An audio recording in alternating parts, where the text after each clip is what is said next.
Thân chào các bạn, xem video hay thì hãy cho kênh một like, một đăng ký và một cốc trà sữa nhé. Yêu.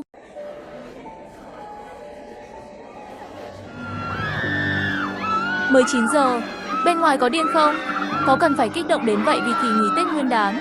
Cuối tuần này là ngày lễ năm mới, trường được nghỉ 3 ngày. Người trong ký túc xá ngoài Tiểu Sa và Chu Phong tất cả về nhà rồi, cho nên tối qua Tiểu Sa và Chu Phong thả mình tự do cùng nhau cày game đến hơn 3 giờ. Vốn định hôm nay ngủ đến tự nhiên thức dậy, nhưng tiếng hét bên ngoài vẫn không ngừng. Tiểu Sa bị tiếng động đánh thức, vừa định đi tới cửa sổ, anh ta tức giận đến mức muốn chửi thề vài câu ra ngoài. Chu Phong lại từ giường bên cạnh bò dậy, vẻ mặt nghiêm túc và căng thẳng nhìn Tiểu Sa. Tiêu ca, cậu không sao chứ? Tất nhiên rồi, tôi đang rất bực mình.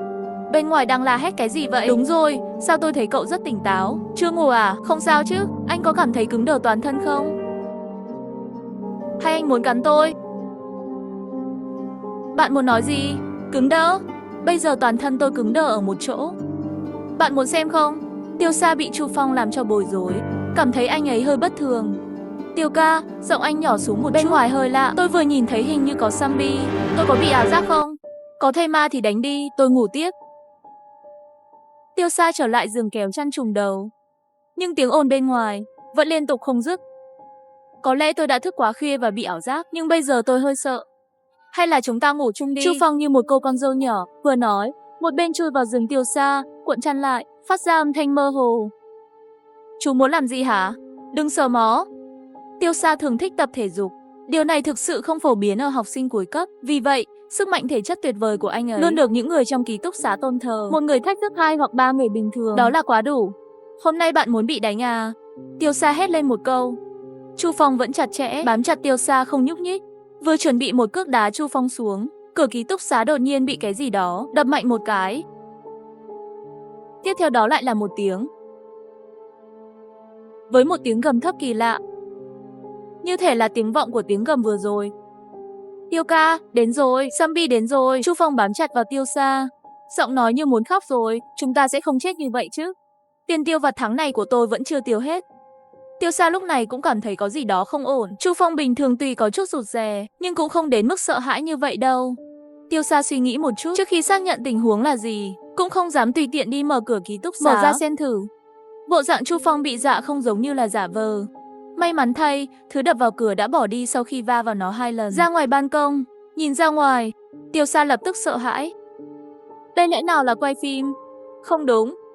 Camera đâu? Sân ký túc xá ở tầng dưới được bao phủ bởi màu đỏ tươi. Một cậu bé đang nằm nửa người dựa vào gốc cây. Những hình ảnh đứt quãng gợi lên cảm giác mơ hồ, răng rở, chỉ là âm thanh ngày càng khấp. Và bên cạnh anh ấy có zombie ma mặc đồng phục giống nhau, đang cắn vào ngực anh ta. Mỗi lần cắn đều có máu chảy ra. Chẳng mấy chốc, tiếng rên rỉ đau đớn đó cũng đã ngừng, chỉ có cái hố bị bào mòn bởi thuốc mới có thể ăn được. Âm thanh văng vẳng bên tai Tiêu Sa. Vì thế, vừa rồi đập vào cửa ký túc xá chắc chắn là những thứ này. Trên thế giới này thật sự có zombie.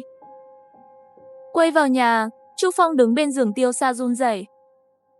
Tiêu Sa đẩy hắn một cái, cúi thấp xuống, giọng nói run rẩy, giúp tôi lấy cái bàn, chặn cửa lại. Với lực vừa đập cửa lúc nãy, nếu thêm vài cái nữa, cả hai chúng ta đều phải trở thành thức ăn cho bọn nọ. Cái quái gì đang xảy ra thế này? Tôi không biết. Tôi không dậy sớm hơn anh bao lâu đâu. Tôi bị đánh thức bởi tiếng hét đó. Sau đó nhìn ra bên ngoài, thấy thây ma đang cắn người. Tôi cũng bối rối. Giờ chúng ta phải làm gì? Tâm trí Tiêu Sa lập tức hỗn loạn. Tôi không biết gì cả. Còn có thể làm gì nữa? Tôi đưa tay bóp Chu Phong một cái. Chu Phong đau gần như hét lên. Tiêu ca, anh làm gì vậy? Ở đây rất mỏng manh. Vậy có nghĩa là nó thực sự không phải là một giấc mơ? Không, tại sao anh không tự véo mình? Tôi tự véo mình làm gì? Tôi không ngốc. Tiêu Sa vừa nói vừa đi lấy điện thoại ra.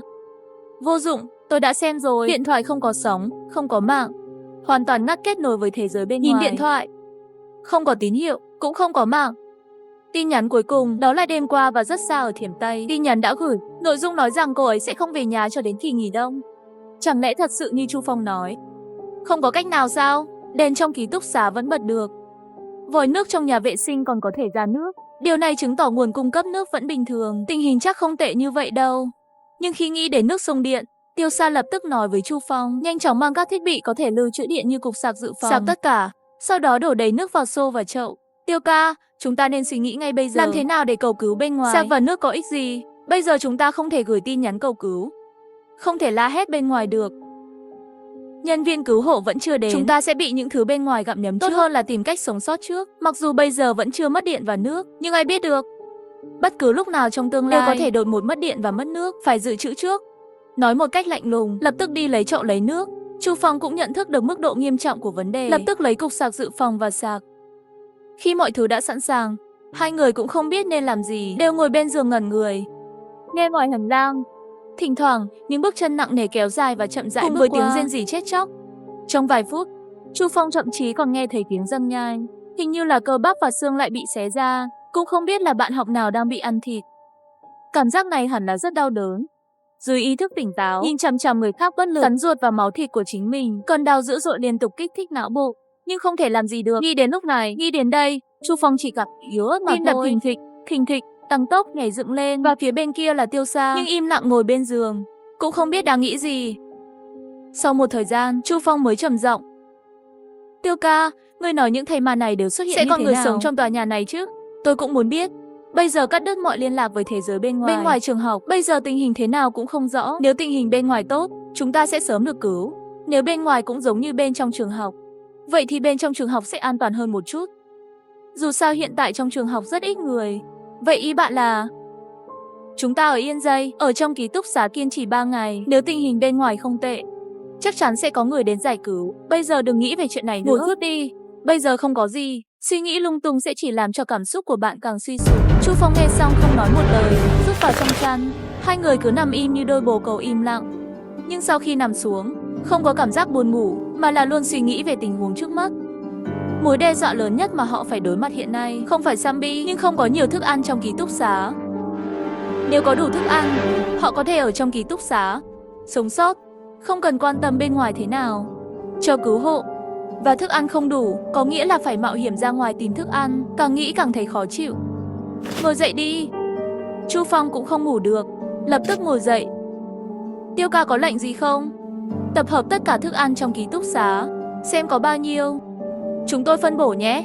Xong, Tiêu Sa lấy thức ăn của mình ra trước. Tổng cộng có 4 gói mì ăn liền, nửa chai lăng căn mơ và 6 chai sữa. Đồ của Chu Phong chỉ có 2 chai sữa và một vài miếng sô-cô-la. Hắn đã định chiều nay đi siêu thị mua sắm lớn, bây giờ xem ra là không đi được rồi. Thứ này còn không đủ cho chúng ta ăn 2 ngày. Anh Tiêu, cái đó anh sẽ chia sẻ thức ăn cho tôi chứ? Tất nhiên, từ bây giờ, bất kể sau này có thể tìm được thức ăn hay không, chúng ta đều chia đều. Tiêu Sa biết, nếu họ không được giải cứu trong thời gian ngắn, tương lai, hắn và Chu Phong nhất định là có thể tin tưởng lẫn nhau. Nếu không, mỗi người sẽ có cả hai sẽ khó khăn. Anh ấy hy vọng sự hy sinh trước của mình sẽ có thể làm cho Chu Phong hiểu ngay lúc này sự tin tưởng và tín nhiệm lẫn nhau quan trọng như thế nào. Nhưng Chu Phong lại cho rằng Tiêu Sa chỉ là nói chuyện thôi. Dù sao hiện tại tình huống này, có thức ăn có nghĩa là có cơ hội sống sót. Nhưng khi nhìn thấy 2 gói mì ăn liền và 2 chai sữa khi đặt trước mặt hắn, anh ấy bối rối rồi. Tiêu ca, bắt đầu từ hôm nay, mạng của Chu Phong ta là của ngươi. Không cần làm thế. Tiêu Sa trèo lên giường của bạn cùng phòng Lưu Bá, lấy ra một đống đồ. Thạch gì? Bánh quy và khoai tây chiên, mì cay và nhiều hơn nữa. Thằng nhóc này sao ăn nhiều thế? Thật sự làm chuyện này sau lưng chúng ta. Thảo nào tôi nói anh ta hơi kỳ lạ trong thời gian này. Cảm xúc là thứ ăn được và không muốn chia sẻ với chúng ta. Gần đây anh ta đang theo đuổi một cô gái. Đây là đồ ăn vặt anh ta mua cho cô gái đó. Tiểu Sa đếm hết đồ ăn vặt, nhưng tính ra họ chỉ có thể duy trì tối đa 3 ngày. Tiêu ca, bạn nói ký túc xá nữ có phải ăn nhiều không? Thức ăn chắc chắn có. Con gái thường thích tích trữ hàng, chỉ là bây giờ muốn đi qua chỉ sợ không dễ dàng. Lúc này điện thoại trong túi đột nhiên vang lên một tiếng. Tuy nhiên, thanh tín hiệu hiển thị vẫn không có dịch vụ. Điện thoại nhận được AirDrop từ những người ở gần. Ôi trời, vẫn còn người sống quanh đây, và nó không xa chúng ta. Phạn 6 AirDrop bình thường là khoảng 10 mét. Giải thích người khởi tạo AirDrop chắc là ở ký túc xá bên cạnh, nhiều nhất cũng chỉ cách một ký túc xá thôi. Nghĩ đến đây, Tiêu Sa lập tức chấp nhận cuộc gọi này, kết nối với nhau qua không trung. Làm ơn mở cửa giúp tôi.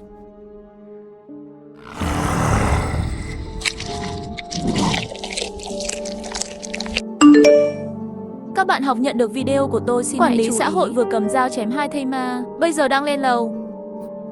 Khuyên mọi người tốt nhất không nên xảy ra xung đột với anh ta. Đừng mềm lòng và mở cửa cho anh ấy. Người này rất tàn nhẫn, dùng người bạn học đó làm mồi nhử khi biến thành zombie để ăn thịt, xuất đao giải quyết zombie. Để có thể làm những điều xấu xa như vậy, chỉ sợ không phải là chuyện tốt gì. Có lẽ là trong phòng quản lý xã hội hết thức ăn rồi, trường học trả lương cho anh ta. Đó là cách anh ta đối xử với học sinh. Còn có nhân tính nữa không? Nếu tình hình hiện tại không được cải thiện, tôi đoán chuyện này sẽ ngày càng nhiều. Chu Phong nhìn chính mình, cánh tay nhỏ, chân nhỏ, không nhịn được. Tiêu ca, anh sẽ không bỏ rơi tôi, đúng không? Không, chúng ta là anh em. Tiêu Sa kiên định nói, trong lòng hắn hiểu, một người bình thường, nếu bạn muốn dựa vào sức mạnh của chính mình, bạn sẽ mất khó để tồn tại trong thế giới này. Không có đồng đội đáng tin cậy, đó gần như là một cái chết trong gang tấc. Hơn nữa, sau hơn 2 năm chung sống ở trường trung học, tính cách của Chu Phong là đáng tin cậy. Tôi đang vừa định nói gì đó, đột nhiên nghe thấy ngoài hành lang có tiếng chân đạp cửa và âm thanh ngày càng dữ dội hơn. Tình huống hiện tại, mọi người đều muốn yên tĩnh, chỉ sợ âm thanh lớn sẽ dẫn đến sự tấn công điên cuồng của thây ma. Và bây giờ anh ta đá cửa thật điên cuồng, sẽ không có ai khác ngoài người quản lý đó. Chỉ là Tiêu Sa không hiểu, quản lý có chìa khóa, tại sao anh ta lại làm vậy? Vô duyên vô cớ đem tất cả thây ma đều hấp dẫn qua, không phải muốn chết chứ?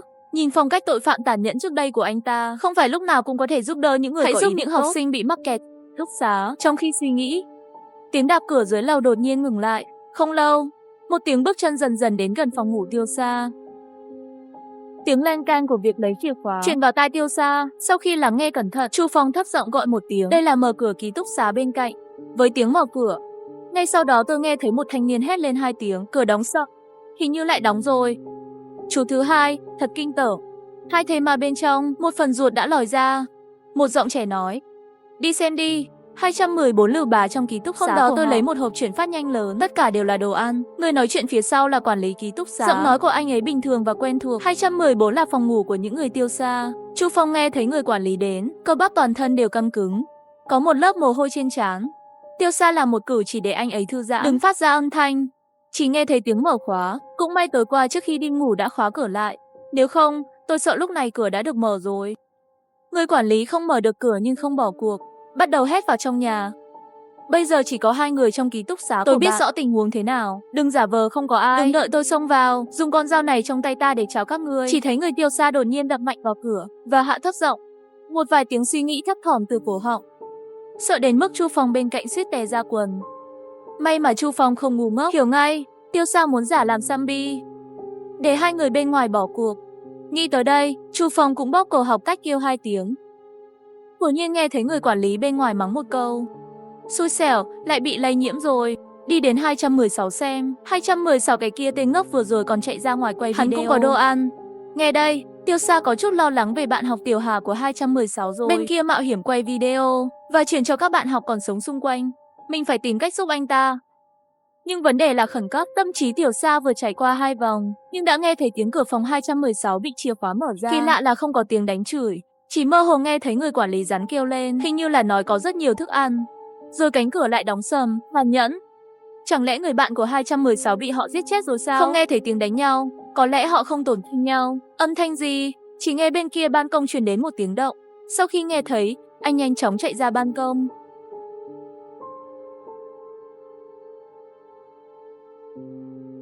Bạn cùng lớp Tiểu Hà.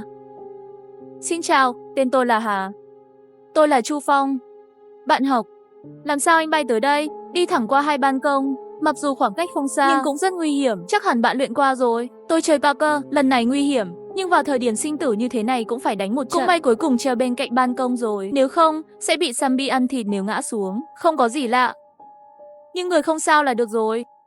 Chỉ là tiếc quá, đồ ăn bên kia của bạn cứ như vậy tặng cho 2 con chó giữ kia sao? Tất cả những gì tôi để lại cho họ là thức ăn năng lượng thấp. Không có cách nào, cặp sách không chứa được nữa. Nhưng những thứ tốt tôi đều đóng gói trong túi mang đến đây.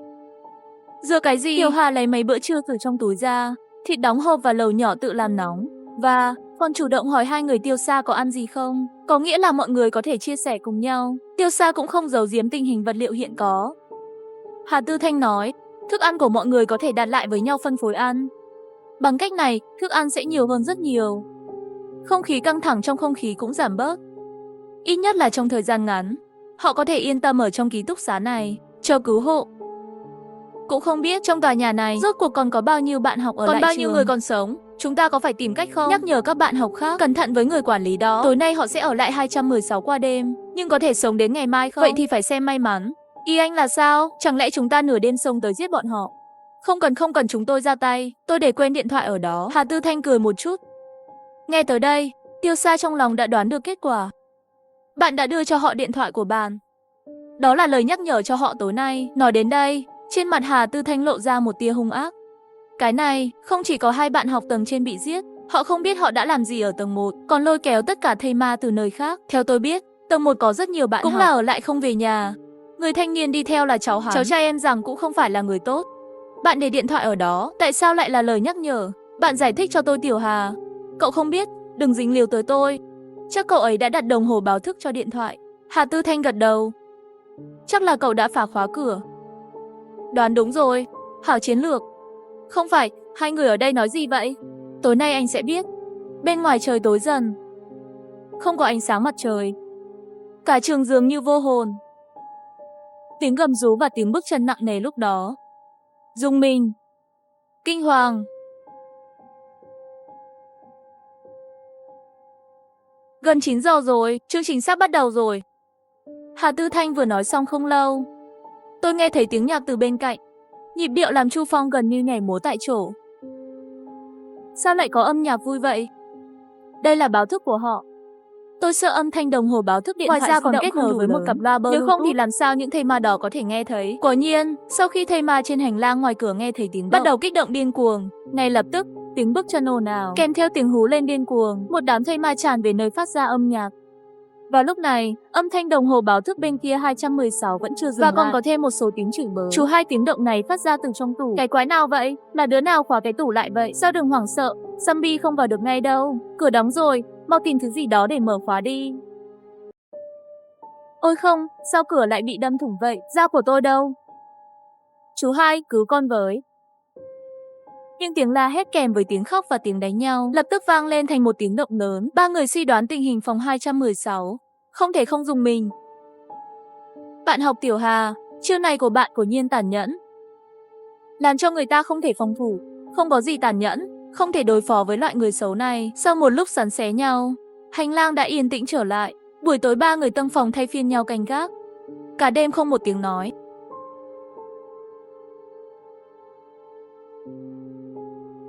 Anh Tiêu, mất điện rồi. Mất điện, không ngờ lại nhanh như vậy. Xem ra tình hình bên ngoài không mấy lạc quan. Mất điện thì kệ, dù sao điện thoại cũng không có sóng. Cùng lắm là ban đêm không có đèn thì sẽ tối hơn một chút. Như tình hình hiện tại, không có điện thực sự có thể ứng phó được. Nhưng nếu như nước cũng bị cắt thì sao? Trước mắt điện thoại không có sóng, chúng ta còn có thể mong đợi một chút. Nhưng bây giờ điện cũng đã bị cắt, cũng có nghĩa là thế giới bên ngoài có khả năng đã mất kiểm soát. Thêm một điểm nữa, có vẻ chúng ta phải chuẩn bị trước kế hoạch trốn khỏi ký túc xá. Nếu không đợi đến khi bị cắt nước mới lên kế hoạch thì quá muộn. Không ngờ mất điện lại đến nhanh như vậy. Với nguồn dự trữ thực phẩm hiện tại của họ, với điều kiện con người có đủ sức lực, thì tối đa cũng chỉ có thể duy trì 3 đến 4 ngày, mặc dù tiết kiệm có thể tồn tại lâu hơn. Nhưng điều này là dựa trên tiền đề chắc chắn sẽ có viện trợ đến mới có thể như vậy. Nếu không, nếu muốn sống sót, thì phải ra ngoài tìm thức ăn, chiến đấu với thây ma. Nếu chỉ ăn một lượng nhỏ thức ăn mỗi ngày, điều đó căn bản không thể duy trì được sức lực thể chất của con người, chỉ có thể đảm bảo sống sót thôi. Nghĩ đến cái này, anh Tiêu không khỏi buồn chán trong lòng.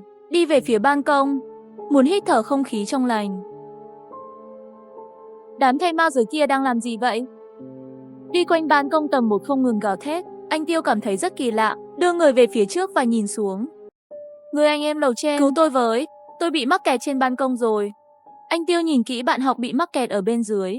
Sau khi chắc chắn rằng anh ta không có chấn thương nào rồi nói, bạn kiên trì thêm một chút, cho tôi đi tìm dây thừng để cho bạn leo lên. Vào trong nhà, anh Tiêu kể lại tình hình cho 2 người bạn trong phòng, rồi đi lấy ga giường, muốn thắt khăn trải giường lại làm dây thừng. Bạn chờ một chút, tôi có dây thừng. Anh em lầu dưới, nhanh cầm lấy dây đi, chúng tôi kéo bạn lên đây. Sau khi vào nhà, 4 người bắt đầu tự giới thiệu bản thân. Mọi người đều là bạn cùng trường, mặc dù khác lớp, nhưng cũng gọi là thân quen. Diệp Tân, sao bạn bị mắc kẹt trên ban công vậy? Chuyện dài lắm. Ngày đầu năm mới này, phòng chúng tôi chỉ có tôi và Lưu Quân ở ký túc xá. Sáng sớm hôm qua thức dậy, phát hiện trong trường học đầy thây ma. Tôi ra ngoài kiểm tra còn suýt bị cắn. Hai chúng tôi đành phải trốn trong ký túc xá không dám ra ngoài. Nhưng trong ký túc xá của chúng tôi không có gì để ăn. Hôm qua nhịn đói cả ngày. Sáng nay tôi không cầm cự được nữa. Lưu Quân muốn ra ngoài kiếm chút đồ ăn. Nhưng vừa đi ra ngoài đã bị thây ma giữ lại cắn một miếng. Nhưng sau khi anh ta chạy về ký túc xá, lại không nói với tôi về vết thương của anh ấy. Chỉ nói là muốn đi ngủ.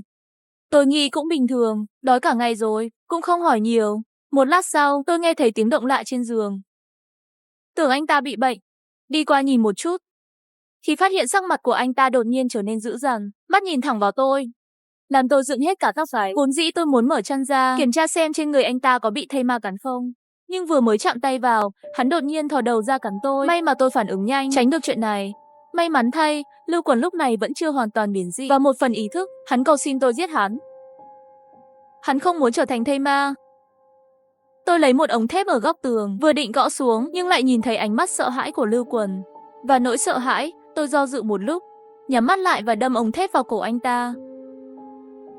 Sau đó tôi mang theo ống thép, muốn ra khỏi ban công để tìm thức ăn. Ai ngờ bên ngoài toàn là thây ma.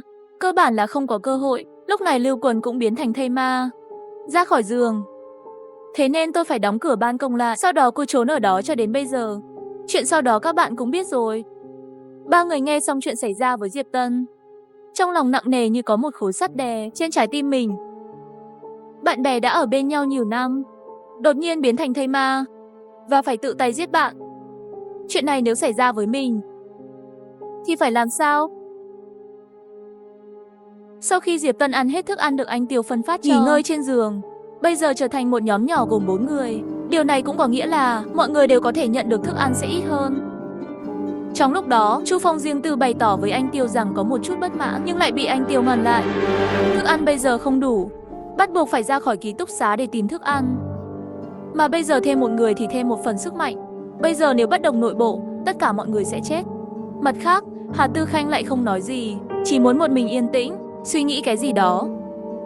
Sau khi nghỉ ngơi một chút, anh Tiêu tập hợp mọi người, bắt đầu bàn chuyện lên kế hoạch để ra ngoài. Tình hình hiện tại của chúng ta mọi người chắc đều rõ. Hiện tại muốn ở trong phòng, chờ cứu hộ là điều không thể. Thực phẩm hiện có cũng sắp hết. Đi tìm thức ăn là lựa chọn duy nhất của chúng tôi. Mọi người có ý kiến nào không? Có thể nói, muốn ra ngoài tìm thức ăn, trước tiên phải làm rõ đặc tính của thây ma. Nếu không cứ thế đi ra ngoài chỉ sợ là không ổn. Tìm thức ăn, siêu thị trường học là một lựa chọn tốt. Cũng không xa chúng ta, chỉ là bên ngoài có quá nhiều thây ma. Gặp phải một con, 4 người chúng ta còn có thể làm mình ứng phó. Chỉ sợ gặp phải một đám thây ma, một khi bị bao vây, vậy thì chỉ có một con đường chết. Tại sao phải đánh? Chúng ta chạy còn không được sao? Hơn nữa thây ma cũng không thông minh bằng chúng ta. Vâng, trước khi có vũ khí phù hợp, cố gắng lấy nhiều đánh ít hoặc ẩn nấp mới là thượng sách. Đúng rồi, còn một điểm quan trọng nữa cần nói với mọi người, bởi vì tôi đã ở gần với xác sống. Khi Lưu Quần nằm trên giường, tôi đã thử rón rén lại gần anh ta, nhưng ngay cả khi tôi đi bộ không phát ra âm thanh, nhưng ở một khoảng cách nhất định, anh ta cũng sẽ đột nhiên quay lại nhìn chằm chằm tôi. Và khi tôi đứng trên ban công, đối mặt với anh ta, hắn không có phản ứng gì. Từ đó có thể thấy, tôi đoán thị lực của xác sống không tốt lắm. Những thứ ở xa không nhìn rõ, cách họ xác định mục tiêu, chủ yếu là mùi và âm thanh. Mùi, âm thanh. Thông tin này quá hữu ích cho chúng ta hiện tại. Chỉ là âm thanh có thể điều chỉnh xuống, nhưng làm thế nào để che giấu mùi? Hay là chúng ta bắt một con zombie rồi giết chết nó, rồi đổ máu hắn lên người mình? Đương nhiên, tiền đề là trên thân thể mình không có vết thương. Có hơi buồn nôn quá không? Phương pháp này có thể thử.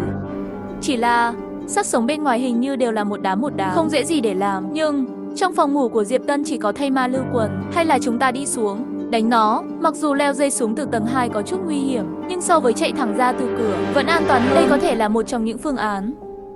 Cuối cùng, sau khi thương lượng, mấy người chuẩn bị ngày mai đi xuống tầng dưới bằng dây thừng, rồi vào phòng ký túc của Diệp Tân, sau đó giết Lưu Quần kẻ đã biến thành thây ma, lấy máu của nó bôi khắp người, sau đó trèo ra ban công, rồi nấp vào và đi đến siêu thị nhỏ của trường để tìm thức ăn. Về vũ khí, chỉ có 2 thanh sắt đã được mài qua, và một cây gậy gỗ tìm thấy trong ký túc xá, và một cây gậy lau nhà bằng kim loại. Vốn muốn đi 216 để giết quản lý đã biến thành thây ma, rồi lấy dao của hắn, nhưng xem xét số lượng xác sống trên hành lang quá nhiều, hệ số nguy hiểm quá cao, mọi người đành bỏ cuộc. Kế hoạch hành động đã được xác định, mọi người đều nằm trên giường nghỉ ngơi. Nghĩ đến ngày mai sắp phải đối mặt với đám xác sống ăn thịt, mọi người nếu nói không sợ hãi chắc chắn là nói dối. Bởi vì không ai có thể nói chắc sau ngày mai mình còn sống được không. Ám ảnh về cái chết bao phủ toàn bộ ký túc xá, làm mọi người khó chịu.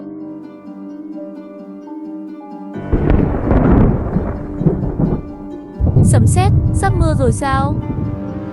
Mưa vào tháng 1 tương đối hiếm.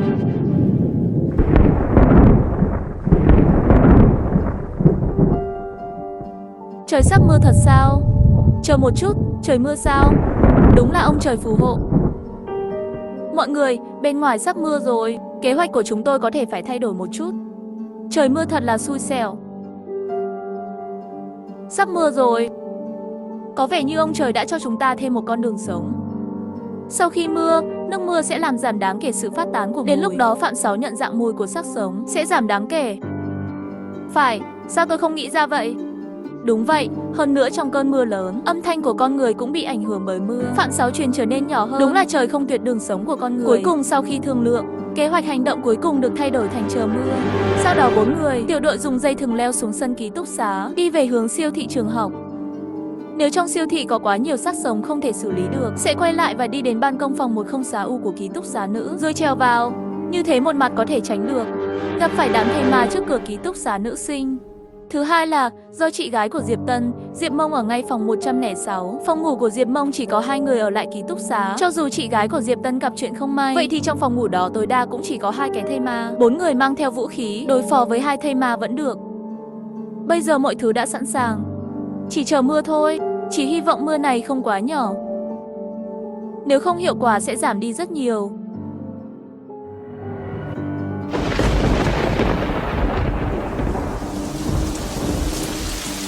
Trận mưa trời ban này cuối cùng cũng đổ xuống. Đến lúc đi rồi. Anh em, đã đến lúc xuất phát rồi. Nhớ rằng, lần hành động này mọi người phải theo sát nhau. Đừng chạy trốn vì sợ hãi. Với sức mạnh của 4 chúng ta, đối phó 1-2 thây ma là không thành vấn đề. Trong trường hợp đặc biệt, chú ý nghe lệnh của tôi. Mọi người chú ý an toàn, bám chắc tay, từng người một trượt xuống. Sau khi xuống, chú ý ngồi xổm xuống và trốn trong cỏ. Sau khi đủ người chúng ta lại cùng nhau đi về phía trước.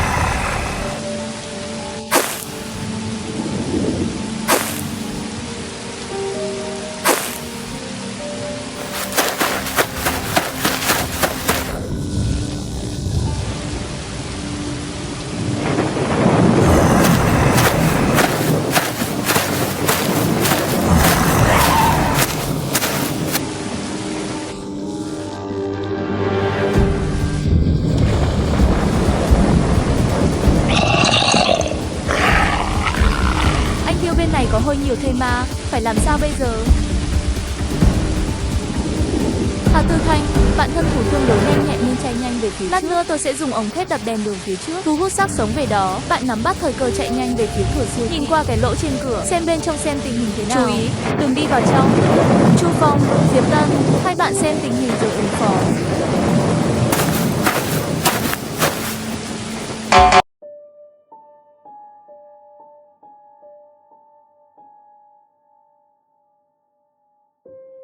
Ngay bây giờ, chú ý an toàn, đi nhanh về nhanh.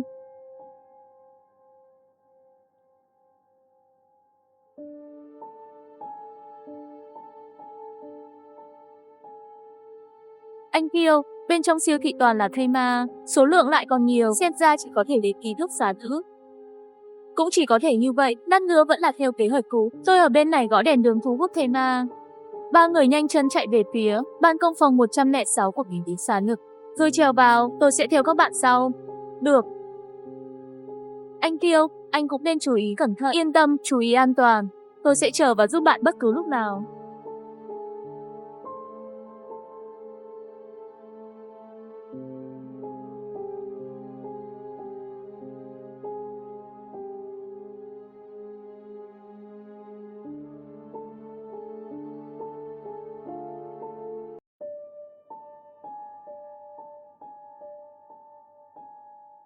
Đừng hoảng sợ, tôi sẽ giúp bạn.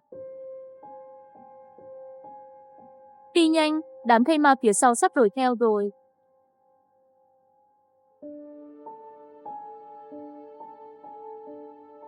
Chị ơi, chị có sao không? Chị không sao, Tiểu Tân. 2 ngày này thật sự làm chị lo lắng chết mất. Em không sao là được rồi.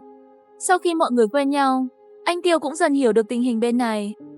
Trong phòng, chị gái của Diệp Tân, Diệp Mông là cán sự lớp của lớp anh Tiêu. 2 người đã biết nhau từ lâu. 2 chị em bên cạnh là Lưu Vũ Tình và Lưu Giai Thiến. Trong đó, Lưu Vũ Tình là lớp phó học tập của lớp anh Tiêu, cũng biết nhau từ trước. Và Lưu Giai Thiến đến phòng chị gái chơi trước khi dịch xác sống bùng phát. Cuối cùng ở lại đây.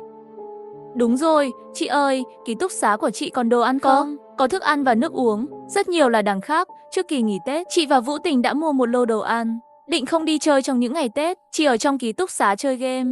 Ai biết chuyện này lại xảy ra, bây giờ muốn ra ngoài cũng không được. Vũ Tình, Giai Thiến, chúng ta chia sẻ thức ăn với họ đi. Các bạn có đồng ý không? Nhưng mà nhiều người như vậy làm sao có thể đủ để chia? Bọn họ con trai lại ăn nhiều. Chị ơi, nếu 4 người họ có thể từ ký túc xá Nam chạy tới đây, vậy có lẽ cũng có thể đưa chúng ta ra khỏi đây. Ba chúng ta ở trong ký túc xá, ăn hết thức ăn cũng không có cách nào thoát ra. Ở lại ký túc xá không có đường sống. Mặc dù lời này của Lư Gia Thiến là nói với Lư Vũ Tình, nhưng cũng là ẩn ý để nói với 4 người con trai. Điều kiện cô ấy đồng ý là mong anh Tiêu và đưa 3 người con gái bọn họ ra khỏi ký túc xá. Dù sao ở lại đây cũng là con đường chết. Nghe đến đây anh Tiêu làm sao có thể không hiểu ý cô ấy. Liền nói, mọi người đều là bạn học của nhau. Chỉ cần có cơ hội thích hợp, tôi sẽ đưa các bạn ra ngoài. Nhưng tôi cũng có điều kiện. 3 người phải tuân theo sắp xếp của tôi. Dù gì chúng tôi là những người mạo hiểm đánh giết ở phía trước. Nếu 3 người gây rối ở phía sau, vậy thì tôi cũng có quyền bỏ rơi các bạn bất cứ lúc nào. Những lời này có thể không hay, nhưng bây giờ mọi người đều phải đối mặt với vấn đề sinh tử. Tôi phải chịu trách nhiệm về sự an toàn của cả đội, không phải một vài người. Vì vậy, điều này không thể chấp nhận bất kỳ sự sơ suất nào. Đối với thức ăn của bạn, nói thật, nếu chúng ta có thể từ ký túc xá Nam đến vào phòng ký túc xá của bạn, bỏ rơi các bạn ở đây, rồi đến phòng khác tìm thức ăn, cũng không phải là chuyện khó. Lời nói này của anh Tiêu khiến 3 cô gái ngay người ra. Tôi đồng ý với anh Tiêu, bây giờ chúng ta không phải chơi trò chơi. Nếu muốn gia nhập đội trốn thoát, vậy thì chúng ta là đồng đội. Hãy cố gắng hết sức để làm việc của mình, chứ không phải chỉ muốn lợi dụng chúng tôi như một công cụ để thoát ra. Tiêu ca không phải là người bạc tình bạc nghĩa, anh ấy rất tốt với chúng tôi. Những chuyện nguy hiểm đều là anh ấy đi trước, dũng cảm hơn bất cứ ai. Diệp Tân không nói gì. Dù sao trong 3 người có chị gái của anh ấy. Mặc dù rất muốn để Diệp Mộng tham gia, nhưng những lời anh Tiêu nói cũng khiến anh ấy không thể bác bỏ. Hơn nữa, anh Tiêu còn cứu mạng anh ta. Cũng may cuối cùng 3 cô bạn học cũng không phải là người không biết đại cục, nên đồng ý với điều kiện của anh Tiêu. Cứ như vậy, cả nhóm tạm thời ở trong ký túc xá nữ. Tiêu Sa và Chu và Hà 3 người xuống đất nằm ngủ. Diệp Tinh ngủ ở giường trên Diệp Manh, 3 cô gái cũng không nói gì, dù sao cũng đã sợ hãi qua nhiều ngày. Bây giờ có thêm một vài nam sinh trong ký túc xá, mặc dù hơi bất tiện, nhưng cảm giác an toàn đã tăng lên rất nhiều. Hà lão cẩu, mày ngủ chưa? Tao cảm giác không ngủ được rồi. Lão Chu, mày đang làm gì vậy? Mặt mày đỏ như bong bóng ấm trà. Tao cũng không biết, tao chỉ cảm thấy nóng toàn thân. Tao có phải bị bệnh nhiễm virus toàn thân nóng lên? Tao thấy người mày là lạnh xuống chứ. Mày xem Tiêu ca bình tĩnh như thế này, học theo chút đi, 2 người bọn mày đừng nói nhảm nữa, lăn lộn mệt mỏi cả ngày. Vẫn còn năng lượng để ở đây nói chuyện nữa, mau ngủ đi.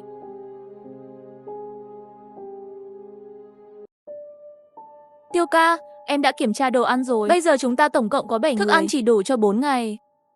Sau đấy chúng ta phải làm sao? Lão Hứa, mày thân thủ nhanh nhẹn, hay là mày sang mấy ký túc xá bên cạnh đi tìm thức ăn đi. Được thôi, 2 người chúng ta đi cùng nhau. Ra ngoài rồi, đừng có kéo cái chân đầy lông của mày lên đấy. Không sao đâu con trai, bởi vì cái bắp đùi này đủ dày. Nếu mày bị zombie cắn, tao cho phép mày dựa vào chân tao. Sau đó tao sẽ vặn đầu mày, để bạn mày không gây nguy hiểm cho nhân loại, để tránh hủy hoại danh tiếng của người cha này.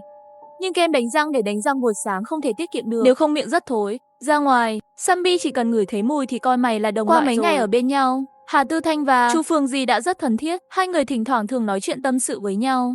Về chuyện này Tiêu Sát cũng không nói nhiều. Mỗi ngày sống trong bầu không khí buồn chán tẻ nhạt, thỉnh thoảng có người nói chuyện rồi đánh giám, cũng điều chỉnh bầu không khí thư giãn một chút. Chúng ta cần đến các ký túc xá xung quanh, khám phá đi tìm nguồn cung cấp, tìm những cái gì đấy thấy trước tiên. Ngoài thức ăn ra, còn phải đặc biệt chú ý tận dụng các vũ khí để chuẩn bị cho chúng ta ra khỏi trường. Chúng ta thật sự cần thoát ra sao? Bên ngoài có rất nhiều zombie. Chị ơi, thức ăn thu thập được sẽ luôn có ngày hết. Không xông ra ngoài thì chỉ có thể đợi ở ký túc xá chết đói. Tôi ủng hộ việc ra khỏi trường. Vậy sau khi ra khỏi trường, chúng ta sẽ đi đâu? Cũng không thể xông loạn ra rồi không biết mục đích đi đâu. Chỉ sợ rằng sẽ càng chết nhanh hơn. Hay là đến biệt thự nhà tôi đi. Nhà mày có nhiều biệt thự như vậy, mày đang đề cập đến cái nào? Ở ngoại ông. Nói về cái biệt thự này là bố tôi. Năm trước không biết ai mê hoặc nói với bố tôi rằng ngày tận thế sẽ đến, bảo ông chuẩn bị trước. Cha tôi đã nghe điều đó. Mua biệt thự này không nói với ai, vẫn ở dưới tầng hầm, lưu trữ rất nhiều thực phẩm khô nén và thực phẩm đóng hộp. Chúng ta đi ra ngoài có thể đến đó, hàng ngày đều ăn uống thoải mái, chờ con người đánh bại zombie rồi cứu chúng ta ra ngoài. Cha của cậu thật sáng suốt và không có tình người. Chỉ vì một câu nói mà tùy ý mua một biệt thự để giữ trữ đồ ăn, để đề phòng. Tiêu Sa không ngạc nhiên về điều này. Anh ấy và Chu Phong có quan hệ tốt, biết rõ hoàn cảnh gia đình của nhau. Cha mẹ của Chu Phong đều là những doanh nhân thành đạt. Biệt thự, xe sang đều có rất nhiều. Và gia đình Tiêu Sát là tầng lớp lao động bình thường. Về phần Hà Tư Khanh cũng là một thế hệ thứ hai giàu có. Nhà hình như còn giàu hơn nhà Chu Phong. Có xa đây không? Không xa đâu, ra khỏi trường học, đi đến thể mấy kem tôi cũng không nói được. Nhưng tôi biết đường, yên tâm biết đường là được rồi. Nếu mọi người không có ý nào tốt hơn, thì quyết định như vậy. Tiêu Sa nói xong nhìn mọi người. Thấy mọi người đều không nói gì, tỏ vẻ đồng ý. Điểm đến của chuyến đi này, như vậy là xong rồi. Kế hoạch mọi người, cho đến khi mấy người Tiêu Sa tìm kiếm xong đồ vật cần thiết xung quanh. Chuẩn bị đi thôi. Đợi một chút Chu Phong và Tư Thanh, hai người cùng tôi đi qua ban công, đi đến mấy ký túc xá bên cạnh lục soát một chút, xem có đồ nào có sẵn có thể dùng không. Tiêu ca, lấy cho em một cái. Em sẽ mở khóa, chỉ cần là khóa thông thường sẽ không làm khó được em. Em cũng muốn góp một phần. Đúng là vừa đúng lúc. Vừa rồi tôi vẫn đang còn lo lắng về ký túc xá, tủ khóa. Phải làm sao đây? Vậy thì điều chỉnh một chút đi. Chu Phong ở lại bảo vệ Diệp Tinh, Lão Hà đi với tôi. Buổi chiều mấy người Tiêu Sa lần lượt lật vào ban công của ký túc xá bên cạnh.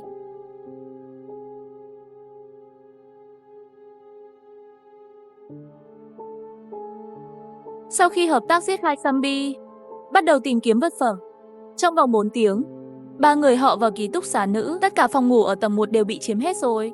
Bởi vì nghỉ phép ngày đầu năm mới, không có nhiều học sinh ở lại trường, cộng với việc đi lối đi trực tiếp từ ban công. Trong mỗi phòng ngủ hoặc là không có ai, hoặc chỉ một hoặc hai zombie. Đây không phải là mối đe dọa trong mắt 3 người Tiêu Sa. Vậy, mấy người cơ bản không gặp phải nguy hiểm gì lớn. Trước và sau, chuyển về một lượng lớn thức ăn từ các ký túc xá khác.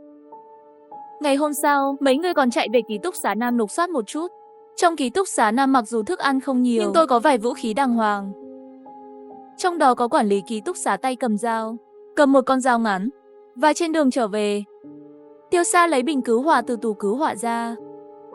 Anh ơi, cái con dao găm này rất độc đáo. Nếu không cần thì cho em đi. Anh lớn thế này, lấy một cái con dao găm nhỏ rất không hợp. Cậu thích thì lấy đi, nhưng tôi phải nhắc cậu. Dao găm quá ngắn rồi, không thích hợp để chiến đấu với zombie. Đừng có ngốc, mà cầm lấy, lao tới với con dao găm như này. Còn lại dao dài và rìu. Lão Hà, Diệt Tinh, chọn đi. Hai vũ khí này quá nặng, tay tôi không khỏe lắm, không thể sử dụng linh hoạt. Tiêu Sa anh, rất mạnh mẽ. Chiếc rìu rất hợp với anh. Lấy cái rìu đi, đưa em cái ống thép cũ của anh là được rồi. Vậy tôi sẽ lấy dao dài đi. Chu Phong, lúc đầu tao dùng cái ống thép, nó sẽ tốt hơn cái gậy gỗ của mày. Với một vài vũ khí tốt. Trong 4 ngày tới, Tiêu Sa mang theo mấy người, mỗi ngày đều sẽ đi ra ngoài giết mấy con zombie đơn lẻ. Một mặt, từ từ dọn sạch các mối đe dọa trên đường ở trường. Mặt khác cũng là luyện tập tay, thuận tiện rèn luyện lòng can đảm của 3 bạn học nữ.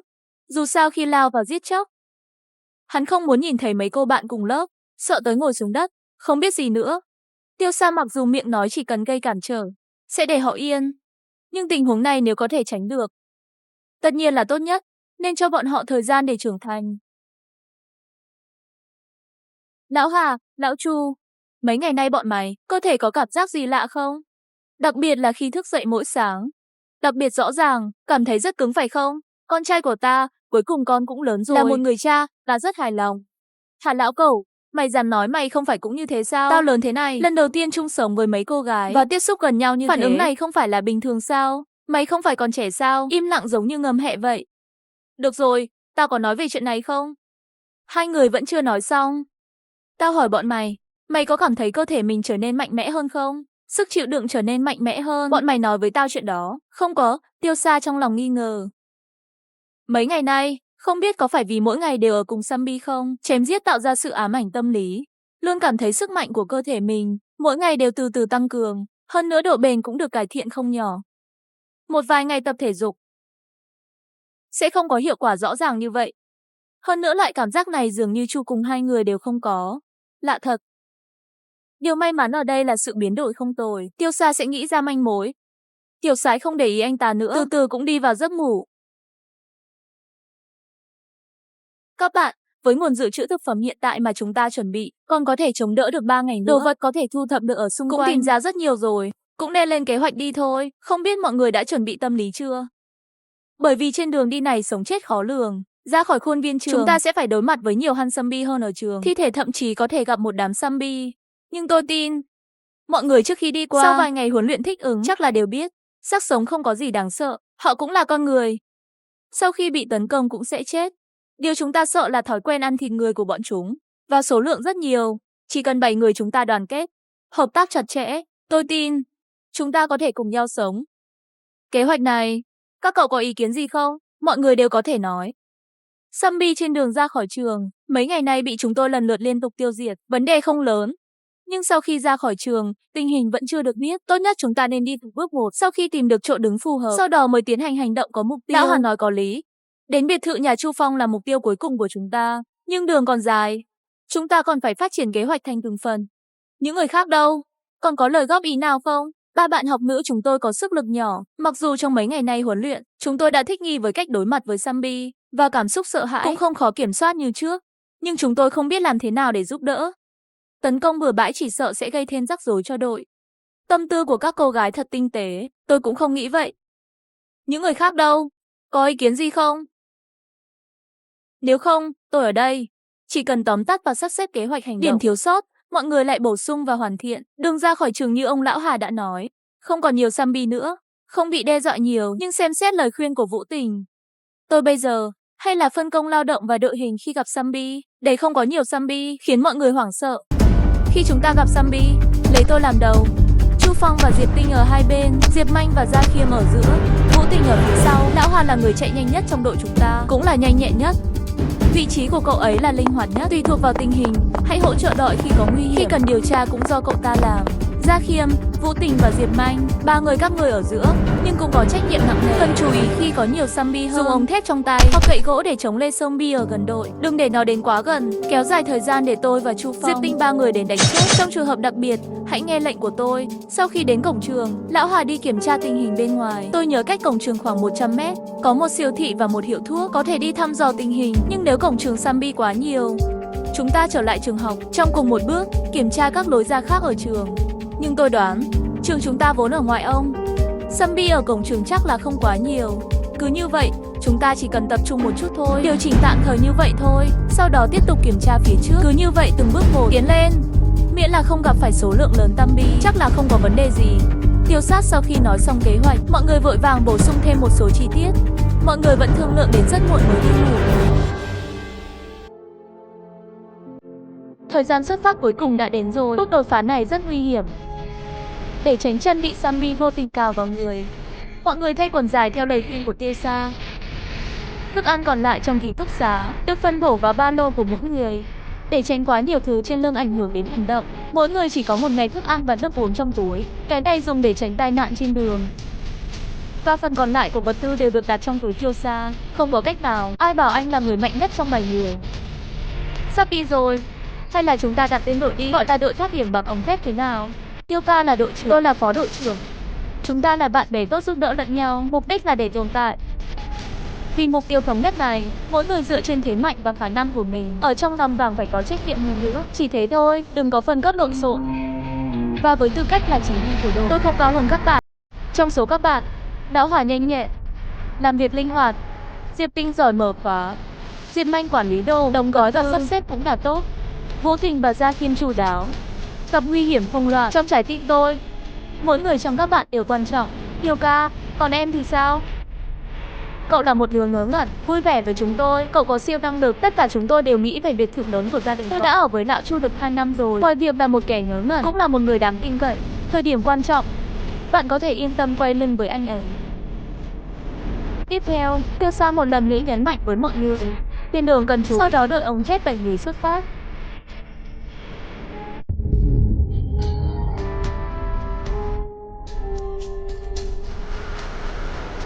Địa hình ở đây trống rỗng, làm thế nào để hành động theo đội hình ngày hôm qua? Chú ý an toàn đừng hoảng loạn, Vũ Tình ở phía sau, chú ý tình hình phía sau.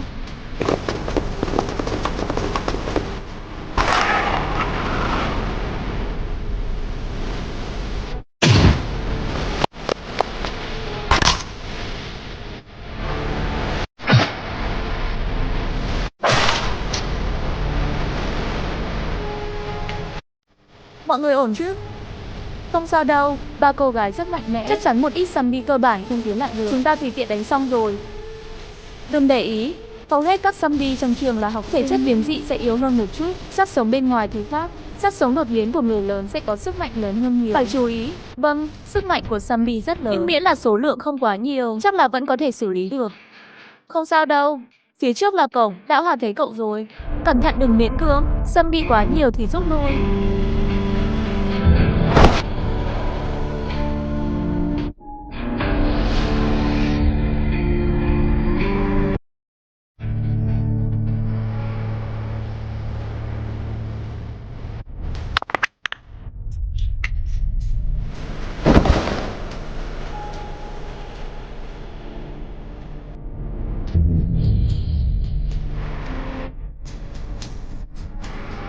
Phía trước có quá nhiều zombie, không qua được, quá mạo hiểm. Trước tiên để đã.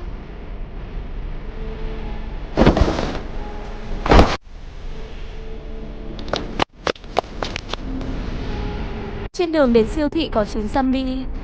Nhưng may là không tập trung, bọn chúng tương đối phân tán. Bên kia siêu thị tôi không thể đến gần để kiểm tra. Cửa siêu thị bị phá hủy hoàn toàn. Hình như vậy hẳn là do con người phá hoại. Cửa hiệu thuốc còn nguyên vẹn.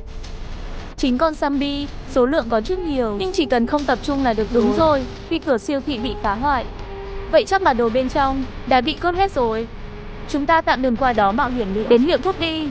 Nhân tiện lấy một số loại thuốc. Bên kia phía siêu thị đi chậm một chút điều tra. Dù sao cũng không ra hiệu thuốc. Trên đường đến hiệu thuốc chỉ có 4 zombie. Tiêu Sa một mình giết 2 con. 2 con còn lại bị những người còn lại giải quyết. Mấy ngày nay, Tiêu Sa cảm thấy sức mạnh và sức chịu đựng của đang lớn lên mạnh mẽ dần. Anh tự đánh giá, sức mạnh hiện tại có lẽ lớn gấp đôi đàn người đàn ông trưởng thành. Chiếc diều to trong tay anh rất thuận tay. Zombie bên ngoài thực sự mạnh hơn một chút. Rõ ràng cảm thấy sức mạnh từ cây gậy càng lớn hơn rồi. Anh ơi, sao em cảm thấy anh ngày càng mạnh mẽ hơn? Bây giờ một mình anh giết 4, 5 zombie sẽ không có vấn đề gì đúng không? Anh không tự mình thử, nhưng bản thân anh thấy không có vấn đề gì.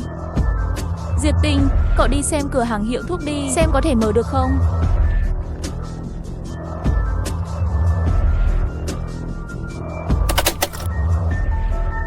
Đã mở khóa rồi, chúng ta vào trong thôi. Diệp Hân, cậu học cái này ở đâu vậy? Tôi tưởng anh chỉ có thể mở khóa đơn giản thôi chứ. Khi tôi còn học tiểu học, xem người ở trên tivi mở khóa rồi. Cảm giác thật đơn giản, tự mình từ từ suy nghĩ tự học là được rồi. Sau khi lớn lên, một người bạn của bố tôi điều hành một cửa hàng mở khóa. Bởi vì bố tôi và cô ấy có quan hệ tốt, tôi đã bí mật nhờ anh ta. Cậu còn là đứa nhóc đã có kỹ năng mở khóa rồi. Chúng ta đã la xi được không ít đồ dùng cần thiết. Nói nhỏ một chút, ở phía bên kia con có một cánh cửa bị khóa, bên trong có thể có người. Mọi người nghe xong tim đều đập mạnh một chút. Mọi người đều định tạm thời nghỉ ngơi ở hiệu thuốc. Sau cánh cửa này, có nguy hiểm gì không? Điều này khiến mọi người đều cảm thấy không thoải mái. Chiếc diều của Tiêu Sa có thể mở cửa, nhưng đây là cách cuối cùng. Mấy người cuối cùng bàn bạc một chút, chuẩn bị diễn kịch để dụ rắn ra khỏi hang. Anh ơi, cửa này không mở được, hình như nó bị khóa từ bên trong rồi. Bên trong chắc chắn có người, nhưng loại cửa này không chắc chắn. Chỉ sợ là không chịu nổi 2 đòn từ chiếc diều của anh. Đập 2 cái đi.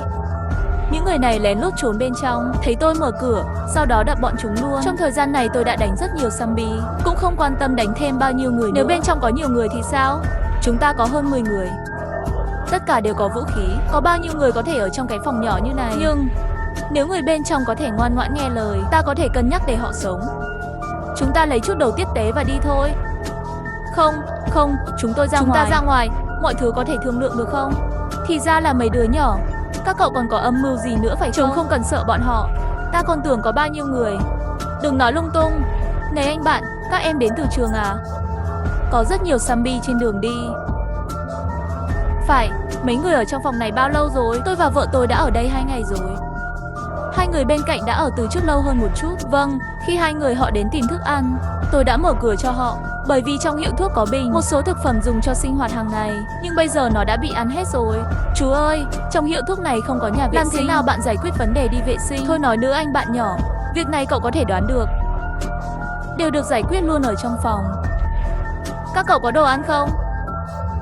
Chúng tôi đã đói gần 2 ngày rồi. Tôi gần như không thể đứng vững. Tôi có thể lấy phần thức ăn của mình chia cho các người một chút. Những thực phẩm này đều là tranh bằng mạng sống. Các người muốn thêm thức ăn, vậy thì ngày mai đi với chúng tôi, xem trong siêu thị bên cạnh, xem có thể lấy được bao nhiêu.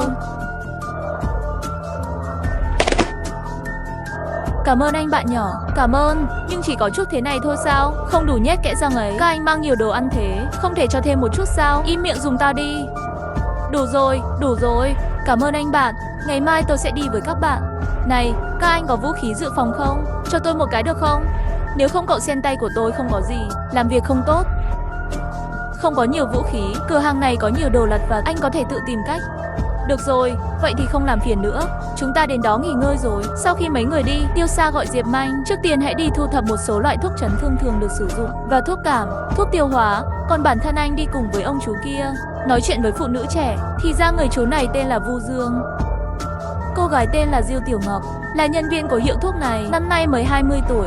Khi dịch zombie bùng phát chỉ có một mình cô ở đây làm việc. Nhìn thấy một mớ hỗn độn trên đường phố, cô đóng cửa lại. Sau đó, chú Vu Dương này đến tìm thức ăn. Diêu Tiểu Ngọc liền mở cửa chia chút thức ăn cho hắn. Cho đến 2 ngày trước, cặp vợ chồng kia cũng chạy trốn đến nơi này. Đêm, ánh trăng mở chiếu qua cửa kính vào hiệu thuốc. Mọi người chuẩn bị nghỉ ngơi. Vu Dương, Diêu Tiểu Ngọc và cặp vợ chồng đó cũng tìm ra vị trí riêng của mình, dựa lưng vào tường, im lặng. Tối nay là ngày sau khi đội thoát hiểm xông ra khỏi trường. Lần đầu tiên nghỉ ngơi bên ngoài, Tiêu Sa lặng lẽ thảo luận kế hoạch tối nay với mọi người. Tối nay tôi sẽ thức đến nửa đêm. Lão Hà, cậu sẽ thức nửa đêm. Mặc dù cửa hiệu thuốc này tương đối chắc chắn, nhưng 4 người đó, chúng ta không biết tính cách của họ. Hãy cẩn thận, giữ vũ khí bên mình. Bao lâu thì thống nhất các bạn học cùng canh gác suốt đêm. Ngày mai, chúng ta có sự sắp xếp khác. Mọi người nghỉ ngơi đi. Nửa đêm.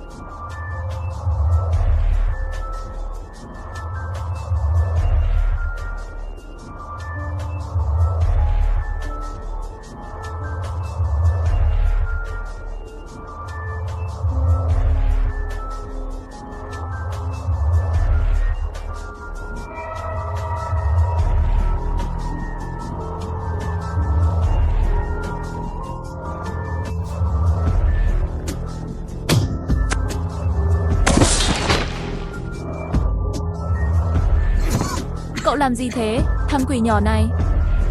Mày muốn ăn trộm diều của tao? Ông thực sự nghĩ rằng tôi đã ngủ? Trong ngày hôm nay khi tôi đang trò chuyện với Tiểu Ngọc, cô ấy sẽ phơi bày mọi việc các người làm ở đây trong 2 ngày qua, hung hăng và bạo ngược, còn cướp số thức ăn còn lại của Tiểu Ngọc và những người khác. Tôi giữ thái độ hoài nghi, muốn kiểm tra một chút.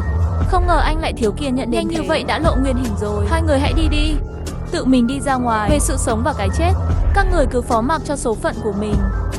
Ha ha ha ha. Làm ơn, tôi không muốn chết. Ra ngoài chỉ có chết. Giúp tôi với. Ha ha ha.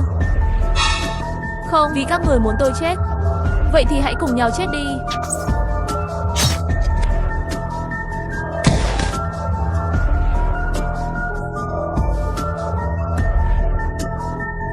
Đồ điên. Mày đã giết chồng tao, mày chết với tao.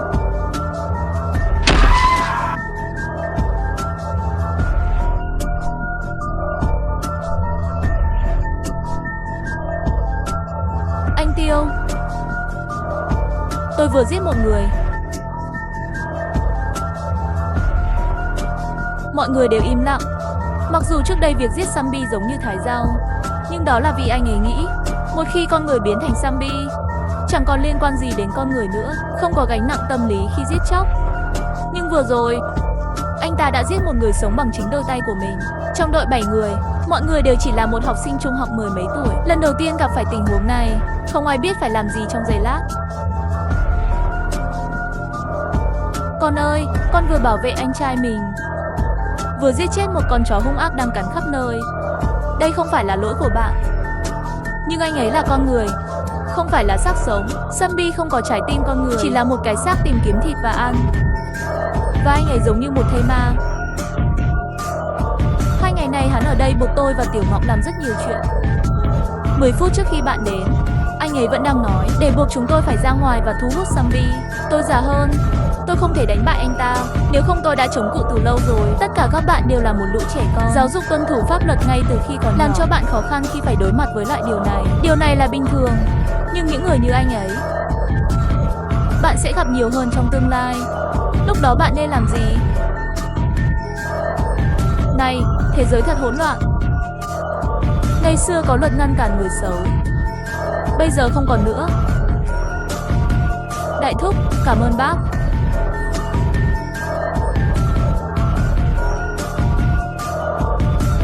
Tiểu Mộc, hãy đi an ủi chị Tiểu Ngọc. Bây giờ tôi cảm ơn chị ấy. Ngày mai tôi cũng sẽ đích thân đến xin lỗi chị ấy. Tôi muốn bình tĩnh một lúc. Ngoài ra, phần thức ăn của chính tôi, đưa một ít cho chị ấy và chú đó. Sau chuyện xảy ra tối qua, Tiểu Sa đã ngộ ra rất nhiều thứ. Vâng, thế giới đã thay đổi. Không còn ràng buộc pháp lý, thế giới bên ngoài không khác gì khu rừng hoang dã. Người tốt sẽ trở thành người xấu, và kẻ xấu sẽ trở nên như dã thú. Nghĩ lại đêm qua, Tiêu Sa mừng thầm, lúc đó tôi không hề có chút do dự nào. Bằng không người chết trước chính là huynh đệ Chu Phong của mình. Nếu chuyện đến như vậy, vậy thì đừng trách tôi tàn nhẫn. Cha, anh Tiêu, anh đang nói về cái gì vậy? Trưa ngày hôm sau, mọi người bắt đầu đi siêu thị. Đội ngũ 7 người đã trải qua nhiều trận chiến cho đến nay, họ đã hợp tác liền mạch với nhau. 5 thây ma trên đường, không thể sống sót sau 2 nước đi trong tay, cứ nằm xuống từng người một. Và ở hiệu thuốc, gặp gỡ Vu Dương và Diêu Tiểu Ngọc. Sau khi mọi người bàn bạc, cũng tạm thời gia nhập đội thoát hiểm. Cả hai nói rõ rằng họ biết mọi người đều đang thiếu lương thực. Vì vậy trước khi nhận được nguồn cung cấp thực phẩm, họ chỉ cần một lượng nhỏ thức ăn mỗi ngày, đó là nó. Và Tiểu Ngọc học y khoa và các chuyên ngành liên quan đến điều dưỡng. Tôi cũng có thể cung cấp cho bạn một số trợ giúp trên đường đi. Vu Dương là người lớn tuổi, tuy không mạnh lắm, nhưng dù sao thì anh ấy cũng là một người đàn ông trưởng thành. Hiệu quả chiến đấu vẫn mạnh hơn. Người anh em, đúng như dự đoán, đồ ăn trong siêu thị đã có vẻ như chúng ta chỉ có thể đi tiếp. Tiểu Mộc, thức ăn hiện tại của chúng ta sẽ tồn tại được bao lâu? Khoảng 2 ngày, và về cơ bản không có thực phẩm giàu năng lượng. Đã đến lúc bổ sung thức ăn. Lão Chu đi đến biệt thự của bạn từ đây, có cách nào vào không? Băng qua cây cầu trước mặt là con đường ngắn nhất để về ngoại ông, nhưng tôi em rằng sẽ không dễ dàng tìm thấy đồ thật trên con đường này. Có vài cửa hàng sau khi qua cầu. Vậy thì chúng ta hãy đi tới cây cầu trước nhé. Nếu có thể tìm thấy thức ăn trên đường, hãy đi qua cầu. Nếu không có thức ăn, sau đó chúng ta chỉ có thể đi đường vòng để tìm thức ăn. Vì nó ở ngoại ông, không có nhiều zombie trên con đường này. Một đội 9 người càn quét mọi nẻo đường, không gặp bất kỳ trở ngại nào. Nhưng khi chúng tôi tới cầu, mọi người đều chết lặng. Tại sao cây cầu này lại bị gãy? Cái quái gì vậy? Có vẻ như nó đã nổ tung. Thuốc nổ được quản lý. Không nhiều người có thể lấy được chất nổ. Có thể là ai đó từ quân đội. Không nhất thiết phải quy định. Đó là trước đây, mọi chuyện bây giờ đã khác trước. Nếu bạn đến từ quân đội, theo lý thì đã lục soát được trường chúng tôi. Trong quá trình tìm kiếm và ưu tiên của trường tương đối cao. Người bình thường sẽ không cho nổ cầu mà không có lý do. Họ làm việc đó vì chặn đường của cái gì đó. Có thể, nhưng không có nhiều zombie xung quanh. Thật kỳ lạ, dù bạn có nói thế nào đi chăng nữa, có vẻ như bây giờ chúng ta phải đi đường vòng. Tại sao bạn không tới căn nhà thuê của tôi trước? Tôi thuê nhà vì công việc. Phía trước không xa, mặc dù trong nhà không có đồ ăn, nhưng nó cũng có thể được sử dụng như một điểm dừng. Có một số siêu thị nhỏ trên đường, nhân tiện bạn cũng có thể đi xem thử. Chị Tiểu Ngọc, khu vực xung quanh nhà bạn thuê có đông dân cư không? Tôi thuê một ký túc xá nhân viên cũ, không có nhiều người sống ở đó, nhưng có một ngôi làng đô thị cách đó không xa. Giá thuê ở đó rẻ hơn, có khá nhiều người sống ở đó. Anh Tiêu, mặc dù đám đông dày đặc nhưng có khả năng gặp làn sóng zombie. Nhưng, ngoài cây cầu, đây là con đường duy nhất dẫn đến biệt thự. Bạn cũng có thể đi đến đảo đường vòng sau khi quay lại lộ trình ban đầu. Và sẽ còn nhiều yếu tố chưa biết nữa. Chu Phong và tôi thường đi con đường này, tương đối quen thuộc. Xét về tình hình hiện tại, đây là sự lựa chọn tốt nhất. Lão Hà, người cũng thường tới đây. Bố tôi mua cho tôi một biệt thự. Đó là khu biệt thự giống như của bạn, chỉ một. Tôi không có lương thực dự trữ trong biệt thự của mình. Chỉ có tôi và người quản gia và bảo mẫu. Trong nhà chẳng có gì ngoài mấy bức tượng nhỏ của tôi. Vì thế lúc đầu tôi đã không nói với bạn. Đó là trường hợp. Vậy thì chị Tiểu Ngư, phiền chị dẫn đường. Hãy cảnh giác khi ra đường. Đó là nó. Ở đó có ánh sáng. Thực sự có người sống sót. Bạn có muốn đi xem không? Bỏ qua nó bây giờ. Thật là một ngày mệt mỏi với mọi người. Chúng ta vào nhà bàn bạc trước. Vào nhà, mọi người đều được nghỉ ngơi, dễ dàng nhớ lại những điều bất thường trên đường đi. Tôi luôn cảm thấy khó chịu. Lão Hà, có rất ít zombie trên đường đi. Thật kỳ lạ là có quá ít. Không cảm thấy bình thường. Vâng, tôi cũng nghĩ vậy. Làng đô thị phía trước cách đây không xa. Nói một cách logic thì số lượng đó không phải là ít. Nó đã được dọn sạch chưa? Cùng với một số siêu thị trên đường, nó cũng đã được quét sạch. Tôi không nghĩ đó là zombie nếu nó bị giết. Chắc chắn có rất nhiều xác chết trên đường. Nhưng trên đường đi, tôi thậm chí còn không nhìn thấy một xác chết. Nếu ở đây không có nhiều zombie, vậy thì lý do khiến những người đó cho nổ tung cây cầu là gì? Có phải để ngăn chặn lũ zombie ở bên kia cầu không? Mọi người suy nghĩ hồi lâu nhưng không tìm ra được manh mối nào. Đã phải từ bỏ, đi nghỉ ngơi trước đi. Đêm, Tiêu Sa và Chu Phong thay nhau trực đêm. Gió lặng yên tĩnh, một đêm tĩnh lặng.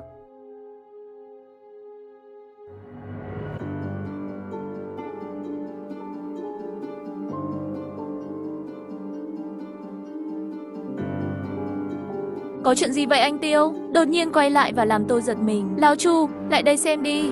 Tại sao tôi cảm thấy như có một bóng đen trên bầu trời? Và có vẻ như nó vẫn đang di chuyển phải không? Không anh trai, anh mệt quá phải không? Hãy đổi ca tối nay. Bạn đã gác 2 đêm. Kỳ lạ thật, tôi thực sự quá mệt mỏi phải không? Bạn đang nói về cái gì vậy? Có gì lạ? Không có gì đâu, Có lẽ tôi mệt quá rồi. Nhân tiện, lão Hà, bạn cũng quen thuộc với khu vực này. Bạn có thể ra ngoài và khám phá con đường sau. Chủ yếu để xem tình hình ở làng thành thị. Bây giờ chúng tôi không có nhiều thức ăn. Bạn phải nhanh chóng đi ra ngoài để tìm thức ăn. Không vấn đề gì, tôi sẽ đi ngay bây giờ.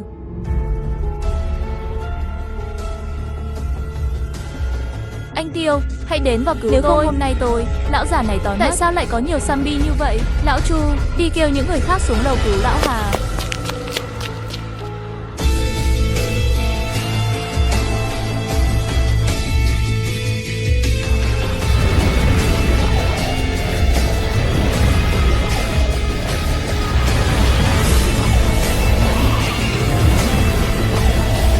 Trẻ em đã mất mát quá nhiều. Đừng ép buộc bản thân, hãy nhanh chóng đến với tôi. Sau khi mọi người nhanh chóng rút lui,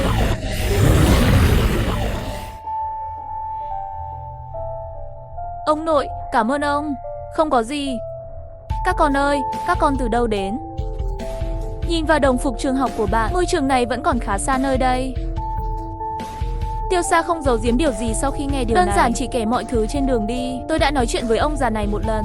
Anh ơi, anh tuyệt vời quá. Tôi nghe ông nội nói kẻ xấu bên ngoài thật đáng sợ, cũng có thể ăn thịt người. Quên giới thiệu, đây là cháu gái nhỏ của tôi. Hãy gọi tôi là Tuyết và bên cạnh tôi là bà già của tôi. Hỡi các con của mẹ, cuộc hành trình này thật khó khăn đối với các con. Bạn là những người có năng lực. Bác ơi, bác sống ở đây à? Bên ngoài thật hỗn loạn. Hàng xóm của bạn, tại sao bạn không cảm thấy bị ảnh hưởng? Có lẽ là do ở đây có ít người. Sân này là ký túc xá công nhân cũ. Nhà máy đã chuyển đi vào năm ngoái. Tất cả công nhân đã rời đi. Sau đó, nó được mở cửa cho công chúng thuê. Tuy nhiên, giá thuê nhà không phải chăng như các làng đô thị trước đây. Vì vậy có rất ít người sống ở đó. Chân và bàn chân của tôi không tốt. Bà già lại bệnh nữa. Cả hai chúng tôi hiếm khi đi chơi. Về tình hình bên ngoài, người sống ở tầng trên được 1 năm. Chàng trai trẻ nói với tôi. Nhưng sau khi anh ấy bỏ đi vào ngày hôm kia, kể từ đó tôi không thấy anh ấy quay lại nữa. Thưa ông, tôi xin mạn phép hỏi. Bạn không đi ra ngoài. Bạn lấy thức ăn bạn thường ăn ở đâu? Sau khi nhà máy được chuyển đi, con trai tôi cũng rời đi. Con trai tôi gọi đồ ăn, ông chủ đã liên hệ và gửi cho tôi. Giao mỗi tuần 1 lần, mỗi lần có giá trị 1 tuần. Nhân tiện, các em đã ăn gì chưa? Vợ chồng tôi thường ăn ít hơn. Vẫn còn nhiều thức ăn trong tủ lạnh. Sau đó cảm ơn bạn. Một cách trung thực, đồ ăn chúng tôi mang đến của thực đã gần xong rồi. Kể từ lần lái xe thứ hai, quan cảnh của Tiểu Sa với hai ông già này, tôi cũng có hiểu biết sơ bộ. Hai ông già thật tốt bụng. Cô bé này tên là Tuyết, không phải cháu gái của họ. Đó là đứa con của một cặp vợ chồng nhập cư khác trong sân. Hai người họ thường bận rộn. Ban ngày tôi giao nó cho hai ông già khiêng tôi đi khắp nơi. Và một ngày sau khi bố mẹ Tuyết ra ngoài, không bao giờ quay lại.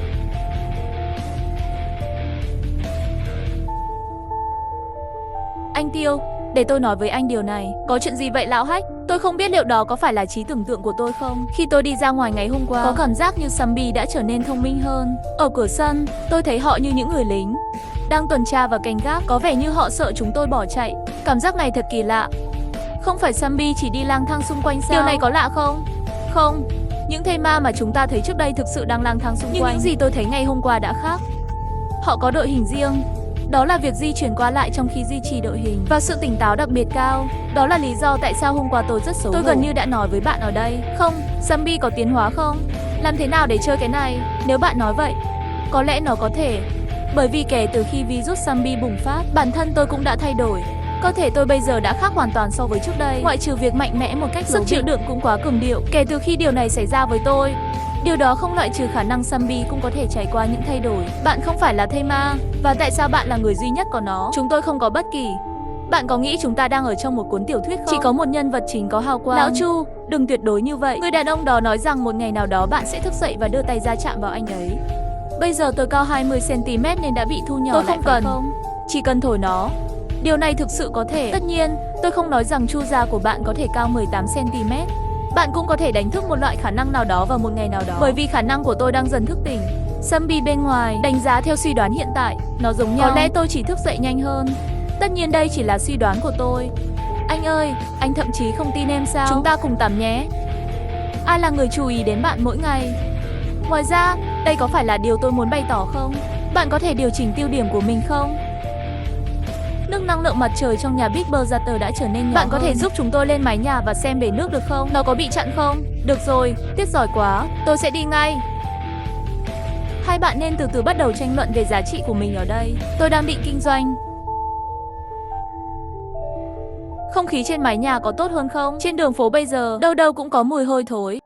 Ồ, có điều gì đó không ổn với những điều này. Tại sao lại có nhiều zombie như vậy? Dường như họ đang khao khát sống lại.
Nơi chúng tôi đã hẹn gặp nhau. Tuyết Nhi không nhìn thấy hai ông già đi theo mình nên rất lo lắng. Trong lúc vội vã, Tiêu Sa cũng không biết giải thích thế nào. May mà Diệp Mộng cứu kịp thời, nói đã đem hai lão già đến một nơi an toàn khác. Bảo anh ấy yên tâm. Tuyết Nhi không nói gì sau khi nghe, chỉ là cúi đầu cũng không biết đang nghĩ cái gì. Hello cả nhà, cùng đăng ký thành hội viên, comment, like ủng hộ kênh ở phần mô tả nhé. Yêu. Nhân tiện, tại sao các bạn lại thiếu người? Những người khác đâu? Chú Diệp Tâm và Vũ Tình. Gia Thiền 4 người ở phía trước siêu thị thu thập đồ ăn. Mấy người chúng tôi ở đây chờ đón anh. Chỉ mấy người bọn họ đi siêu thị, sẽ có không nguy hiểm đâu đúng không? Chắc là vấn đề không lớn. Lúc đầu chúng tôi đều đi cùng nhau, giải quyết được mấy cái thây ma trong hậu giới không còn nguy hiểm nữa. Tôi sẽ quay lại chờ bạn. Đi đi. Phía sau Thi Thủy, không biết có đáng tin cậy theo hướng này không? Phải ra khỏi đây. Anh Tiêu, không thấy người đâu nữa. Hai người xa nhau bao lâu rồi? Không lâu, khoảng 10 phút. Xin lỗi anh Tiêu, tất cả là lỗi của tôi. Chúng ta nên đợi bạn đến trước khi hành động. Đó không phải lỗi của anh, bản thân tôi cũng đến muộn rồi. Và trong thời gian ngắn như vậy, một vài người sống không thể cứ như vậy biến mất. Chắc là gặp phải tình huống đặc biệt gì đó. Tạm thời rời đi rồi, chúng tôi tìm kiếm xung quanh để chú ý. Mọi người đừng tách ra. Mấy người tìm khắp xung quanh, chỉ là không tìm thấy dấu vết của mấy người Diệp Tâm. Tiêu Sa trong lòng vội vàng. Thủy Triều xác chết phía sau có lẽ đang hướng về phía này, mà mấy người Diệp Tâm bây giờ lại không biết ở đâu. Chị gái của Diệp Tâm, Diệp Mộng lúc này càng lo lắng, muốn đi tìm em trai mình. Diệp Mộng, Diệp Tâm là em trai của bạn. Tôi có thể hiểu tâm trạng của bạn lúc này, nhưng bây giờ, tất cả chúng tôi đã tìm quanh khu phố rồi. Đúng là không thể bóng dáng của họ. Vài người sống sẽ không vô cớ biến mất. Miễn là không tìm thấy thi thể, họ vẫn còn sống. Có thể chỉ là gặp phải tình huống đặc biệt nào đó. Rời khỏi đây. Bây giờ mấy người chúng ta nếu tiếp tục ở đây, thế giới đó, mọi người sẽ chết. Cách tốt nhất hiện nay là để lại chữ cho họ trên tường của tòa nhà văn phòng, cho họ biết điểm hẹn mới. Miễn là họ quay lại và thấy, tự nhiên sẽ đến tìm chúng tôi. Giờ chúng ta đi đâu đây? Hãy rời khỏi khu vực này. Lão Chu, ta nhớ ngươi nói rồi, phía trước còn có một cây cầu dẫn đến vùng ngoại ông phải không? Chúng ta sẽ đến cây cầu và đợi họ. Đến bên cầu, rất may là cây cầu không bị nổ tung. Mọi người bàn bạc một chút, tìm một ngôi nhà gần đó có thể nhìn thấy cây cầu ngoài cửa sổ, chuẩn bị tạm thời ở lại, chờ tin tức của họ về lương đêm. Diệp Mộng, bạn đến đó nghỉ ngơi đi, đừng 2 tiếng rồi, tôi ở đây xem là được rồi. Được rồi, vậy tôi đi nghỉ ngơi trước. Đại ca, anh đang nhìn gì vậy? Tôi đang nhìn cây cầu đó. Bạn nói dối tôi nhìn thấy đôi mắt của bạn đang nhìn lên bầu trời. Có phải không? Bạn cũng có thể nhìn thấy thứ kỳ lạ đó trên bầu trời không? Tuyết Nhi, thứ kỳ lạ mà bạn đang nói đến trông như thế nào? Một thứ gì đó kỳ lạ như một con bạch tuộc. Mỗi khi móng vuốt của anh ta mở ra, tôi sẽ ở trong phòng mơ hồ nghe thấy những người xấu kia bắt đầu gầm gừ. Nghe xong lời của Tuyết Nhi, ngạc nhiên là Tuyết Nhi cũng có thể nhìn thấy cái bóng và rõ ràng hơn những gì anh ta nhìn thấy. Mặc dù đẹp trai chỉ có thể nhìn thấy đường viền mờ, nhưng cái bóng đó, đúng như Tuyết Nhi nói, có chút giống với bạch tuộc. Và kẻ xấu trong miệng anh ta có nghĩa là thây ma. Tuyết Nhi, cậu đã thấy thứ này mở móng vuốt bao nhiêu lần rồi? 3 lần. Trước đây tôi không thể ra khỏi nhà ông nội. Chán thật. Cho nên không sao thì sẽ đi xem thứ kỳ lạ này. Dù sao, miễn là móng vuốt của anh ta mở ra, hai người bên ngoài sẽ rất ồn ào. Suy nghĩ trong lòng, cái bóng này hiện chỉ có tôi và Tuyết Nhi nhìn thấy. Và nghe những gì Tuyết Nhi nói, có vẻ như móng vuốt của anh ta sau khi mở ra sẽ ảnh hưởng đến xác sống trên mặt đất. Có phải không? Sự hình thành của tổ xác chết là do cái bóng này điều khiển. Mỗi lần cách một thời gian, hắn sẽ tổ chức đám thây ma trên mặt đất đến vây hãm người sống sót. Tuyết Nhi, nhìn kìa, bây giờ móng vuốt của anh ta đang mở hay đang co lại? Tôi chỉ có thể nhìn thấy hình bóng, không rõ lắm. Bây giờ anh ấy đã từ từ rút lui rồi. Được rồi, cảm ơn, Tuyết Nhi. Thông tin bạn đưa cho tôi rất quan trọng. Tôi không cho cô thông tin gì quan trọng cả. Nhưng nếu anh trai bạn nói như vậy, Tuyết Nhi vẫn rất vui. Diệp Mộng, bạn đi nghỉ ngơi đi. Cả đêm rồi. Cậu yên tâm, em trai cậu, anh ấy sẽ ổn thôi. Có thể chỉ là gặp phải tình huống đặc biệt. Nếu hôm nay chúng ta không đợi tin tức của họ, chúng tôi đang đi đến khu vực đó để tìm một lần. Đêm qua Tiêu Sa và Chu Phong thay phiên nhau canh gác. Nhưng Diệp Mộng nhất quyết phải thức đêm, chỉ sợ bỏ lỡ tung tích của Diệp Tâm vào ban đêm. Không có cách nào, Tiêu Sa chỉ có thể gọi Chu Phong đi nghỉ ngơi. Tôi ở bên cô ấy cả đêm, theo thể lực hiện tại quả. Một đêm không ngủ không ảnh hưởng nhiều. Hai người ban đêm không có việc gì cũng nói chuyện phiếm rất nhiều. Hắn nguyên lai là bạn lớp của lớp Tiêu Sa, mặc dù thành tích học tập rất tốt, nhưng trong cuộc sống, lại là một cô gái ngu ngốc, bận rộn, sống động thích chơi trò. Chỉ là thời gian này sinh tử luyện tập, để hắn không còn niềm vui ngày xưa, nhiều là nỗi buồn và nỗi sợ hãi trên khuôn mặt. Lúc mới đến ngôi trường này, đã từng có một thời gian thầm yêu một đồng minh. Tất nhiên hắn hiểu, lúc đầu cảm xúc này chỉ là nhất thời thôi thúc mà thôi. Và bây giờ tôi đã không còn cảm giác đó nữa. Này, Tiểu Tâm, là Tiểu Tâm, cuối cùng họ cũng tìm được rồi. Diệp Tâm sao lại thiếu một người, chú Vô Dương. Hắn biến thành thây ma vì cứu tôi. Thì ra hôm đó sau khi Tư Thanh đi rồi, vài người trong số họ ở lại siêu thị để thu thập thức ăn. Đột nhiên nghe thấy trên lầu có tiếng kêu cứu của một phụ nữ. Vài người nghĩ có người sống sót, vội vàng lên lầu kiểm tra. Sau khi lên lầu, nhưng phát hiện chính mình không hiểu sao vào một cái nghịch lý khác nhau mê cung. Mấy người ngầm không tốt, biết đây là vào bẫy của người khác rồi. Sau một thử thách, không chỉ vũ khí của Diệp Tâm bị mất, khi nghỉ ngơi trên mặt đất với ba lô của Tần Giai Thiến cũng biến mất không thể giải thích được. Khoảng 30 phút nữa, mê cung này đột nhiên biến mất. Lúc này mọi người mới phát hiện mắc kẹt trong một nhà kho nhỏ. Mấy người vừa thoát khỏi nhà kho, lúc chuẩn bị ra siêu thị lại phát hiện bên ngoài thi thể Thủy Triều dâng cao. Không còn cách nào khác đành phải trốn về nhà kho. Cho đến ngày hôm sau, sau khi phát hiện thi thể Thủy Triều giải chạy đến tòa nhà văn phòng, nhìn thấy những lời họ để lại. Trên đường đến cây cầu, mặc dù hết sức cẩn thận, nhưng tai nạn vẫn xảy ra.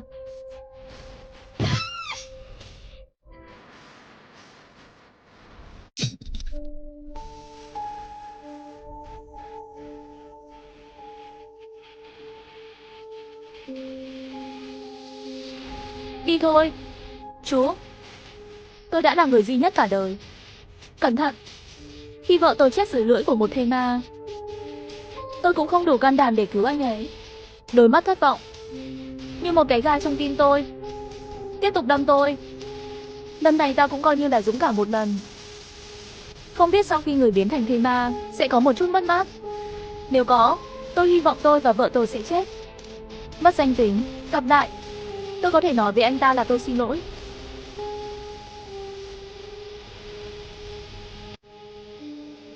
Chú là người tốt. Đúng rồi. Tại sao bạn không dùng dao làm bếp với gậy gỗ? Như vậy sẽ tốt hơn nhiều. Lão Chu, người đúng là hầu hạ Tiểu Gia Cát. Tôi cũng không thấy anh dùng dao găm, buộc vào gậy dùng đi. Tôi cũng nghĩ ra cách này rồi, nhưng bất kể tôi trói như thế nào, dao chải cây hoặc dao làm bếp đều dễ tháo ra, rơi còn không bằng dùng tốt trong tay đâu. Tất nhiên cũng có thể là tôi không trói phải không? Thứ này không có một chút kỹ năng và phương pháp thực sự khó giúp đỡ. Nếu đánh thêm nữa thì sẽ chết đấy. Mưa, cậu nói cậu đã vào một mê cung. Sao có thể có mê cung trong siêu thị? Vâng, lúc đầu tôi nghĩ mình bị ảo giác, nhưng sau khi hỏi mọi người đều nói là giống nhau. Và sau đó, khi mê cung này đột nhiên biến mất, chúng tôi lại xuất hiện trong nhà kho. Ba lô, vũ khí, không nghi ngờ chúng ta có gặp phải ma đánh tường không? Và người cầu cứu đó là một con ma nữ. Nữ quỷ chẳng lẽ quỷ cũng sẽ nhiều trách nhiệm? Vâng, chắc là như vậy. Mưa, chắc chắn là một con ma chết đói, nỗi ám ảnh với thức ăn. Tại sao ma chết đó lại nuốt dao phải không? Nếu anh ta thực sự là một con ma đói, vậy hắn làm gì với con dao dài của Diệp Tâm? Có nghĩ diễn nhào lộn à? Ta cảm giác hẳn là người. Bởi vì lúc đó chúng tôi ngồi trên mặt đất nghỉ ngơi, tôi để con dao bên cạnh, Đột nhiên cảm giác được một luồng gió nhẹ mang theo hương thơm, giống như phụ nữ đi nhanh từ bên cạnh. Cảm giác đó, sau đó quay đầu nhìn, con dao đã biến mất, ba không thể xịt nước hoa được. Quên đi, không nghĩ được thì tạm thời đừng nghĩ nữa. Bây giờ đã gần chiều rồi, mọi người nghỉ ngơi chút đi, sáng mai chuẩn bị qua cầu. Mọi người đi cắt đồ đi, hôm nay chuẩn bị qua cầu rồi. Tiêu ca, ta có chuyện muốn hỏi ngươi một chút. Ngọc Thanh sao vậy? Hôm qua, khi tôi đang trên đường đến đây, vô tình bị kính vỡ làm chảy xước tay. Đây vốn là chuyện nhỏ, tôi cũng không quan tâm, nhưng đêm qua trong giờ nghỉ, tôi vô tình phát hiện vết thương này đã biến mất. Da trên tay còn nguyên vẹn như ban đầu. Mọi người đều biết, vết chảy xước này không thể phục hồi hoàn toàn trong vài giờ. Cho nên tôi muốn hỏi một chút, có phải tôi cũng đã thức tỉnh được năng lực gì không? Sogo, anh cũng là người có khả năng thức tỉnh, bạn có thể cho tôi biết cảm giác được không? Giúp tôi xác nhận nhé. Cái này bản thân tôi trong quá trình này không có gì đặc biệt cả. Trước đây cảm thấy sức mạnh đang tăng lên, cũng là trong thực tế đánh nhau mới cảm nhận được. Lão Chu, đưa tôi con dao găm của anh. Đây là con dao găm nhỏ yêu quý của tôi. Cô làm gì vậy? Sẽ không phải là muốn nằm báng. Vì bạn cũng chỉ biết sau khi trải qua thực hành. Vậy tôi sẽ thử lại. Thay vì không nói chuyện sau khi cắt tay, cứ như vậy yên lặng đứng. Mà mọi người cũng bị Vũ Tình này một cái làm cho mạnh. Lúc đó cũng không biết nên nói gì, chỉ có thể từng cái một đứng như cọc gỗ, chờ xem kết quả phía sau. Điều đáng ngạc nhiên là trong 10 phút tới, vết chảy xước trên tay Vũ Tình ngay trước mắt mọi người từ từ biến mất từng chút một. Bỏ lực tiết giày lực bỏ. Vũ Tình, đây là khả năng tự chữa bệnh của bạn quá tốt phải không? Chị ơi, vậy sau này cậu không sợ bị thây ma cắn đâu? Tuyệt vời, cái này chưa thử thì khó nói. Ôi mưa, tôi xin anh đừng thử. Nếu nó không hiệu quả với virus zombie thì đã xong rồi. Vũ Tình, sau này bạn không sợ bị thương nữa. Tôi ngưỡng mộ anh. Chuyện gì xảy ra với từng người một? Sao trông còn kích động hơn tôi? Vũ Tình nhìn mọi người nhảy nhót phấn khởi. Hắn không biết hắn lần này năng lực thức tỉnh cho họ bao nhiêu hy vọng, bởi vì luôn luôn mọi người đều nghĩ đẹp trai là người được chọn, chỉ có hắn mới có thể thức tỉnh năng lực. Nhưng sự thức tỉnh của Vũ Tình khiến mọi người biết bản thân cũng có khả năng thức tỉnh năng lực đặc biệt trong thế giới mất mát này. Với khả năng đặc biệt, điều đó có nghĩa là xác suất tự mình sống sót sẽ tăng lên rất nhiều. Nếu không đều là một đám học sinh trung học bình thường, làm thế nào có thể mất trong số lượng lớn và tuổi trưởng thành trong sự lừa dối của thế giới. Đúng rồi, khả năng này của bạn có thể chữa lành cho người khác không? Hay chỉ có thể là chính mình? Không biết. Phải thử xem, không phải chị ơi, chị xem em làm gì. Tôi mạnh mẽ và không có vết thương, đừng mở tôi ra. Ông sợ cái gì vậy? Nếu tôi có thể chữa được thì sao? Đừng cử động, đau một chút là được rồi. Tại sao tôi nghe có vẻ lạ? Để tôi thử xem.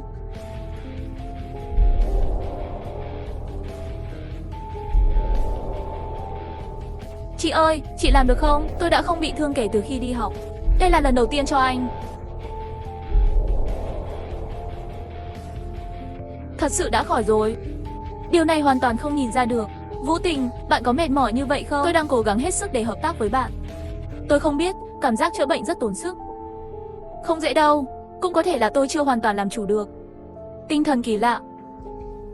Sức mạnh của tôi không cảm thấy như vậy khi sử dụng. Có khả năng nào không? Cậu là một chiến binh quyền lực. Không có thanh màu xanh và y tá ướt của Tần Thị là muốn màu xanh, cho nên không giống nhau. Nói ai vậy? Lần sau cậu bị thương, đừng tới tìm tôi. Không, tôi đang nói về trò chơi. Nghề nghiệp trong game để so sánh. Y tá trong trò chơi là nghề phụ trách điều trị, không có gì khác. Bởi vì sự thức tỉnh của Vũ Tình, mọi người vét mực nửa ngày, cuối cùng đi qua cầu lúc 11 giờ sáng. Trên cầu không có mấy xác chết. Đẹp trai cắt dưa cắt rau suốt đường đi không bị cản trở. Xong có một cửa hàng đồ dùng ngoài trời. Chúng ta đi xem có được không? Ba lô của Vũ Tình Gia Thiến cũng không còn nữa. Tôi sẽ đi xem có cái nào phù hợp không. Lão Hà sản phẩm ngoài trời, bạn là chuyên gia. Bạn đưa họ vào xem, nhân tiện làm chút dây thừng hay gì đó xem làm. Bên kia có mấy cái thây ma, tôi canh cửa xem tình hình bên ngoài. Bên này cây cầu có rất ít thây ma, không biết có phải lại bị đám bóng đen kia tập trung không? Kiểm soát được rồi, lát nữa hỏi Tuyết Nhi xem. Cái gì thế này? Chậu rửa chân màu đen.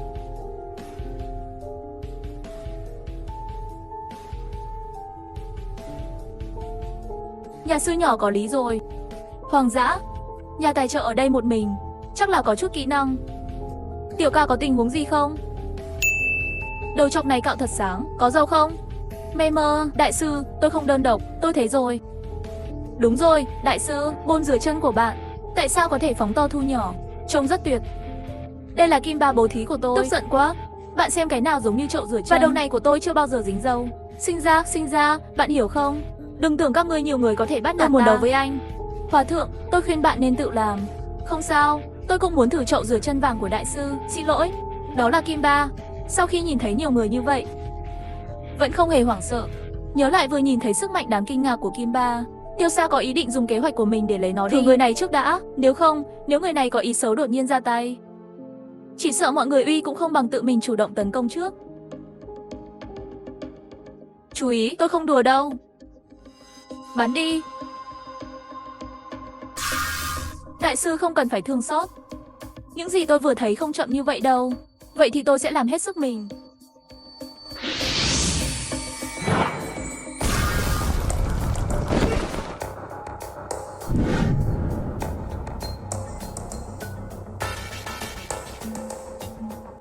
Hòa thượng, sức mạnh của lá vàng này thực sự rất lớn, nhưng tốc độ quá chậm. Hơn nữa chắc là bạn cũng không thể điều khiển liên tục được. Một khi bị ai đó né tránh, bạn sẽ kết thúc. Nhà tài trợ không chỉ có gỗ dồi dào và rất thông minh. Tiểu tăng khâm phục lẫn nhau. Sư phụ không phải lúc đầu ở lại với tôi chưa? Hơn nữa người kim ba thật sự uy lực kinh người. Không trách ngươi mới dám kiêu ngạo như vậy. Tôi đến đây và thổi bay nhau. Nhưng tôi thấy Tiêu ca của thật là càng ngày càng mạnh. Vừa rồi nhà sư đập, đổi lại là tôi đã biến thành bánh rồi. Lão Chu, hòa thượng này toàn thân phát ra khí thứ hai, chỉ có ngươi mới có thể chống lại, cũng làm khó anh Tiêu của tôi rồi. Thật xấu hổ. Tôi không chịu nổi nữa, đường phố thì đường phố, vẫn còn ở bốn phương, ngón chân của tôi đã có một nơi trú ẩn. Cái này đúng rồi. Vẫn chưa hỏi đại sư số pháp. Đừng gọi là đại sư nữa, tiểu tăng pháp hiệu thật. Các ngươi gọi ta là chân như là được rồi. Hòa thượng, bạn kim ba này rất giỏi, là khả năng thức tỉnh của bạn sao? Tiểu tăng pháp hiệu thật giống như cảm ơn bạn. Kim ba này thực sự là khả năng bất ngờ thức tỉnh của tôi. Bạn có thể hỏi như vậy, chắc các bạn cũng có khả năng của mình. Tôi là người tăng cường thể lực, tăng cường thể chất. Thảo nào phản ứng nhanh như vậy, chắc là sức mạnh của người cũng không yếu. Bình thường, có lẽ chỉ là sức mạnh của một vài người lớn. Đúng rồi. Bạn có thể mạo muội hỏi một chút năng lực của bạn thức tỉnh như thế nào? Tôi đã hóa duyên khi thấy ma bùng phát. Người phụ nữ định cho tôi thức ăn, đột nhiên hút xong là bị ướt. Tôi vẫn chưa kịp phản ứng, hắn ném tôi xuống đất. Mở miệng ra, nỗi sợ trong lòng tôi, nghĩ xem cái này hóa duyên kim ba nếu có thể lớn giúp lên. Tôi chặn hắn lại là được rồi. Kết quả là kim ba của Nhiên trở nên lớn hơn, mở ra thêm. Tôi lấy kim ba vung mạnh một cái, dễ dàng giết chết hắn. Có phải không? Khả năng thức tỉnh có liên quan đến suy nghĩ bên trong của cá nhân. Tôi cũng không biết nữa, tôi cũng chưa nói chuyện với ai về chuyện này, không thể so sánh. Xem ra đúng là như vậy rồi. Lúc trước chú Dương vì cứu tôi, sau khi bị thây ma cắn, lúc đó tôi có một ý nghĩ rất mạnh mẽ. Giá mà tôi là bác sĩ, có thể cứu mạng anh ta. Có lẽ đó thực sự là ý tưởng mạnh mẽ này, truyền cảm hứng cho khả năng của tôi. Tôi đã thức tỉnh một cách vô thức. Nhưng khi độc tố bùng phát, tôi cũng từng có ý tưởng trở nên mạnh mẽ hơn. Có vẻ như vậy, sự thức tỉnh của năng lực chắc là khi gặp nguy hiểm với chính mình. Nội ám ảnh có liên quan. Sau khi mọi người lục soát hoa trong cửa hàng đồ dùng ngoài trời, tiếp tục đi dọc đường. Mảnh này rất quen thuộc với Tư Thanh và Chu Phong. Quét xuống hết cơ, ba lô của mọi người đều đầy. Ngay cả Chân Như cũng đang dưới sự thuyết phục của thiên hạ. Có một cái lưng ba lô từ cửa hàng đồ dùng ngoài trời. Lúc đầu hắn từ chối, bởi vì anh ấy ngủ nhiều năm, đã quen rồi, không đặc biệt quan tâm đến thức ăn. Tất nhiên, chủ yếu là vì anh ấy luôn cô đơn và sức chiến đấu không yếu, chưa từng gặp phải nguy hiểm gì. Cho dù gặp phải thủy triều, hắn đánh không chạy được vẫn không thành vấn đề. Nhà chuột ở gần đây. Cũng không biết thằng bé bây giờ thế nào rồi. Cậu bé Ngô Hạo sống gần đây. Tôi không biết. Có mấy lần bố tôi lái xe đến đón tôi đã đốt anh ta trên đường đi. Nhưng tôi cũng chỉ biết vị trí gần đúng. Mỗi lần anh ta đều xuống ở ngã tư. Tôi nói đưa cho anh ta, cửa nhà anh ta cũng không làm cho nó bí ẩn. Lão Chu, điều kiện nhà chuột không tốt, bạn biết đấy. Có thể anh ta không muốn cô nhìn thấy tình hình ở nhà, hơi tự ti. Thằng nhóc này có chút tự ti. Chúng ta quan hệ 3 người, anh ta còn quan tâm đến những thứ ảo. Số 5 là bạn cùng phòng của Chu Phong. Bình thường 3 người quan hệ rất tốt, chỉ là trong kỳ nghỉ năm mới, anh ấy về nhà thăm mẹ, cho nên không ở cùng với họ. Chúng ta có muốn đi tìm không? Tôi vẫn rất lo lắng cho cháu trai này. Bạn thậm chí không biết vị trí chính xác, làm thế nào để tìm. Gần chiều rồi, trước tiên hãy tìm một chỗ đứng. Xung quanh đây là những nhà máy cũ. Chúng ta ở trong nhà kho này một đêm đi. Đêm đẹp trời, mấy người đứng ở cửa nói chuyện phiếm. Diệp Tâm tiểu tử kia mỗi ngày cùng chị nó chán nhau, sợ chị gái anh ta bỏ chạy. Chị em nhà họ có quan hệ tốt, có gì lạ vậy? Trong thời kỳ khó khăn, có thể có một người thân bên cạnh rất hạnh phúc. Biến mất, bên kia hình như có động tĩnh. Có thể chỉ là mấy cái xác sống rải rác thôi, không lạ. Hình như có tiếng đánh nhau, là tiếng gầm của thây ma. Lão Hà đi gọi Diệp Tâm ra xem cửa. Mấy người chúng ta đi xem tình hình.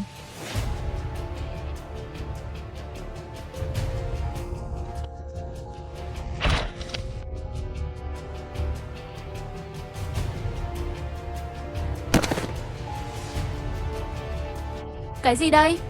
Trông thật kinh tởm. Hơn nữa xem thì không dễ chọc đâu.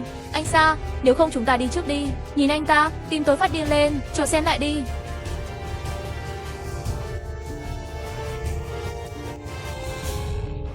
Chết tiệt, bị phát hiện rồi. Lần này chơi lớn. Không ngờ anh ta lại tỉnh táo như vậy. Con vật này chạy nhanh quá. Bị đuổi theo rồi. Mọi người quay lại làm hắn đi.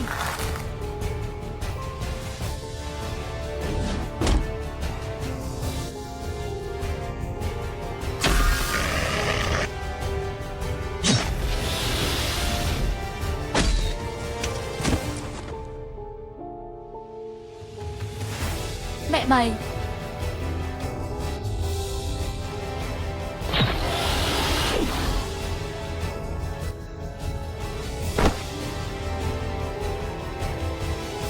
Bạn của anh bị thương rất nặng, tốt nhất là đưa anh ta ra khỏi khu vực này. Con quái vật này có khả năng theo dõi rất tốt và vết thương này không là gì đối với anh ta. Anh ấy sẽ sớm tìm thấy bạn một lần nữa.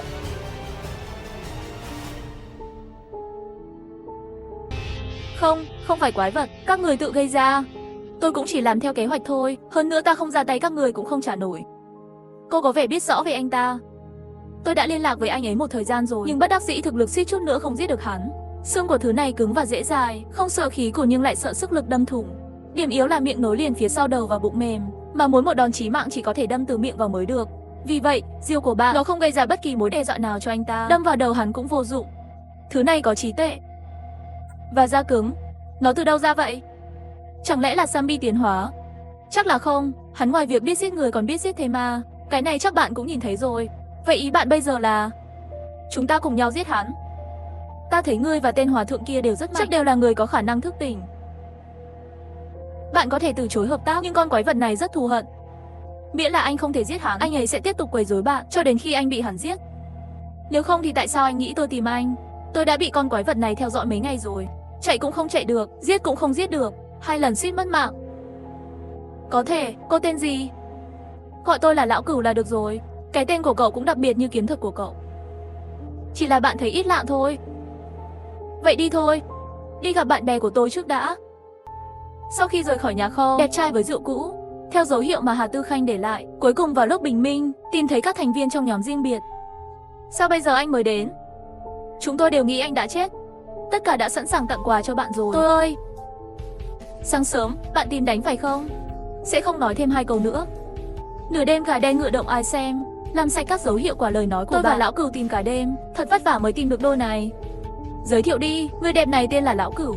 2 người đã gặp nhau trước đây, bây giờ tạm thời tham gia với cùng nhau đối phó với con quái vật đó.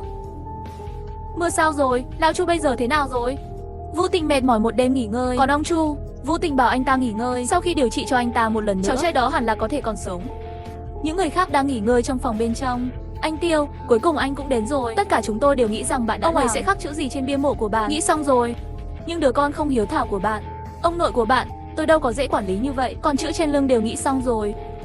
Các bạn định khắc gì? À, tôi đã nhịn cả đêm rồi. Tôi chỉ không thể nghĩ ra những từ ngữ đó. Cuối cùng lão Hạ nói không được thì khắc đơn giản một chút thì gọi cuộc sống khó khăn không cần giải thích.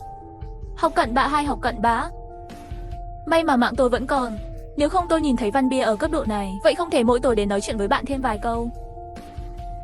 Có người ở dưới.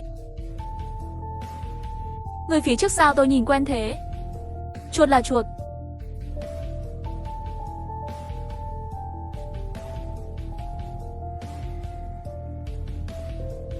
Chuột thực sự là bạn. Sao anh lại ở đây? Một nhóm người bên ngoài cửa sổ lên lầu. Một trong số đó của nhiên là đẹp trai, bạn cùng phòng của Chu Phong, Ngô Hạo. Bạn bè cùng nhau nói những lời không hết. Hóa ra khi virus zombie bùng phát, Ngô Hạo và mẹ cậu ta đang chuẩn bị ra ngoài mua thức ăn. Kết quả vừa ra khỏi cửa thì gặp phải thây ma. Mẹ của Ngô Hạo đẩy Ngô Hạo ra và bảo anh ta chạy đi, và ông ấy đã chết trước mặt con trai mình. Tinh thần suy sụp, Ngô Hạo đứng yên tại chỗ. Một thây ma lao vào hắn. Thời điểm khủng hoảng, hắn đã thức tỉnh năng lực bảo vệ. Khả năng này không chỉ có thể tự bảo vệ mình, cũng có thể che chở cho người khác. Sau này dựa vào khả năng này, ông ấy ở nhà một thời gian. Sau khi hoàn thành nhiệm kỳ đầu tiên của mẹ, tôi định ra ngoài xông vào, nhìn tình hình bên ngoài xem. Kết quả là gặp phải chuẩn bị đến thành lập một nhóm người ở nơi trú ẩn. Người dẫn đầu thấy khả năng bảo vệ của hắn rất xuất sắc. Tôi chủ động mời anh ta vào nơi trú ẩn. Mà lần này mấy người đi ra là đi ra ngoài thu thập vật tư. Đã nhiều ngày rồi, Thì ra các bạn đều là người quen cũ. Bây giờ không có anh em trong nơi trú ẩn của chúng tôi, địa vị không thấp. Mấy người, bạn muốn tham gia nơi trú ẩn của chúng tôi? Có hay không có anh em, đối xử của bạn sẽ không tệ. Người bình thường vào là đãi ngộ gì? Ngay cả những người bình thường không có kỹ năng, sau khi tham gia nơi trú ẩn của chúng tôi, chỉ cần lao động, tất cả đều có thể nhận được thức ăn tương ứng. Nếu bạn có kỹ năng chuyên môn, vậy thì đãi ngộ sẽ tốt hơn. Mà nếu là người đã thức tỉnh năng lực, vậy thì trực tiếp vào quản lý rồi. Về phần đãi ngộ tốt xấu, bạn có thể hỏi không anh em? Mấy người có thể đến từ xa như vậy không? Chắc cũng có năng lực. Không vội đâu, hãy suy nghĩ đi. Có thể có một điểm tôi sẽ đề cập lại ở đây. Bạn không cần phải lo lắng về sức mạnh của nơi trú ẩn của chúng tôi có súng và ngòi nổ. Trước đây để ngăn chặn thây ma còn làm nổ tung một cây cầu. Châu Phong, anh đã ở đâu vậy? Bảo bạn nghỉ ngơi thật tốt trước, đừng chạy lung tung. Bạn nghĩ rằng khả năng chữa bệnh của tôi sẽ đến với bạn không vất vả phải không? Những người này, họ đến từ một nơi trú ẩn gần đó. Quần áo màu xám, đây là bạn của tôi và lão Chu, Ngô Hạo. Cô gái này, xin hỏi khả năng thức tỉnh của bạn có phải là chữa bệnh không? Vâng, có chuyện gì vậy? Bạn có muốn đến nơi trú ẩn của chúng tôi không? Khả năng này của bạn, nó rất phổ biến ở nơi trú ẩn của chúng tôi. Tốt hơn chúng ta. Tôi ở đây đãi ngộ cũng không tệ. Tại sao lại đến chỗ các bạn? À cô gái, đừng vội trả lời, có thể suy nghĩ từ từ. Không cần suy nghĩ, đội ngũ hiện tại của tôi rất tốt. Nếu em gái không nghĩ về thì quên đi. Lần này chúng ta ra ngoài nhiệm vụ còn chưa hoàn thành đâu. Chỉ sợ phải nhanh lên thôi. Chuột, mày đi đâu vậy? Cậu không ở lại đây với chúng tôi sao? Không được Chu, tôi sẽ trở về nơi trú ẩn. Tôi đã nói rồi, anh Ngô, ngươi không dễ dàng xen vào bên cạnh lão đại làm việc. Tương lai tốt đẹp vô hạn, làm sao có thể theo đội ngũ nhỏ này có tương lai gì? Được rồi, chúng ta cũng nên đi thôi. Với thu hoạch hiện tại của chúng tôi, trở về lão đại sẽ không hài lòng đâu. Chuột, tôi đi đây. Hy vọng sau này chúng ta sẽ gặp lại nhau. Anh Tiêu, con chuột, anh ta giống như một người khác. Phải không, anh ta vừa bỏ đi. Chết tiệt, anh ta bỏ đi. Có lẽ ai cũng có tham vọng. Mùi của người phụ nữ đó. Vào ngày chúng ta bị mắc kẹt trong mê cung, tôi ngửi thấy mùi giống nhau. Bạn có chắc là cùng một mùi không? Chắc rồi, tình huống đó khiến tôi sợ hãi đứng lên. Tôi sẽ không nhớ nhầm. Thằng nhóc Ngô Hạo này. Anh Ngô, những người đó là bạn tốt của anh. Không có gì ngạc nhiên khi họ bị mắc kẹt với ảo ảnh ngày hôm đó. Ông bảo chúng tôi đừng giết họ. Tôi chỉ biết 2 người trong số họ. Còn về những người bị mắc kẹt ngày hôm đó, tôi không biết. Chỉ là xem đồng phục học sinh của họ và tôi cũng là cựu sinh viên. Tôi bảo anh thả họ ra, chỉ là không ngờ họ cùng với bạn tôi. Không phải bạn thì dễ làm rồi. Người phụ nữ đó có khả năng chữa bệnh. Cậu biết mà, khả năng này trong thời kỳ khó khăn này, nó khá hiếm. Chúng ta sẽ trói anh ta thẳng trở lại nơi trú ẩn. Ông chủ nhất định sẽ ghi công cho chúng ta. Chúng ta 2 tháng cũng không lo ăn. 2 người bạn của tôi là những người rất trung thành. Theo hiểu biết của tôi về họ, sẽ không bỏ qua bạn bè. Vậy thì giết hết đi.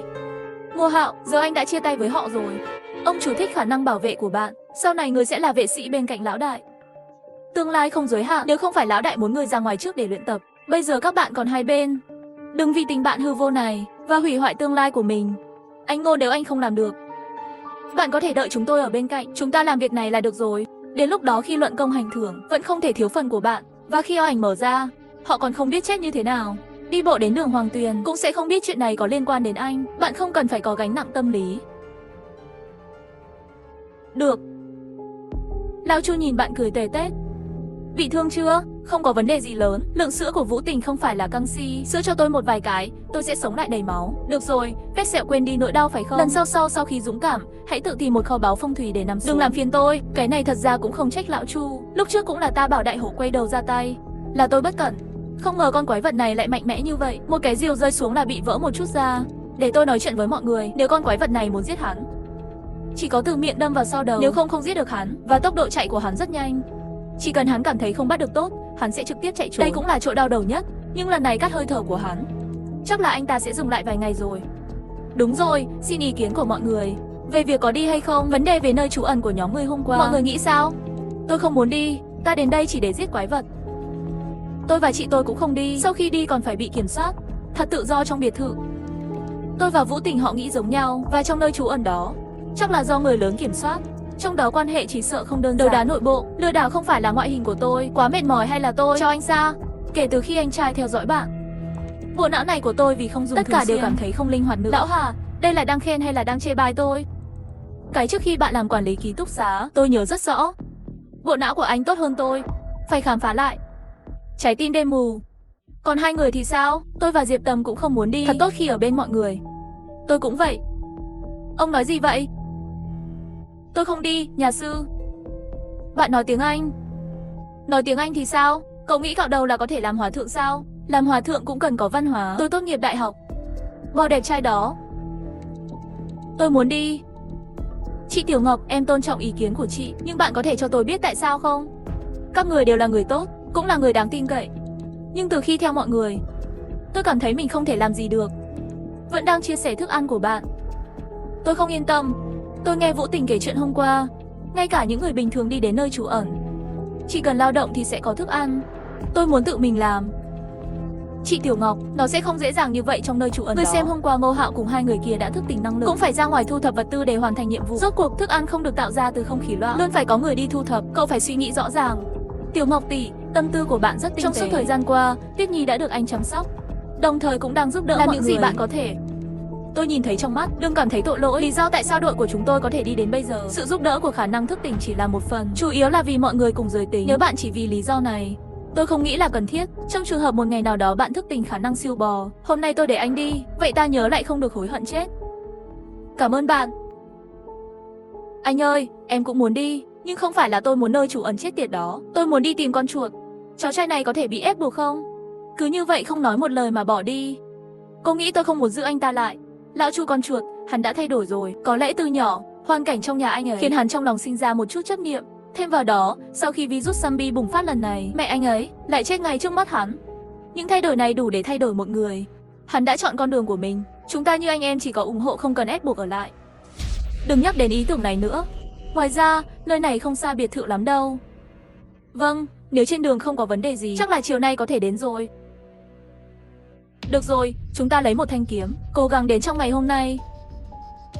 Nghe được sẽ đến ngay.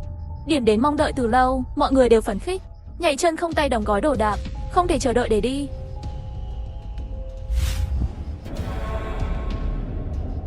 Anh Sa, chuyện gì vậy? Đây là nơi nào vậy? Cảm giác này lại là mê cung đó. Chúng tôi bị phục kích, có chuyện gì vậy? Trước mắt tôi không có gì thay đổi.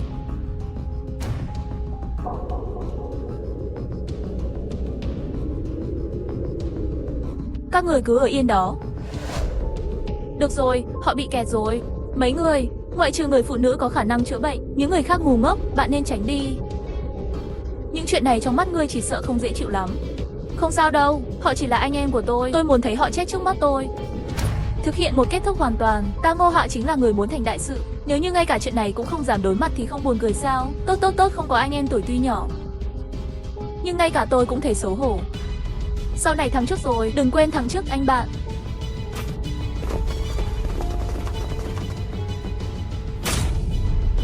Lão Chu, mau tỉnh lại và giết chúng đi.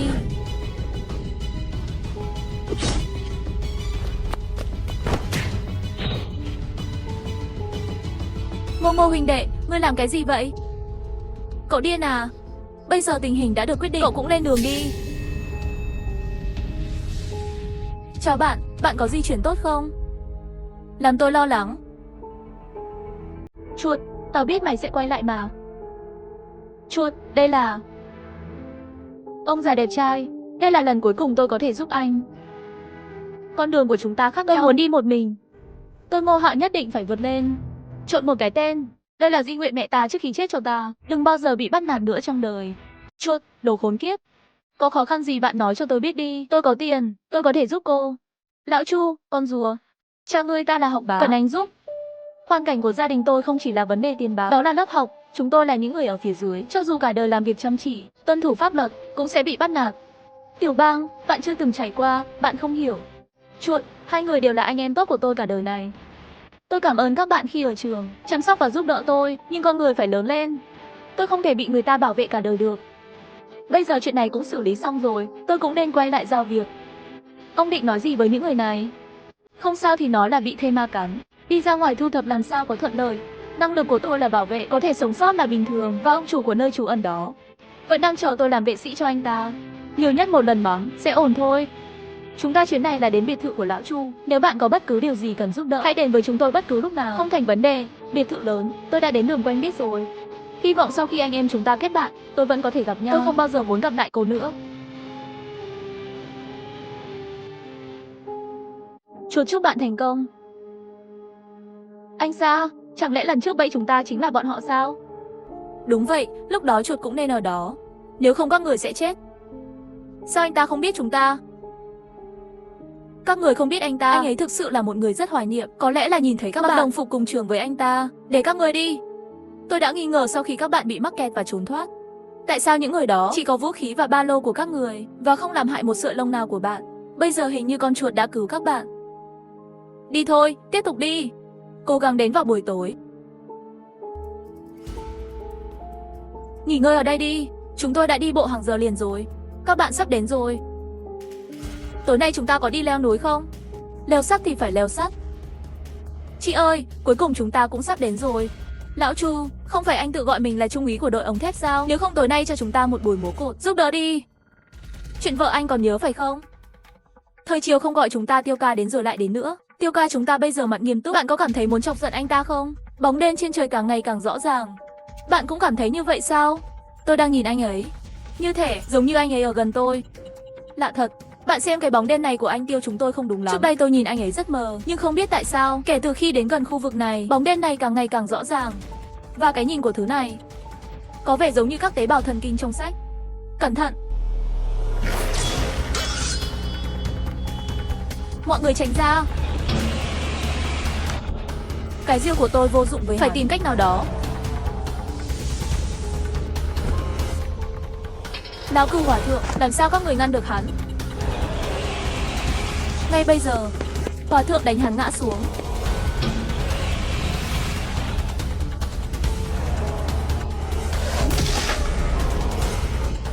Bắn tốt, nắm lấy cơ hội.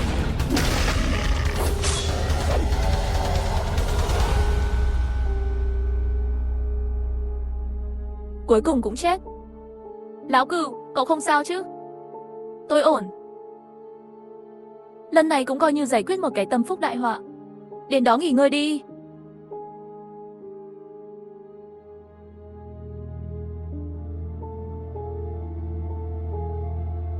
Đây là...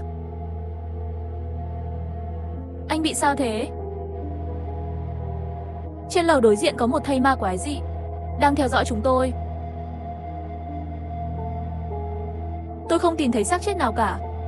Đi thôi, nghỉ ngơi đi. Lát nữa còn phải đi.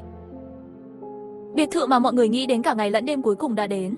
Cảm xúc trong lòng khi trường học nổ ra khủng hoảng mất mát. Chính mình cũng không nghĩ tới có thể đi đến bước này. Hai người từ đầu đến bây giờ là đội ngũ nhỏ gồm 11 người. Số lượng người ngày càng tăng, trách nhiệm trên vai mình cũng đang dần tăng lên. Hy vọng nơi này thật sự có thể giống như lời Chu Phong nói, có thể khiến mọi người ở lại thế giới, ngay mà trật tự được khôi phục. Lão Chu, biệt thự này của nhà bạn hình như hơi lớn. Tôi tưởng là loại nhà phố mấy trăm căn. Cái này của bạn chiếm một diện tích lớn như vậy. Được rồi, đừng đứng ngoài. Chúng ta vào trong còn phải chuẩn bị tiệc tối nay. Lão Chu, bạn sẽ không hoảng sợ khi sống một mình đêm nay sao? Thực ra lúc đầu không muốn mua loại lớn như vậy. Sau tất cả, tôi sống một mình hầu hết thời gian. Chủ yếu là bố tôi nói xây một tầng hầm lớn, diện tích không thể quá nhỏ. Tôi nhớ khi tôi cải tạo, cần rất nhiều công sức. Có phòng ở tầng hầm không?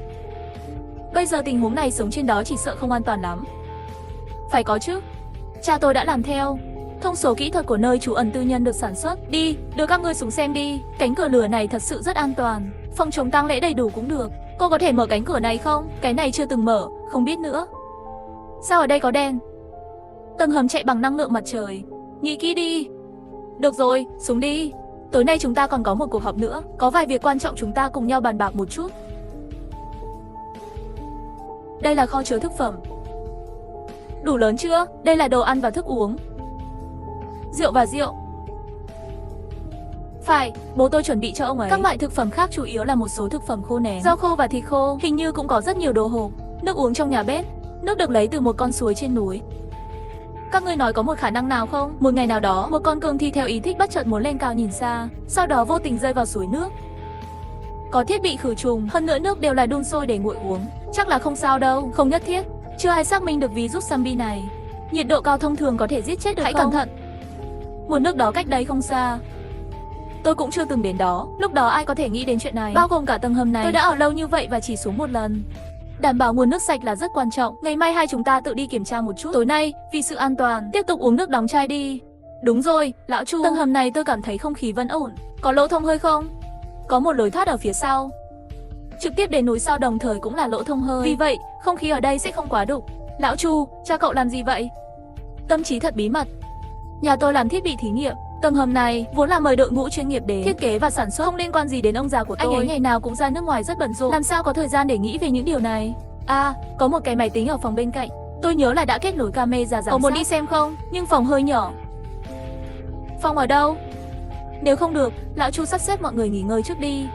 Sau khi xong tôi và bạn đi xem là được rồi. Cũng quen thuộc với tình hình của tầng hầm này.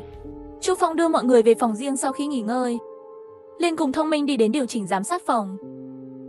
Lão Chu, giám sát mà bạn nói đến không phải là máy tính này sao? Ừ, sao vậy? Tôi cứ tưởng là loại đó, hệ thống giám sát chuyên nghiệp đa màn hình. Lúc đầu là định mua loại đó. Sau này nghe cha tôi nói loại đó quá phiền phức, cần bảo trì thường xuyên. Và sau khi lên kế hoạch cuối cùng, chỉ còn lại một căn phòng nhỏ như vậy. Chỉ là muốn buông cũng không buông được nữa. Dù sao camera cũng không nhiều. Tôi có một máy tính thông thường. Vâng, miễn là nó hoạt động. Có giám sát vẫn rất quan trọng. Để tôi thử xem còn dùng được không. Đây là thư bố tôi gửi cho tôi.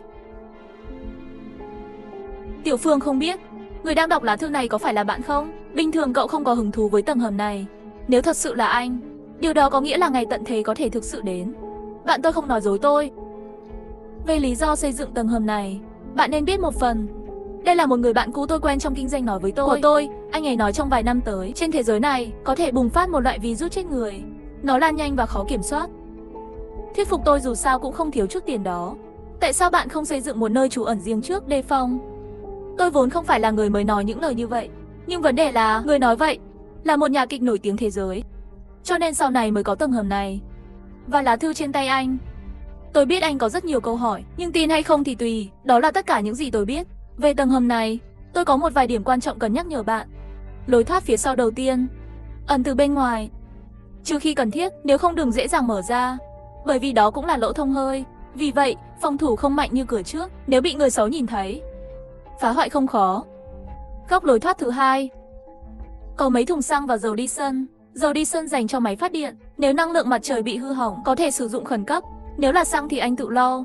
Dù sao, mỗi cái để lại một vài thùng. Điều cần chú ý thời gian lưu trữ xăng thông thường tối đa là 1 năm. Sử dụng sớm nhất có thể. Trước đây mỗi lần về tôi đều dạy chú lý. Thay thế một lần, bạn tự tính toán thời gian đi. Ngoài ra còn có thùng xăng không cần thiết không được vận chuyển bừa bãi, chỉ có thể đặt ở nơi thông gió mát mẻ. Cho dù vận chuyển cũng phải chú ý tiếp đất. Trong trường hợp sản xuất tĩnh điện, đừng tự đánh mất mình. Người muốn chết hèn nhát như vậy. Khi tôi chết, tôi sẽ xuống với 7 con sói. Trong kho chứa thức ăn có 2 hộp, là một số hạt giống thực vật dễ trồng. Nếu điều kiện cho phép bản thân tìm cách trồng, đặt sách và hạt giống liên quan đến trồng lại với nhau. Và nhớ, nếu gặp phải tình huống đặc biệt nào, không thể ở lại nơi trú ẩn nữa, bạn có thể đi tìm bạn của tôi. Anh ấy từng làm việc ở nước ngoài, nhưng khi viết thư, anh ấy đã về nước thường trú tu luyện rồi. Địa chỉ là số 372 đường Trung Ngữ. Bạn có thể gọi anh ấy là Bác Vương. Cuối cùng, nếu tôi ở bên bạn, tôi hy vọng bạn khóc và đưa trái tim cho tôi, và bày tỏ lòng biết ơn và cảm động mạnh mẽ đối với tôi. Nếu lúc này anh không ở bên cạnh em, hãy nhớ sống tốt.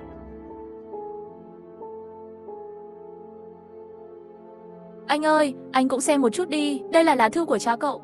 Tôi xem để làm gì? Nội dung trong thư chủ yếu là về tầng hầm, không có gì riêng tư.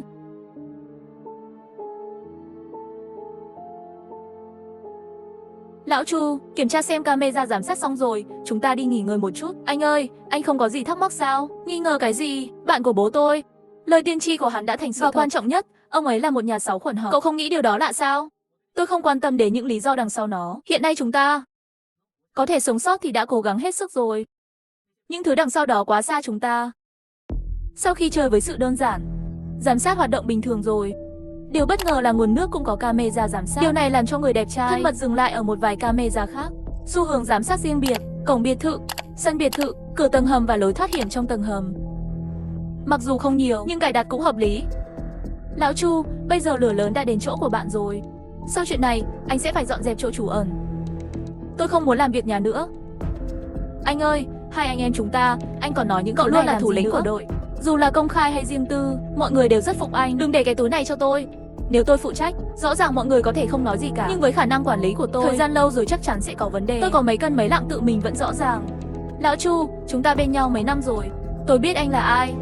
Chính trực, không có gì ích kỷ. Những gì còn thiếu chỉ là một cơ hội để thực hiện bước đầu tiên của sự can đảm và thời gian. Trong lòng ngươi cũng hiểu, Thế giới này trở thành như hiện nay, đó không phải là 1-2 năm có thể khôi phục, chỉ dựa vào tôi để quản lý đội. Điều đó không được, dù sao tôi cũng chỉ là một người bình thường, năng lượng luôn có hạn, mọi thứ đều nắm trong tay, không thể tránh khỏi sẽ xảy ra thiếu sót. Từng người một, đều phải tự mình từ từ trưởng thành. Anh ơi, quản lý này nên làm gì? Bạn bảo tôi phó, tôi cũng có vẻ mặt ngu ngốc, bắt đầu từ đâu cũng không biết. Không sao, miễn là bạn sẵn sàng thực hiện bước đầu tiên. Tôi sẽ giúp anh, ở đây không thiếu thức ăn. Thực ra chỉ có 3 điều cần lo lắng. Kiểm kê và đăng ký phân phối thực phẩm, điều này tốt nhất nên có 2 người hoàn thành riêng biệt. Thứ hai, giám sát 24 giờ cần nhân viên làm nhiệm vụ, phải sắp xếp đúng cách. Thứ ba, trách nhiệm và hệ thống khen thưởng. Đối với các đối tác thực hiện nhiệm vụ ở nước ngoài, nên được thưởng thêm tương ứng. Dù sao đó cũng là công việc khó khăn, không có phần thưởng thời gian lâu sẽ có oán giận. Hệ thống giải thưởng, sau khi ra, những thứ khác chỉ là một số việc nhỏ nhặt sắp xếp. Và lý do, cảm xúc giữa các thành viên có vấn đề. Nơi trú ẩn này không lớn, nhân viên cũng không nhiều, không phức tạp đâu. Anh bạn, trong số 1 tỷ người chúng ta, bình thường mọi người đều là hòa khí giúp đỡ lẫn nhau, bầu không khí khá hài hòa. Những hệ thống này rất dễ tạo ra. Nó có làm hỏng bầu không khí ban đầu không? Lao Chu, anh phải hiểu, trước đây chúng tôi luôn có thể có bầu không khí hòa hợp như vậy, là bởi vì tôi là người lãnh đạo, mọi thứ đều đi trước. Tất nhiên mọi người không có gì để nói. Và trên đường đi, 4 chữ sống chết. Bất cứ lúc nào trong trái tim của ngọn lửa, cảm giác khủng hoảng này sẽ khiến mọi người ôm nhau để sưởi ấm. Nhưng bây giờ khi đến nơi trú ẩn, không giống nhau, bầu không khí an toàn và thoải mái. Điều đi kèm có thể là mặc cả từng cân, không phục nhau. Tất nhiên, tôi tin rằng các thành viên khác trong đội đều có phẩm chất tốt, sẽ không làm cho nó xấu xí. Nhưng sau một thời gian dài thì không dễ nói. Dùng quy tắc để quản lý hỏa hoạn sẽ bớt đi rất nhiều oán giận. Nhớ, chúng ta phải đảm bảo sự ổn định và đoàn kết trong đội. Nếu không con đường này không đi xa đâu. Vậy ai sẽ chịu trách nhiệm phân phối và đăng ký thực phẩm? Thích hợp hơn Diệp Mộng và Tiểu Ngọc tỷ thích hợp hơn. Chị Tiểu Ngọc tâm tư tinh tế và Diệp Mộng luôn phụ trách vận chuyển trong đội. Cả hai đều tốt. Cậu thật sự là học sinh trung học sao? Cậu học những thứ này ở đâu? Cậu không phải là người xuyên Việt như trong tiểu thuyết chứ?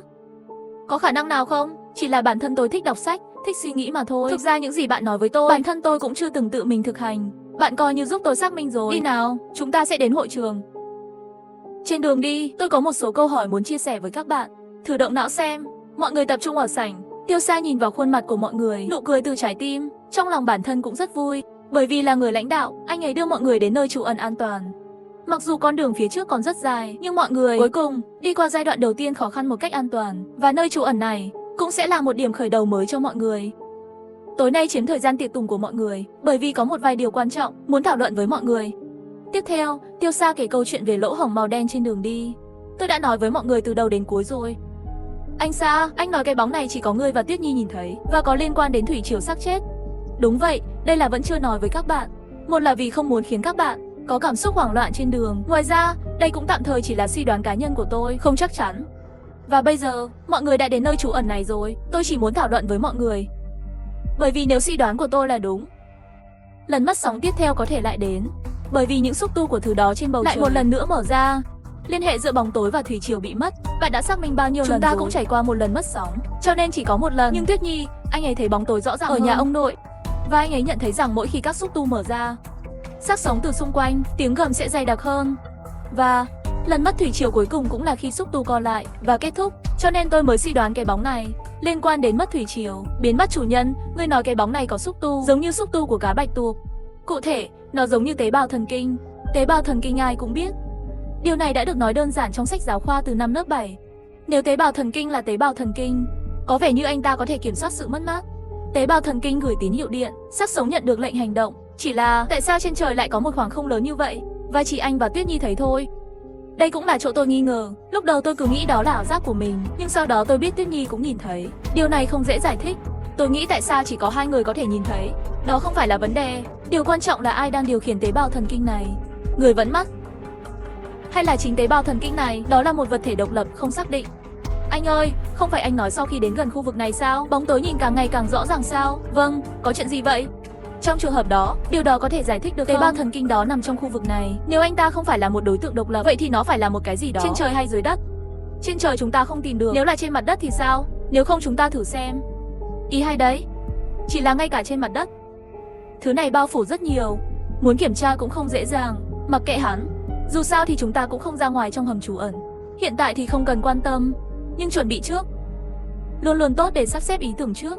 Mặc dù trên đây đều là một số suy đoán, nhưng nếu trong 2 ngày này, nếu mất thủy triều thực sự đến theo lịch trình, vậy những suy đoán này là 89 phần 10.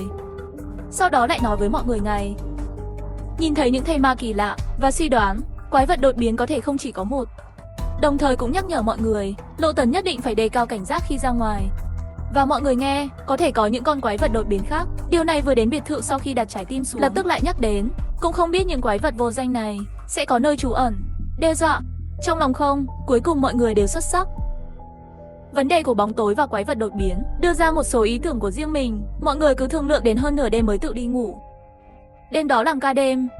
Lão Chu vốn muốn cùng Bảnh Bao thay phiên nhau nắm tay, nhưng đã bị từ chối. Chỉ bảo anh ấy nghỉ ngơi thôi, nhân tiện, hãy nghĩ về các quy tắc của nơi trú ẩn. Ngày mai cũng có thể thương lượng thỏa thuận với mọi người. Sáng hôm sau, mọi người tụ tập ở sảnh sau bữa sáng. Đẹp trai đề xuất, hãy để Chu Phong phụ trách quản lý nội bộ trong nơi trú ẩn, mà bản thân chỉ phụ trách chỉ huy phối hợp đối ngoại. Sau khi mọi người nghe cũng không có ý nghĩa gì, dù sao nơi này vốn là do nhà Chu Phong xây dựng. Không có nơi trú ẩn này, mọi người không biết còn ăn bữa này ở nhà nào nữa. Lo lắng về bữa ăn tiếp theo, sau khi Chu Phong đề xuất sắp xếp của mình, mọi người lại trải qua 1 tiếng đồng hồ thương lượng, cuối cùng đã đặt ra quy tắc và sắp xếp nhân sự. Nói một cách đơn giản là, Diệp Mộng và Diêu Tiểu Ngọc chịu trách nhiệm phân phối thực phẩm và hồ sơ đăng ký. Tất cả mọi người đều nhận được cùng một lượng thức ăn mỗi ngày, không phân biệt. Chỉ đi ra ngoài để thực hiện thu thập, hoặc thành viên trong nhiệm vụ chiến đấu sẽ có thêm phần thưởng, cùng một người bỏ bê nhiệm vụ hoặc cố ý khiêu khích. Cũng sẽ có hình phạt trừ đi thực phẩm, những người nghiêm trọng sẽ bị đuổi khỏi nơi trú ẩn. Và camera giám sát, ngoại trừ Tuyết Nhi. 8 người thay phiên nhau làm nhiệm vụ mỗi ngày, mỗi ngày cũng là 3 tiếng ca đêm luân phiên. Nếu có những việc khác cần làm trong nơi trú ẩn, Chu Phong sẽ thống nhất sắp xếp kiểm soát. Những quy định trên đã được nhất trí thông qua. Vô nghĩa, bởi vì điều này so với việc đi lang thang bên ngoài, sự sắp xếp này cho mọi người thật là một ngày thần tiên. Lão Hà, biệt thự của bạn ở bên cạnh. Sao anh không muốn đi xem? Tình hình nhà tôi cũng giống như nhà lão Chu, bố mẹ quanh năm bận rộn bên ngoài, quay lại làm gì? Một món ăn, 2 người. Mấy đứa nhà giàu cũng không biết nên nói 2 người hạnh phúc hay không hạnh phúc. Lớn lên với cha mẹ như tôi, anh Sa Thủy Triều đến rồi. Hiện tại cửa biệt thự toàn là thây ma, bạn đi xem đi. Xem ra đã đúng. Thứ quỷ quái này trên trời thật sự có thể khống chế mất tổ. Vâng, và tôi đoán anh ta vẫn có thể thu thập cho anh ta thông qua thây ma dấu vết của những người sống sót. Tại sao mất tổ? Mục tiêu mỗi lần tấn công đều chính xác như vậy. Gia Thiến, cô đi chuẩn bị cho mọi người sẵn sàng chiến đấu. Đây là lần đầu tiên chúng tôi chống lại Thủy Triều ở nơi trú ẩn. Mặc dù cánh cửa đủ mạnh, nhưng hãy cẩn thận.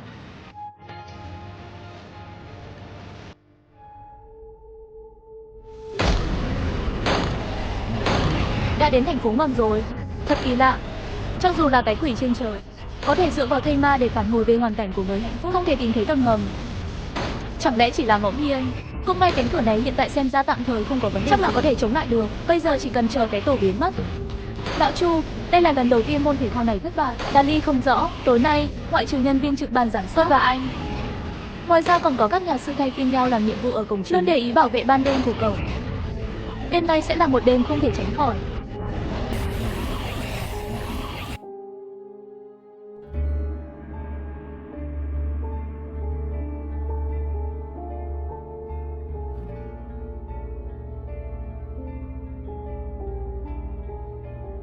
Từ camera giám sát, trong và ngoài biệt thự có khoảng hơn 200 xác chết. Lần trước mất Thủy Triều là vào ngày hôm sau rút đi. Chúng ta chờ thêm một chút xem sao. Lão Chu, anh đi sắp xếp nhân lực đi. Làm ca 24 giờ chỉ ở lối vào tầng hầm.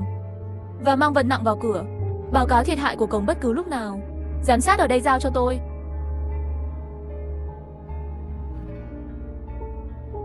Anh ơi, tình hình thế nào? Không lạc quan. Thời tiết không có dấu hiệu phai nhạt. Lão Chu, bên kia cổng còn đỡ được không? Hiện tại không có vấn đề gì, cửa chỉ bị biến dạng nhẹ, nhưng thời gian lâu rồi thì không dễ nói. Những thây ma này, cảm giác còn dữ dội hơn lần trước. Cuộc tấn công này đã diễn ra trong 1 ngày rưỡi, nhưng không có dấu hiệu phai nhạt. Dường như có một muốn cùng chúng ta bất tử không ngừng cảm giác. Cứ tiếp tục như vậy chỉ sợ cửa lớn không chống được nữa. Phải làm sao? Chẳng lẽ nơi trú ẩn vừa đến lại phải kỹ lưỡng sao? Chủ yếu là do số lượng thây ma quá nhiều, không thể giết được. Chúng ta không có vũ khí sát thương tầm xa. Phía sau có thùng xăng, nếu không chúng ta nổ tung hắn. Áp lực của quyền hạn zombie trong và ngoài biệt thự. Làm thế nào để bạn nổ tung? Và một khi lửa bắt đầu, đến lúc đó mọi người không chạy cũng phải chạy. Việc xây dựng nơi trú ẩn này có tiêu chuẩn chống cháy. Không sao đâu, chỉ cần chú ý chống khói là được rồi. Đây không phải là vấn đề chống cháy. Cháy tòa nhà, khói rất lớn. Tôi có thể nhìn thấy rõ ràng cách đó vài km. Trong trường hợp có một nơi trú ẩn khác gần đó, thu hút rất nhiều người, vậy thì rắc rối rồi. Cùng số lượng kẻ thù, tôi thà chọn xác sống. Vậy nếu không chúng ta tìm cách lôi lũ thây ma ra, dẫn đến nơi trống trải. Bên cạnh cửa sau đi ra ngoài có một quảng trường. Lúc đến nhỏ, chắc các bạn cũng nhìn thấy rồi. Không được thì dẫn anh ta đi. Ăn uống được, nhưng rủi ro này hơi lớn. Một khi bị bao vây là chết. Uống một mình chắc chắn không được. Cái này là nửa phần, ít nhất 3 người. Hơn nữa dùng thùng dầu nổ quá nguy hiểm và quá nặng. Khó trách. Tôi nhớ là tôi đã xem phim và phim truyền hình trước đây. Có vẻ tốt đấy. Xem ra chế tạo cũng đơn giản và thuận tiện để mang theo. Thầy ma không sợ đau, chỉ là nếu bị bỏng, hiệu quả đến quá chậm phải không? Xác sống đang cháy còn có thể di chuyển, đập vào. Điều đó tương đương với tấn công vật lý cộng với sát thương ma thuật. Nếu cậu không thể chạy thoát khỏi đám thây ma, đó chắc chắn là kết cục này. Xác sống đối mặt với lửa mặc dù vẫn có thể di chuyển, nhưng thời gian sẽ không lâu đâu. Bởi vì cho dù họ không sợ đau, nhiệt độ cao liên tục cũng sẽ phá hủy mô cơ của chúng. Không thể chạy xa được, có vẻ như vậy, bình xăng là một cách tốt. Duy nhất là sợ lửa, xác sống chạy loạn khắp nơi, gây hỏa hoạn. Vì xác sống không sợ đau, vậy thì chúng sẽ chỉ nhìn chằm chằm vào mục tiêu. Miễn là chúng ta luôn thu hút thây ma, chắc là vấn đề không lớn. Đó cũng là rủi ro đi kèm với lợi ích. Miễn là chúng ta có thể sử dụng phương pháp này tiêu diệt hầu hết các thây ma, vậy phần nhỏ còn lại thì dễ xử lý rồi. Sau khi 3 người thảo luận một lúc, phát hiện phương án này mặc dù có chút nguy hiểm, nhưng nó có tính khả thi. Chu Phong lập tức triệu tập mọi người cùng nhau họp bàn bạc. Và mọi người sau khi nghe xong kế hoạch đại khái, cũng nói có thể thử. Rốt cuộc vừa mới đến nơi trú ẩn, không ai muốn dễ dàng từ bỏ. Cuối cùng sau khi thảo luận, kế hoạch này sẽ được thực hiện bởi 3 người, tương ứng là đẹp trai, rượu cũ và rượu riêng. Chân Như cũng muốn làm phần việc của mình, nhưng đã bị từ chối. Kim ba của hắn mặc dù có uy lực, nhưng khoảng thời gian tấn công quá dài, đối mặt với mất thủy triều không có nhiều tác dụng. Tốt hơn là ở nhà hợp tác phòng thủ. Vị trí của quảng trường là ở cổng phía tây của khu biệt thự. Hai người còn nhớ chứ? Chúng tôi đã đi qua khi chúng tôi đến. Nguy cơ hành động chủ yếu là ở cửa biệt thự. Cuốn sách bí mật về thây ma ở đó. Mấy người chúng tôi ra khỏi lối thoát hiểm. Sau khi đi vòng đến đó nhớ không được dừng lại nhiều. Cho dù thu hút được bao nhiêu thây ma, đều phải chạy thẳng về phía Tây Môn. Chúng ta cùng nhau xử lý xong một lô lại làm đợt thứ hai. Tôi thêm một chút, tốt nhất hãy cẩn thận khi ra khỏi lối thoát hiểm. Đừng để bị thây ma nhìn thấy, nếu không rắc rối sẽ lớn.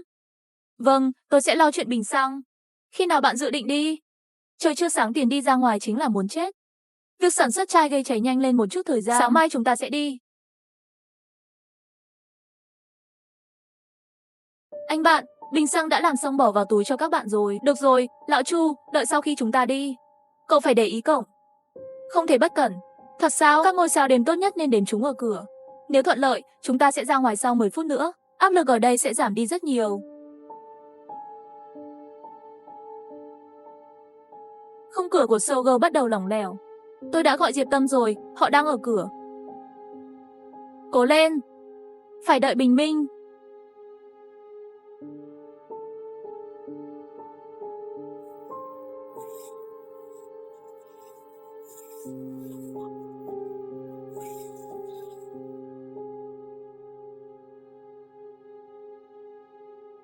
Đi ra phía tây. Phía trước sắp đến rồi. Xác sống bị bỏ lại đã được dọn dẹp thật tiện.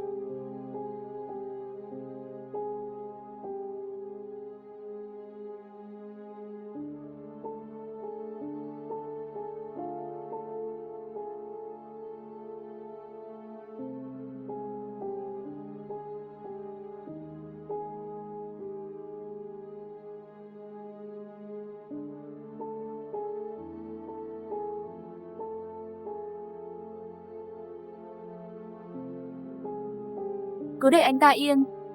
Giải quyết hắn đi. Lão Hà đâu? Ông đang làm gì vậy? Đuổi theo.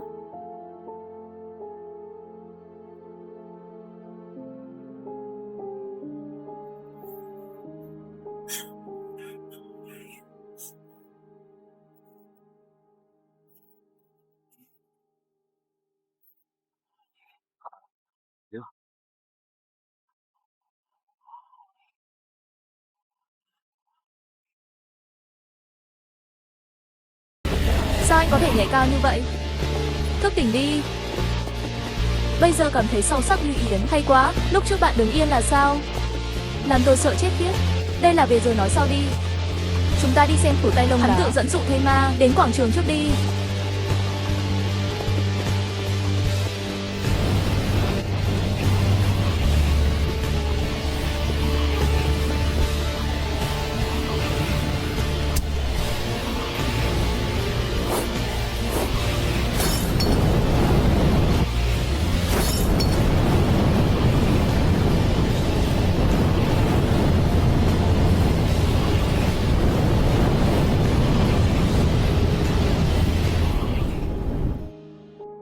cuối cùng cũng kết thúc.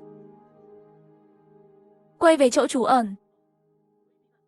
Ba người đẹp trai trở về nơi trú ẩn, gọi mọi người, phải mất hơn 2 giờ nữa. Dọn sạch tất cả các thây ma còn lại. Ngồi trong sảnh và đốt lửa, căng thẳng thần kinh trong 3 ngày, cuối cùng cũng có thể thư giãn. Anh bạn, hành động lần này của các ngươi hẳn là rất sảng khoái. Đốt xác sống, nghĩ đến điều kích thích. Lần sau gửi bạn đi, tôi muốn có tài năng của lão Cửu và lão Hà, không cần ngươi nói, ta đều sẽ cướp đi. Muốn nói đưa tay, chỉ sợ cả đời này cậu không đuổi kịp lão Hà rồi. Lão Hà chúng ta đã thức tỉnh trong hành động này. Đừng buồn chán, nói với mọi người đi. Thực ra kinh nghiệm của tôi cũng giống như những người khác, đó cũng là khả năng thức tỉnh đột ngột trong thời kỳ khủng hoảng. Chỉ là nhảy cao, chạy nhanh hẳn là thuộc về khả năng nhanh nhẹn. Bản thân tôi cũng chưa nghĩ ra. Trên quảng trường, tôi thấy anh tự do đi lại trong tổ xác. Tuyệt vời, tại sao tất cả các bạn đều ở trong thời kỳ khủng hoảng? Đánh thức khả năng. Tôi cũng từng trải qua sinh tử. Tại sao tôi không cảm thấy nó? Cái này tôi cũng có chút kỳ lạ. Thể chất của bạn có đặc biệt không? Sẽ không thức tỉnh khả năng, hoặc thực ra bạn đã thức tỉnh rồi. Chỉ là khả năng này tương đối mờ nhạt. Bản thân anh cũng không phát hiện ra. Có khả năng nào không? Lần đó cậu sẽ thức tỉnh, nhưng ngay lập tức bạn bị đánh bất tỉnh, rồi không còn nữa. Được rồi, không còn vướng mắc về vấn đề này nữa. Lão Chu, bạn tự cảm nhận sự thay đổi của mình. Nếu không có thay đổi, vậy thì có thể là như lão Hà nói. Tiếp theo, thông minh đặt toàn bộ quá trình hành động vào mọi người. Nói lại đi, và đem xác chết trên mái nhà mà mình nhìn thấy kết nối kỳ lạ với các tế bào thần kinh trên bầu trời. Đã nói với mọi người. Xác sống trên mái nhà đó, đó có phải là xác sống kỳ lạ mà bạn đã đề cập trước đó không? Phải, anh ta không giống như một thây ma bình thường. Bạn không thể nhìn thấy bóng tối của bầu trời, nhưng tôi thấy rất rõ ràng. Dường như anh ta đang điều khiển các tế bào thần kinh trên bầu trời. Nếu tế bào thần kinh kiểm soát sự mất thủy triều, vậy ai đứng sau chuyện này? Đó là xác chết trên mái nhà này. Có phải là tế bào thần kinh trên bầu trời đó? Có phải là do người điều khiển đó không? Thật là thái quá. Vẫn có thể bao phủ một khu vực rộng lớn như vậy. Anh nói anh càng đến gần khu vực này, nhìn càng rõ ràng. Vậy có thể hiểu như vậy không? Năng lực khống chế của hắn hẳn là từ xa đến gần, từ yếu đến mạnh. Nói cách khác, càng đến gần, sự mất mát của anh ta càng được kiểm soát nhiều hơn. Và đối với sự mất mát của cảnh, có thể mức độ kiểm soát sẽ yếu hơn một chút. Tôi cũng nghĩ vậy. Và vì tế bào thần kinh này có phạm 6 bao phủ, điều đó có thể kiểm soát nhiều hơn một mình anh ta. Họ ở các khu vực khác nhau, mỗi người kiểm soát lãnh thổ của mình. Tôi không hiểu, làm thế nào mà một thây ma thái quá như vậy lại đến được. Một tế bào thần kinh trên bầu trời có thể kiểm soát lớn như vậy. Phạm 6 của Sambi, đây thật sự là thứ do con người tạo ra sao? Công nghệ sinh học này thật tuyệt vời. Lão Chu thật sự là do con người tạo ra sao? Câu này có nghĩa là gì? Chu Phong nghe xong cũng không giấu giếm. Đặt lá thư đó, phần nội dung về nhà 6 khuẩn học, đã nói với mọi người rồi. Theo thông tin này để suy đoán, điều đó thực sự có thể là do con người tạo ra. Chỉ là, công nghệ sinh học ngày này đã mạnh mẽ như vậy sao? Không phải là không thể. Tôi đã từng đọc một cuốn sách tên là Điều khiển học sinh học. Khái niệm này đã có từ 70, 80 năm trước. Đó là một khoa học cận biên, có nhiều lĩnh vực liên quan. Hãy quay lại vấn đề chính bây giờ là, nếu thật sự là như vậy. Vì vậy, trước khi thủy triều tiếp theo đến, chúng ta chỉ còn 2 lựa chọn. Hoặc là phải giết tên điều khiển đó. Nếu không, cường độ tấn công mất thủy triều này, nơi trú ẩn này sẽ không tồn tại được lần sau. Thứ này ở đâu? Có lẽ chỉ xuất hiện khi kiểm soát thủy triều mất mát. Không dễ để tìm và giết hắn. Phải, nếu anh ta xuất hiện khi thủy triều xuống, với khả năng kiểm soát của anh ta đối với thủy triều xác chết, muốn vào thân hắn cũng không dễ dàng. Giá mà có vũ khí tầm xa như súng. Súng bây giờ là không thể. Nhưng nói về vũ khí tầm xa, tôi có một người bạn cùng tuổi ở khu biệt thự này. Anh ấy thích chơi cầm Passat Palace. Tôi đã đến nhà anh ấy vài lần. Cung điện tổng hợp không tệ đâu. Rất mạnh. Đó không phải vấn đề. Nhân viên hợp chất thì bạn phải biết dùng mới được. Không điện lâu. Khoảng cách hơn 10 mét bạn cũng không bắn được. Tôi đã chơi rồi, tôi biết. Vấn đề tôi muốn nói là anh ấy lặng lẽ sưu tầm một chiếc cầm Passat. Bạn này của cậu thật tốt. Không tệ. Sinh-nu, chúng ta phải lấy được nó. Đây là một vũ khí giết người. Anh ơi, anh có quen với nô lệ hợp chất không? Không quen, chỉ là biết hắn nhanh tay. Độ chính xác cao và sức mạnh lớn, là một cái gì đó được kiểm soát. Đúng vậy, công chưa từng luyện qua, lấy cũng vô dụng. Mà nô chỉ cần học đơn giản là có thể bắt đầu. Và độ chính xác đó không phải là chiếc nỏ cầm Passat của thằng nhóc đó. Tôi đã thử bắn bóng bay 100 mét. Lão Chu, sao trước đây cậu không lấy một cái? Nhà bạn không phải là không có sức mạnh đó. Quên đi, tôi đã từng thích bắn cung. Tôi muốn thiết lập một trường bắn ở nhà để tự luyện tập. Kết quả bị mẹ tôi mắng màu chó ướt đầu. Nhớ lại lúc trước nếu tôi luyện tập tốt cung điện tổng hợp, lần trước khi giết con quái vật đó, sao lại tốn nhiều công sức tôi như vậy? Rồi, suýt nữa bị anh ta đập vỡ. Lão Chu, nếu bạn thích, và cũng quen thuộc hơn chúng ta, nếu như tên nô lệ kia có được tay thì dùng cho bạn. Chỉ cần ngươi có thể phát huy uy lực của hắn là được rồi. Anh ơi, cảm ơn anh đã tin tưởng. Ngày mai bạn và lão Hà đi tìm đi, hy vọng vẫn còn đó. Nói về lão Hà, hôm nay cậu đứng đó nhìn chằm chằm là sao? Người điều khiển kia rất giống quản gia của tôi, chú Trương. Cho nên lúc đó tôi nhìn thấy anh ta lập tức liền bận rộn. Ông ấy là người đã coi tôi lớn lên, thời gian ở bên cạnh tôi nhiều hơn bố mẹ tôi. Còn nhiều nữa, tôi không nghĩ mình sẽ nhầm, tôi quá quen thuộc với anh ta. Thì ra là vậy. Nhưng tôi nhớ hôm đó khi chúng tôi nói chuyện, không phải bạn nói nhà bạn không có ai sao? Theo lý thuyết, khoảng thời gian này không có ai, bởi vì ngày đầu năm mới này tôi không về nhà. Chú Trương và các bảo mẫu của tôi luôn đến sớm để chuẩn bị về nhà. Hy vọng là tôi cảm thấy sai lầm.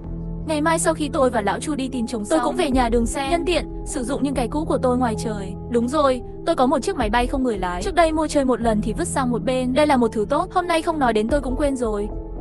Tiếp theo mọi người thảo luận thêm một chút. Sau chuyện nơi trú ẩn mới lần lượt đi ngủ. Tối nay vốn là đến phiên ca đêm đẹp đẽ, nhưng Diệp Tâm đề nghị giúp đỡ. Hãy để Ngầu đi nghỉ ngơi thật tốt, lần này không từ chối. Cậu ấy cũng mệt rồi, đi bộ từ trường tới đây. Tôi chưa bao giờ có một giấc ngủ ngon. Sau đó là người tăng cường thể chất, cũng cảm thấy có chút không chịu nổi nữa.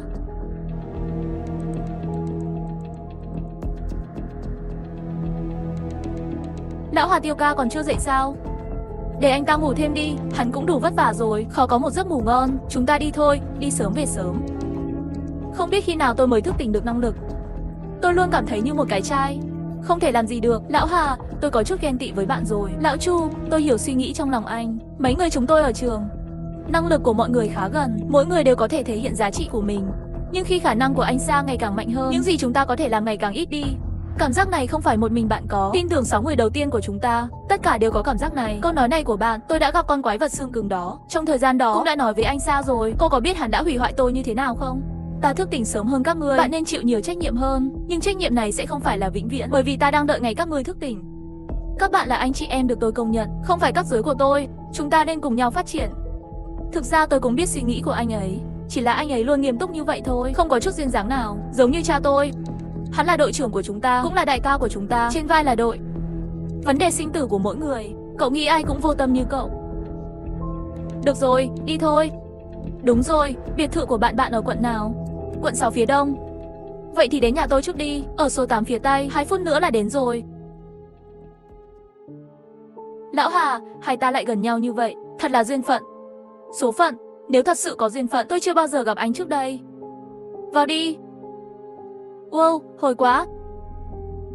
Người này không phải là quản gia của bạn phải không? Không phải là tôi không biết người này, trông như bị thây ma cắn vậy. Nhưng chắc là đã chết lâu rồi. Chúng ta kiểm tra trước đã, trong phòng này có thây ma không? Đừng lật thuyền trong rãnh nước. Không có dấu vết của thây ma, lạ thật. Đây là sổ tay của ai? Sao lại để ở đây? Ngày 31 tháng 12 lâu rồi không bị cảm lạnh. Đau đầu, bị nóng. Vốn nghĩ đến ngày đầu năm mới năm này chết xanh không về. Tôi cũng xin nghỉ phép trước, chuẩn bị về nhà gặp bà già. Cái cảm lạnh chết tiệt này chắc là ngày mai sẽ khỏi rồi. Ngày mồng 1 tháng 1 sốt cao cả đêm. Đau đầu sắp bùng lên rồi, Ly về nhà rồi. Cái điện thoại hỏng này thật trùng hợp, không may cũng hỏng rồi. Không có tín hiệu gì cả. Có ai giúp tôi không? Tôi cảm thấy mình sắp chết. Bên ngoài la hét suốt ngày. Muốn ngủ ngon một lát cũng không ngủ được. Xung quanh những ông chủ này hàng xóm, bình thường từng cái một đều rất văn minh. Hôm nay là sao vậy? Có điên không? Ngày mồng 2 tháng 1, thế giới này điên rồi.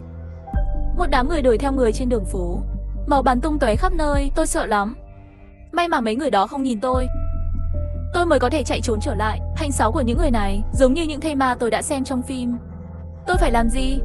Sự thay đổi đột ngột này và cơn đau đầu chết tiệt của tôi làm tôi phát điên lên. Những người ngoài kia vào ngày mồng 3 tháng 1 không chỉ cắn người, còn ăn thịt người. Nhưng điều kỳ lạ là họ dường như không có hứng thú với tôi, thậm chí còn chủ động giữ khoảng cách với tôi. Đây có phải là một con đường sống mà ông trời ban thưởng cho tôi không? Tôi phải đi chuẩn bị. Ngày mai về nhà xem bà già thế nào rồi. Tôi đã ăn thịt người vào ngày mồng 4 tháng 1. Không biết tại sao, hôm nay trên đường nhìn thấy một người. Tôi nhìn hắn, nhìn chằm chằm vào tôi không thể giải thích nổi lên một loại đồ ăn nhẹ, sự thối thúc của anh ta và khó kiểm soát. Chúng tôi đánh nhau trên đường phố. Cuối cùng, tôi nhét một cây gậy gỗ gãy vào cổ họng anh ta và kéo anh ta về nhà. Trong phòng khách, ta cắn xé máu thịt của hắn. Ý thức của tôi nói với tôi rằng tôi không thể làm điều này, nhưng cơ thể tôi, nó dường như không còn là của riêng tôi nữa, không thể kiểm soát. Tôi sắp điên rồi. Cảm giác ăn thịt người vào ngày mồng 5 tháng 1 không tốt. Nhưng may mắn thay, cơn đau đầu đã giảm đi một nửa. Tôi cảm thấy mình có một căn bệnh kỳ lạ. Ý thức của tôi đang dần rời khỏi cơ thể tôi. Tôi sẽ làm một số hành xáo kỳ lạ, nhưng đó không phải là ý định của tôi. Tôi sắp chết à? Mẹ ơi, mẹ ở nhà vẫn ổn mà. Lão Chu, đi thôi. Lấy đồ xong tránh khám phá. Anh ơi, chúng ta về rồi. Làm thế nào để tìm thấy nó? Ẩn rất sâu, mất phí lãi suất mới tìm được. Lão Chu đang loay hoay bên ngoài. Lão gì? Hôm đó tôi thấy bạn cũng rất hứng thú với món này. Có phải bạn nghĩ tôi giao cho lão Chu không? Hơi không thích hợp. Dù sao, với khả năng thức tỉnh của bạn bây giờ, cùng với việc bạn đi săn thì hoàn toàn thích hợp.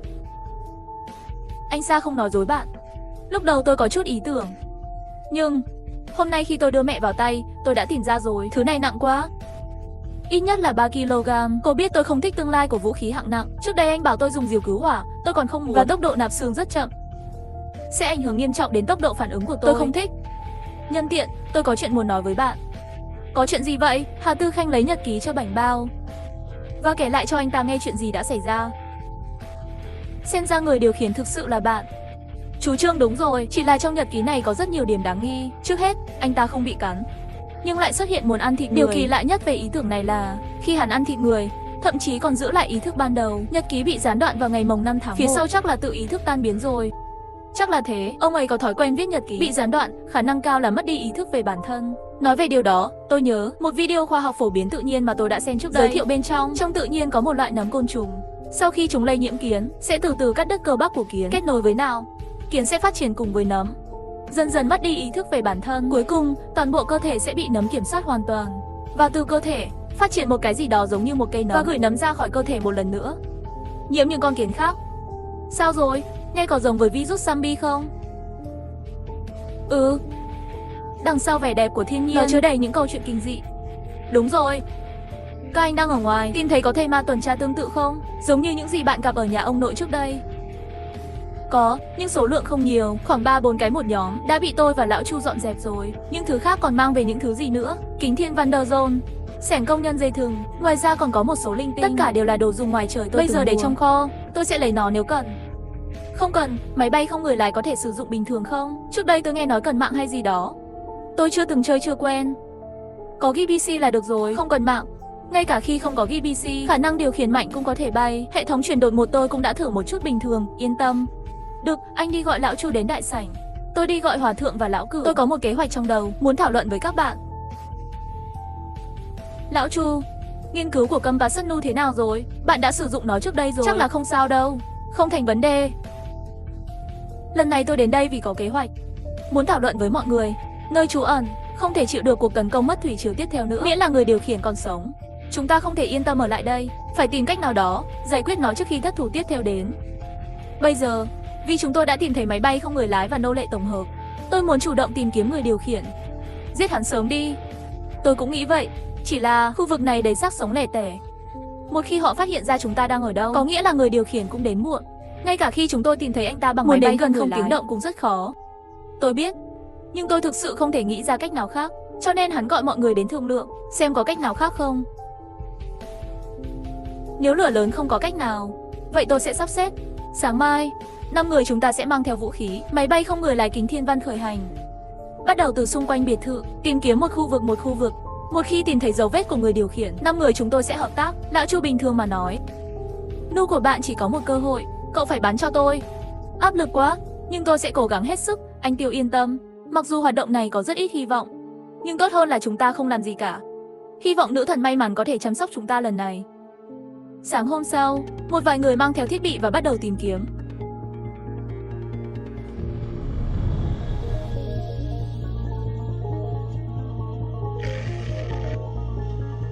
Khu vực này cũng không có anh trai. Nếu không chúng ta trên trời dưới đất tách ra tìm kiếm. Người điều khiển có khả năng trốn trong tòa nhà, chỉ dựa vào máy bay không người lái sợ là không được. Tất nhiên là tốt nhất, tôi chỉ lo lắng nó quá rủi ro. Nếu kẻ bị khống chế cố ý bắn phục kích trong tòa nhà, một khi bị bao vây thì không thể thoát ra được, và rất nhiều tầng. Chuyển động lên súng từng cái một đi tìm kiếm. Đừng nói các bạn, thể lực của tôi không chịu nổi. Lần này chúng ta ra đây chỉ là để thử vận may. Có cơ hội chúng ta sẽ lên, không có cơ hội thì cũng không cần phải ép buộc. Trong 5 ngày tới, mấy người mỗi ngày đều ra ngoài tìm kiếm. Đáng tiếc lần này nữ thần may mắn không đứng về phía họ. Thời gian 5 ngày, họ thậm chí còn không nhìn thấy một sợi lông của người điều khiển. Nếu phải nói thu hoạch, vậy là đã giết tổng cộng mấy chục xác chết. Lúc đầu mỗi lần giết xong một lô, người điều khiển lại gửi một lô đến bù lại. Đến 2 ngày sau trực tiếp bổ sung. Bây giờ xung quanh biệt thự đã sạch sẽ, một cái xác chết đều không còn nữa. Tin mấy ngày nay, tình hình 5 người chúng tôi ra ngoài tìm kiếm, mọi người đều biết rồi. Tế bào thần kinh trên bầu trời, không biết khi nào nó sẽ mở lại. Mọi người còn ý kiến gì không? Dựa trên quan sát hiện tại, bộ điều khiển nơ đến do chắc là cần rất nhiều sức lực. Nếu không, Mất thủy triều cũng sẽ không có khoảng thời gian dài như vậy. Trước khi có khả năng mở các tế bào thần kinh, chắc là hắn trốn trong một căn phòng nhỏ nào đó để dành dụ. Chỉ mất một phần nhỏ năng lượng để nhận được sự mất mát. Phản hồi về thông tin người sống sót, cho dù muốn chuyển nhượng bị mất cũng chỉ có thể là một phần nhỏ điều động. Tất nhiên, đây chỉ là suy đoán của tôi. Những gì bạn nói không phải không có lý. Những người khác đâu? Có cách nào thực tế không? Vậy để tôi nói ra suy nghĩ của mình. Ném gạch dẫn ngọc. Chỗ thiếu sót mọi người đến bổ sung. Từ khi chúng ta đến nơi trú ẩn này, nó luôn nằm dưới sự giám sát của người kiểm soát. Nói cách khác, chúng ta đang sáng và hắn đang tối. Đây cũng là chúng ta. Lý do luôn ở vị trí thụ động. Hắn biết chúng ta đang ở đâu.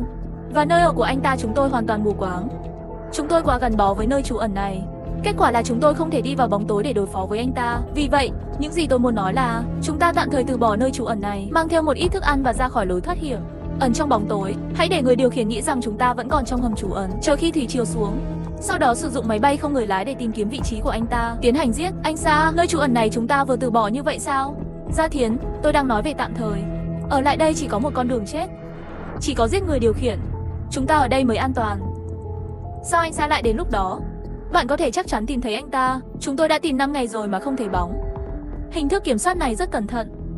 Như lão Hà đã đoán, hiện tại hắn hẳn là đang tích lũy sức mạnh. Vì vậy, trở lại trong bóng tối và không di chuyển. Nhưng với phong cách rất kín đáo của anh ấy, lần trước khi kiểm soát mất thủy triều, tất cả đều ở tư thế mở cửa, đứng trên mái nhà. Vậy thì có khả năng rất lớn là nếu anh ta muốn kiểm soát hoàn hảo các tế bào thần kinh, bạn phải đứng ở một nơi cao trống rỗng mới được. Và lúc này, máy bay không người lái sẽ dễ dàng tìm thấy anh ta hơn nhiều. Đương nhiên hắn nếu dám như vậy. Có lẽ cũng là trong tòa nhà tụ tập rất nhiều thây ma để bảo vệ bản thân. Nếu không chúng ta vẫn giống như lần trước, mạo hiểm đưa xác sống trong tòa nhà ra ngoài. Không, nếu anh ta là một thây ma thông minh, vậy thì anh ta sẽ không phạm sai lầm tương tự lần thứ hai. Tôi tin rằng bài học thất triều lần trước hẳn nhớ. Lão Chu lần này tùy thuộc vào bạn. Trước đây anh nói, bạn bắn quả bóng trong vòng 100m rất dễ dàng. Vùng ngoại ông xung quanh đây, các tòa nhà thường không được xây quá cao. Khoảng cách giữa các tòa nhà không được vượt quá 100m. Tất nhiên, bạn cũng phải chuẩn bị cho một khoảng cách xa hơn. Đến lúc đó, ngay khi máy bay không người lái phát hiện ra vị trí của anh ta, chúng tôi sẽ hộ tống anh lên nóc tòa nhà kế bên anh ta. Có anh bắn hắn trên mái nhà. Chỉ là hy vọng ngày đó khác biệt quá lớn. Dù sao ở trên mái nhà gió đối với kiếm ảnh hưởng quá lớn. Chúng ta sẽ đến tòa nhà bên cạnh. Chắc chắn không thể tránh khỏi bị thây ma nhìn thấy. Nếu như bên điều khiển kiểm soát thủy triều thi thể tràn vào tòa nhà, vậy thì chúng ta không thể trốn thoát. Có cách nào không? Lúc đó hầu hết xác chết sẽ ở trong hầm trú ẩn. Cho dù trên đường bị thây ma nhìn thấy, nếu anh ta muốn đưa tổ xác trở lại, cũng cần chút thời gian. Khi chúng tôi xuống dưới, lão Hà láo cửu. Hai người dùng chai xăng đập tay ở dưới lầu. Để tôi và Hòa thượng hộ lão Chu lên lầu. Sau khi xác định không sao, Hòa thượng đứng bên cạnh lão Chu. Tôi sẽ xuống đón các anh. Chú ý ném mấy bình xăng ở cổng tòa nhà nơi người điều khiển đang ở, chặn lối ra. Như vậy cho dù hôm đó gió trên mái nhà mạnh bắn trượt, cũng có thể tạm thời nhốt người điều khiển trong tòa nhà, chờ chúng ta đốt xong thây ma vào và giải quyết nó hoàn toàn. Ý hay đấy. Đến lúc đó nếu thật sự có nguy hiểm, các người chạy đi. Tôi sẽ thu hút đội quân lớn đã mất thủy triều. Miễn là tầng dưới không phải là loại đường phố hẹp, vấn đề không lớn. Sau đó mọi người lại lần lượt bổ sung một số ý tưởng. Kế hoạch cuối cùng đã hoàn thành.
hòa thượng đóng gói bình xăng trước đã. Vũ khí tự kiểm tra xong, tôi và lão Hà, đầu tiên hãy dùng máy bay không người lái để xác định vị trí của người điều khiển. Tìm hiểu tình hình thây ma trên đường đi, chúng ta sẽ đi khi về. Những người còn lại ở trong hầm mở, chờ chúng tôi quay lại.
Lão Chu, sẵn sàng chưa? Vị trí của người điều khiển đã được tìm thấy.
Quá nhiều thì sao? Anh bạn, đội quân lớn bị mất thủy triều hẳn là sắp đến rồi thì sao? Cho lão Chu thêm chút thời gian, xem người điều khiển có đi ra từ lối ra không. Lần này thả hắn ra, sau này muốn giết hắn sẽ càng khó hơn.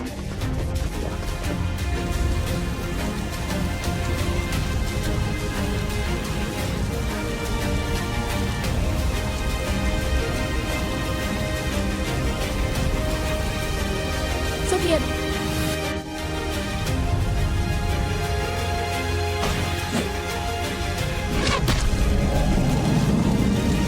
Tôi bắn trúng rồi. Anh Sa, tôi đã giết được người điều khiển rồi. Tất cả rút lui. Trở lại nơi trú ẩn một lần nữa. Sự mất mát và trở lại này khiến mọi người phấn khích không thôi.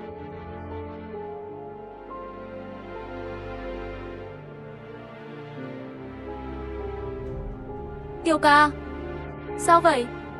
Nói với bạn một chuyện. Bây giờ sư triều đã rút lui. Tôi muốn đi chôn cây cắm trại.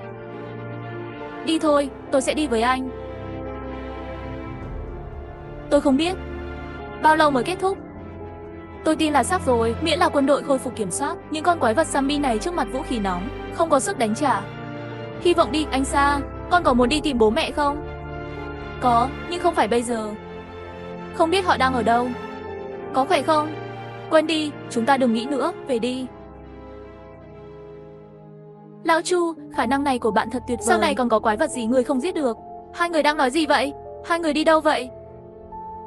Tiêu ca cùng ta đi đưa chú Trương đến núi sau chôn. Ông ấy tốt với tôi, hãy để anh ta xuống đất. Trong lòng tôi cũng cảm thấy tốt hơn. Đúng rồi, anh Tiêu. Hôm đó anh không thấy tôi. Tôi thức tỉnh rồi. Chúc mừng. Lão Chu thức tỉnh là năng lực gì? Chắc là lực lượng năng động tăng cường. Tôi có thể nhanh chóng và rõ ràng bắt được chuyển động của mục tiêu, ngay cả động lực của gió cũng có thể cảm nhận được. Khả năng này sau này sẽ cho bạn một khẩu súng bắn tỉa. Ông không được cất cánh. Hơn, lực lượng năng động rất hữu ích trong các cuộc đối đầu bình thường, chẳng hạn như một số võ sĩ giỏi, lực lượng năng động của họ thường rất mạnh, rất hữu ích trong các cuộc tấn công né tránh. Vâng, khi tôi sử dụng khả năng của mình để xem cảm giác giống như chuyển động chậm, tôi tin rằng miễn là nó không phải là loại nhanh đến mức thái quá, tôi có thể xử lý được. Các người đều thức tỉnh, khi nào đến lượt tôi? Tôi đau quá, không thể giúp gì được. Thật kỳ lạ khi bạn thức dậy bên cạnh chị gái mình mỗi ngày. Tham vọng đừng trách lão Chu nói chuyện không dễ nghe. Năng lực của mọi người đều là dựa vào sinh tử tranh nhau hoan nghênh. Muốn mạnh mẽ, bạn phải trả giá dù là mạng sống trước đã. Nếu anh muốn, sau này hãy cùng chúng tôi hành động nhiều hơn nhé. Cẩn thận, bạn và Tiêu ca họ ra ngoài luyện tập đi. Đừng đợi người khác gọi bạn ra ngoài. Mặc dù có nguy hiểm, nhưng cậu là một cậu bé lớn thì phải lớn lên. Tiết Nhi đã biến mất. Không ở nơi trú ẩn. Không, tìm khắp nơi rồi. Đừng vội, đi xem camera giám sát trước xem hắn có chạy ra ngoài không. Ai nên làm nhiệm vụ ở đây vào giờ này? Là tôi. Đi ra ngoài tìm người trước đã. Đẹp trai gọi mọi người vội vã ra ngoài tìm kiếm khắp nơi. Từ xung quanh biệt thự đến các đường phố gần đó, mọi người cứ tìm thấy trời tối, cũng không thấy dấu vết của Tuyết Nhi. Xin lỗi, là trách nhiệm của tôi không để ý đến cô ấy. Điều này hơi lạ. Tuyết Nhi là một đứa trẻ thông minh, không bao giờ nói lung tung, cũng sẽ không chạy loạn làm loạn. Tôi đang xem trên camera giám sát, anh ta tự nguyện chạy ra khỏi nơi trú ẩn, chỉ là vẻ mặt có chút kỳ quái. Chị ơi, trước đây cô ấy có hành sáu như vậy không? Nói về 2 ngày trước trong mỏ. Trong khi tôi đang sắp xếp đồ tiếp tế, tôi muốn nhờ anh ấy lấy đồ cho tôi, nhưng nửa ngày không nghe thấy anh ta trả lời tôi. Tôi quay đầu lại và thấy anh ta chạy ra ngoài. May mà cái mỏ đó dài và hẹp, một cái là có thể nhìn thấy đâu. Nếu không sẽ bị hắn chạy ra ngoài. Tôi đuổi theo và giữ anh ta lại, hỏi hắn chạy ra ngoài làm gì. Bên ngoài nguy hiểm quá. Hắn nói hắn quá chán, chỉ muốn đi dạo một chút thôi. Trước đây anh ấy chưa bao giờ như vậy. Không có vấn đề gì, tất cả đều lặng lẽ ở bên cạnh tôi, cũng không nói nhiều. Chị Tiểu Ngọc, khoảng thời gian hôm nay hẳn là bạn đang làm nhiệm vụ phải không? Cô ấy chạy ra ngoài.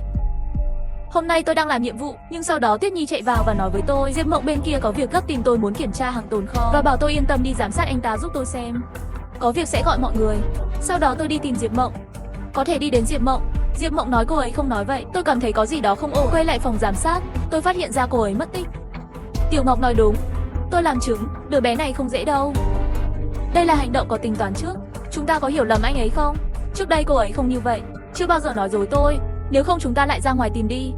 Mọi người nghỉ ngơi đi.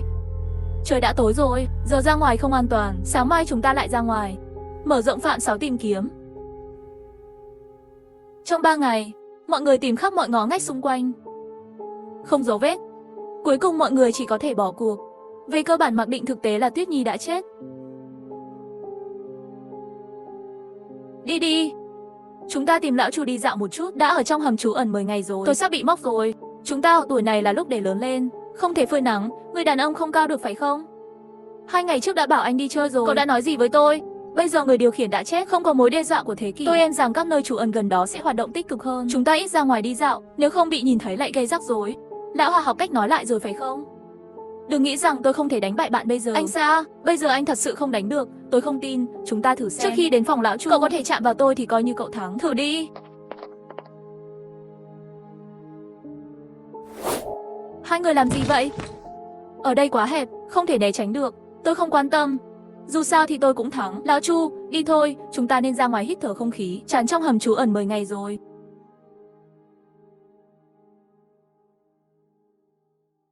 Vâng, đó là...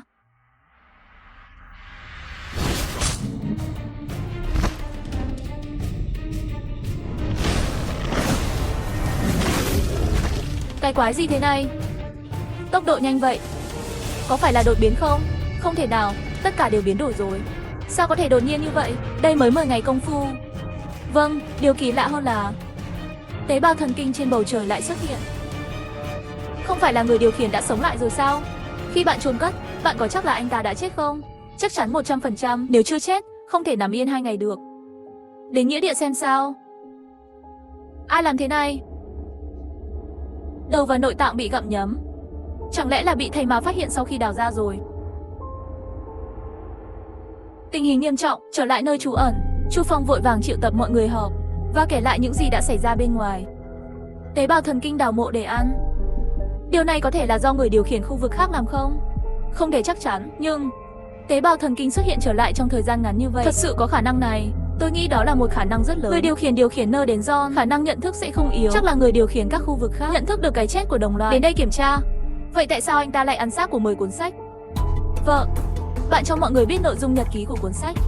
Tôi nghĩ nó có liên quan. Hà Tư Khanh nghe xong, bận rộn với nội dung trên nhật ký, lặp lại cho mọi người một lần. Nếu tôi nhớ không lầm, theo nội dung trong nhật ký của cuốn sách, hắn cũng ăn thịt một người.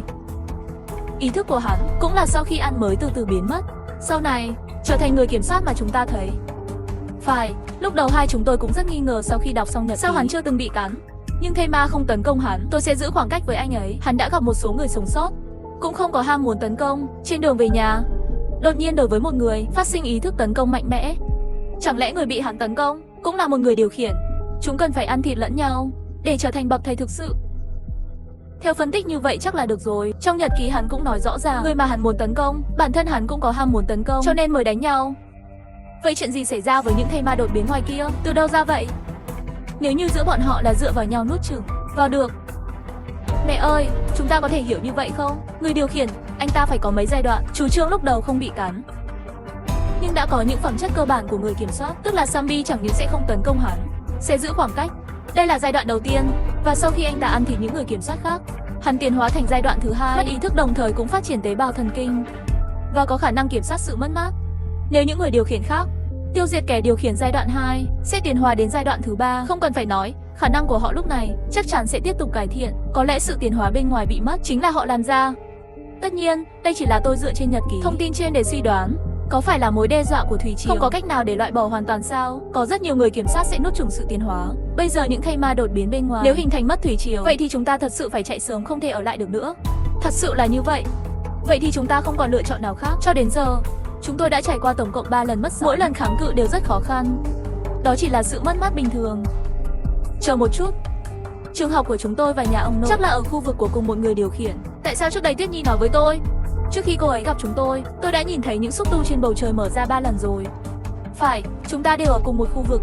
Tế bào thần kinh nếu lúc đó đã mỏ 3 lần rồi, điều đó có nghĩa là đã có 3 lần mất sóng. Khi chúng tôi ở trường và hiệu thuốc, đã bị nhấn chìm bởi tổ bị mất rồi. Lần đầu tiên chúng tôi gặp phải ở nhà ông nội, và đó là nơi tôi nhìn thấy khoảng không lần đầu tiên. Vì vậy, 3 lần mất thủy triều đầu tiên mà xe nói đến, không thể nào. Hắn đang nói dối tôi, nhưng tại sao Tuyết Nhi lại nói dối bạn? Tiểu Ngọc, cậu còn nhớ không? Tuyết Nhi chạy ra ngoài khi nào? Hơn 10 ngày trước. Ngày cô ấy biến mất, vừa vặn là Tiêu Sa, người điều khiển trở về sau khi mua xong. Nếu suy đoán thông minh là đúng. Vì vậy, Tuyết Nhi đã cố gắng hết sức để lừa bạn chạy ra ngoài. Thi thể của người điều khiển lại bị ăn thịt. Hơn 10 ngày sau thần thanh nguyên lại xuất hiện. Zombie dễ dàng tiến hóa. Có thể nào đây là một sự trùng hợp? Không thể nào. Bạn muốn nói rằng Tuyết Nhi là một người kiểm soát? Làm sao có thể? Tôi có thể cảm thấy anh ấy đối xử với ông nội. Bạn bóc tôi là có cảm xúc. Loại cảm xúc này sẽ không nói dối. Nếu anh ta thực sự là người kiểm soát, làm sao anh ta có thể có cảm xúc? Chú Trương trước khi mất ý thức cũng luôn nhớ mẹ già. Sau khi tiến hóa mới không có ý thức, cảm xúc. Không, nó chỉ là một đứa trẻ có nghiệp xấu. Cha mẹ mất. Ngoài ra còn có các bệnh bẩm sinh. Làm sao có thể như vậy? Tuyết Nhi có bệnh gì? Tôi không thấy cô ấy có vấn đề gì. Ngoài ra, Mưa không phải ở đây sao? Anh ấy nói anh ấy bị đau đầu từ nhỏ. Tôi đã cố chữa cho anh ta, nhưng chỉ khi điều trị sẽ tốt hơn một chút. Một khi dừng lại, nó sẽ trở lại như cũ. Chị Tiểu Ngọc không có cách nào, chỉ có thể mật sắc cho anh ấy mỗi đêm để giúp anh ấy nhẹ nhàng. Đây cũng là vì sao hắn và Tiểu Ngọc tỷ đặc biệt, lý do gần gũi. Xem ra 89 không rời 10. Nếu đúng như vậy, vậy tại sao anh ta có thể nhìn thấy các tế bào thần kinh trên bầu trời? Cũng giải thích được rồi. Nhưng mà Tiêu Ca hình như cũng có thể nhìn thấy. Vậy Diệp Mộng này đừng nói lung tung. Tiêu Ca làm sao có thể là người điều khiển? Hắn và Lão Hà cùng nhau đi chuyển thi thể. Sao anh ta không ăn thịt chú Trương?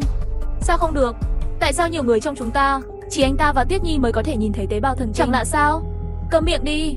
Ai lại nghi ngờ Tiêu Ca là người khống chế? Vậy thì cút khỏi đây đi. Gia Thiến, cô điên à? Cái gì? Tiêu ca dẫn chúng ta đến đây. Mọi người nhìn thấy trong mắt nhớ trong lòng. Điều đó là không thể. Tôi tin anh Sa. Chú Trương nhìn thấy những người điều khiển khác trước khi tiến hóa sẽ có những suy nghĩ không thể kiểm soát được. Nếu Tuyết Nhi thực sự là người kiểm soát hành động chạy ra ngoài bằng mọi cách của anh ta, có gì khác với chú Trương? Nhưng hôm đó, thi thể của chú Trương là một mình anh Tiêu cõng về núi sao, không có gì mất kiểm soát cả. Tôi và Tư Khanh bảo đảm bằng nhân cách. Được rồi, đừng nói nữa. Bây giờ đầu óc tôi rất loạn.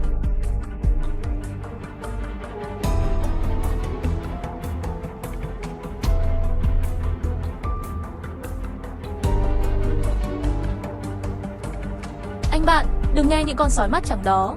Tôi tin anh, nếu ai trong số họ nghi ngờ anh nữa, tôi sẽ bảo họ ra khỏi nơi trú ẩn, tự mình sống sót.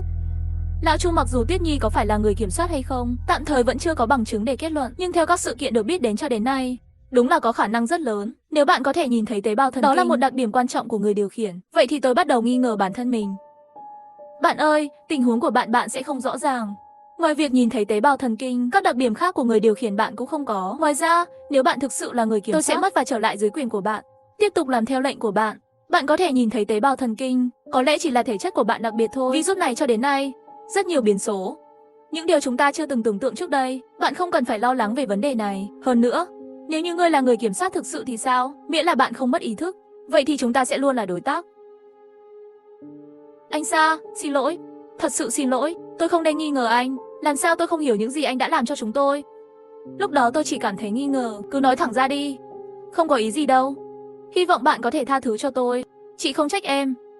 Thực ra khi nói đến vấn đề này, bản thân tôi cũng nghi ngờ. Chỉ là tôi không nói ra mà thôi. Cô luôn thẳng thắn, tôi biết mà. Tôi rời đi chỉ để yên tĩnh. Nghĩ đi, không giận anh. Được rồi, ra ngoài đi. Mọi người có thể tiếp tục thảo luận một chút. Rốt cuộc, cho dù Tuyết Nhi có phải là người kiểm soát hay không, nhưng hiện tại, xác sống bên ngoài đã trở nên mạnh hơn. Đó là sự thật. Chúng ta cần ưu tiên ngay bây giờ. Vấn đề lớn để suy nghĩ. Lão Chu, bạn đi chủ trì đi. Kết quả gì? Ngày mai nói cho tôi biết. Tối qua ngủ ngon không? Được chứ? Quyết định sau khi mọi người thảo luận tối qua là gì? Từ bỏ nơi trú ẩn, đi đến khu vực xung quanh cho đột biến. Nhưng đi đến khu vực khác, cũng sẽ gặp được người điều khiển. Nếu không có chỗ đứng phù hợp, cho dù là bình thường mất thủy triều cũng không dễ chống cự. Vâng, lúc đầu mọi người không muốn bỏ cuộc. Sau tất cả những khó khăn để đến đây, chưa đầy 1 tháng lại phải sơ tán. Trong lòng của thật không thoải mái. Chỉ là sau đó thương lượng nửa ngày, cũng không thương lượng được một phương pháp đối kháng cụ thể. Cuối cùng chỉ có thể từ bỏ các khu vực khác. Mặc dù cũng sẽ có người kiểm soát, nhưng mất thủy triều thông thường so với mất thủy triều vẫn phải xử lý tốt hơn nhiều. Ở lại đây chỉ có một con đường chết. Phương pháp cũ trước đây cũng không nhất định hữu dụng. Chủ nhân của sự tiến hóa một lần nếu nữa có thể làm cho thây ma biến dị, điều đó có nghĩa là khả năng kiểm soát của anh ta nên mạnh hơn. Ước tính đã không cần phải đứng trên mái nhà chỉ huy thây ma nữa. Và nếu anh ta có thể trốn trong tòa nhà và chỉ huy xác sống, với sức mạnh hiện tại của chúng ta, muốn giết, điều đó gần như là không thể. Đúng vậy, ông Hà cũng nói như vậy, cho nên cuối cùng mới quyết định sơ tán. Sau khi sơ tán, mục tiêu chuẩn bị đi đã được xác định chưa? Chuẩn bị đi tìm Vương Quốc bạn của bố tôi. Cũng không biết cha tôi nghĩ thế nào, người đó chỉ là một nhà sáu khuẩn học, tìm hắn thì có ích gì? Nếu anh ta là một nhà sáu khuẩn học nổi tiếng thế giới, vậy loại người này vào ngày tận thế sẽ được nhà nước chăm sóc đặc biệt. Tôi đoán bố cậu cũng nghĩ vậy. Bảo anh đi tìm anh ta là muốn lợi dụng tính đặc thù của anh ta để che chở cho bạn liếm chất độc sâu. Nói đi, cha cậu đã sắp xếp khá tốt cho cậu. Chúng tôi cũng chiếm hết thời gian của bạn rồi. Mấy cái này làm gì? Trong trường hợp đó, vậy thì hãy hành động ngay. Nếu không khi thủy triều đến thì không thể thoát ra được. Đừng làm gì cả. Địa chỉ của Vương bá đó, tôi nhớ hình như là ở đường Mưa Vừa. Nó không quá xa, nhưng cũng cần chút thời gian. Bây giờ mất đi, cũng không biết anh ta còn ở địa chỉ đó không. Chúng ta nên tìm hiểu trước. Cuối cùng sau khi thương lượng, bởi đẹp trai và tư duy, Chu Phong Dạ Tâm tư nhân đi điều tra. Vị trí của Dạ Tâm vốn là hòa thượng, nhưng Dạ Tâm lần này chủ động đi. Sự thông minh khiến nhà sư ở lại nơi trú ẩn. Anh ơi, hình như chúng ta bị theo dõi rồi. Có mấy người không biết? Chắc là không có nhiều người, nếu không họ đến vào buổi sáng. Nếu không tôi sẽ chạy trước, đi vòng quanh phía sau xem sao. Nếu chúng tấn công khi chúng ta còn ít người, vậy thì tôi có thể ở phía sau, giết chúng mất cảnh giác. Ý kiến hay, tự mình chú ý an toàn. Chỉ có 4 người, chả trách theo lâu như vậy cũng không dám ra tay. Nhưng chỉ sợ là bọn họ đang chờ đồng đảng. Nếu có nhiều người thì sẽ gặp rắc rối. Quên đi, tôi vẫn tiếp tục theo dõi họ xem lại đi. Anh Sa, lão Hà sao đi lâu như vậy mà không về? Có gặp nguy hiểm không? Người mà lão Chu theo dõi còn ở phía sau không? Vẫn còn rơi ở phía sau. Miễn là người còn ở phía sau, vậy lão Hà hẳn là không sao. Với kỹ năng của lão Hà, cho dù trên đường đi gặp phải mấy cái đột biến thây ma cũng có thể xử lý được. Chúng ta tiếp tục giữ yên, hãy sẵn sàng chiến đấu bất cứ lúc nào. Trong trường hợp họ tấn công bất ngờ, những người có thể đi lang thang bên ngoài chắc là tất cả đều có lợi. Phải cẩn thận hơn, lão Chu, lát nữa anh đi phía trước đi. Nếu họ đột kích, ngươi cũng có thời gian dùng mẹ phản kích. Nếu đối phương có kẻ tấn công từ xa, ưu tiên giết. Tham vọng tự mình chú ý an toàn, trốn tránh, không cần xin việc, chờ lão Chu dùng mẹ đánh chết một người rồi quay lại đánh lại. Chú ý nếu số lượng đối phương vượt quá 4 người, vậy thì chúng ta cứ chạy đi, đừng ngần ngại. Hình như họ đang bàn chuyện gì đó, nếu không chúng ta đi thẳng lên đi. Lúc này chỉ có 3 người, nếu không đợi đồng đội của họ trở về, một mối đe dọa nữa. Đồng ý, tôi dùng dao bay để giải quyết người bị nó trước. Đi nào. Cuối cùng bọn họ không nhịn được, quay lại chiến đấu.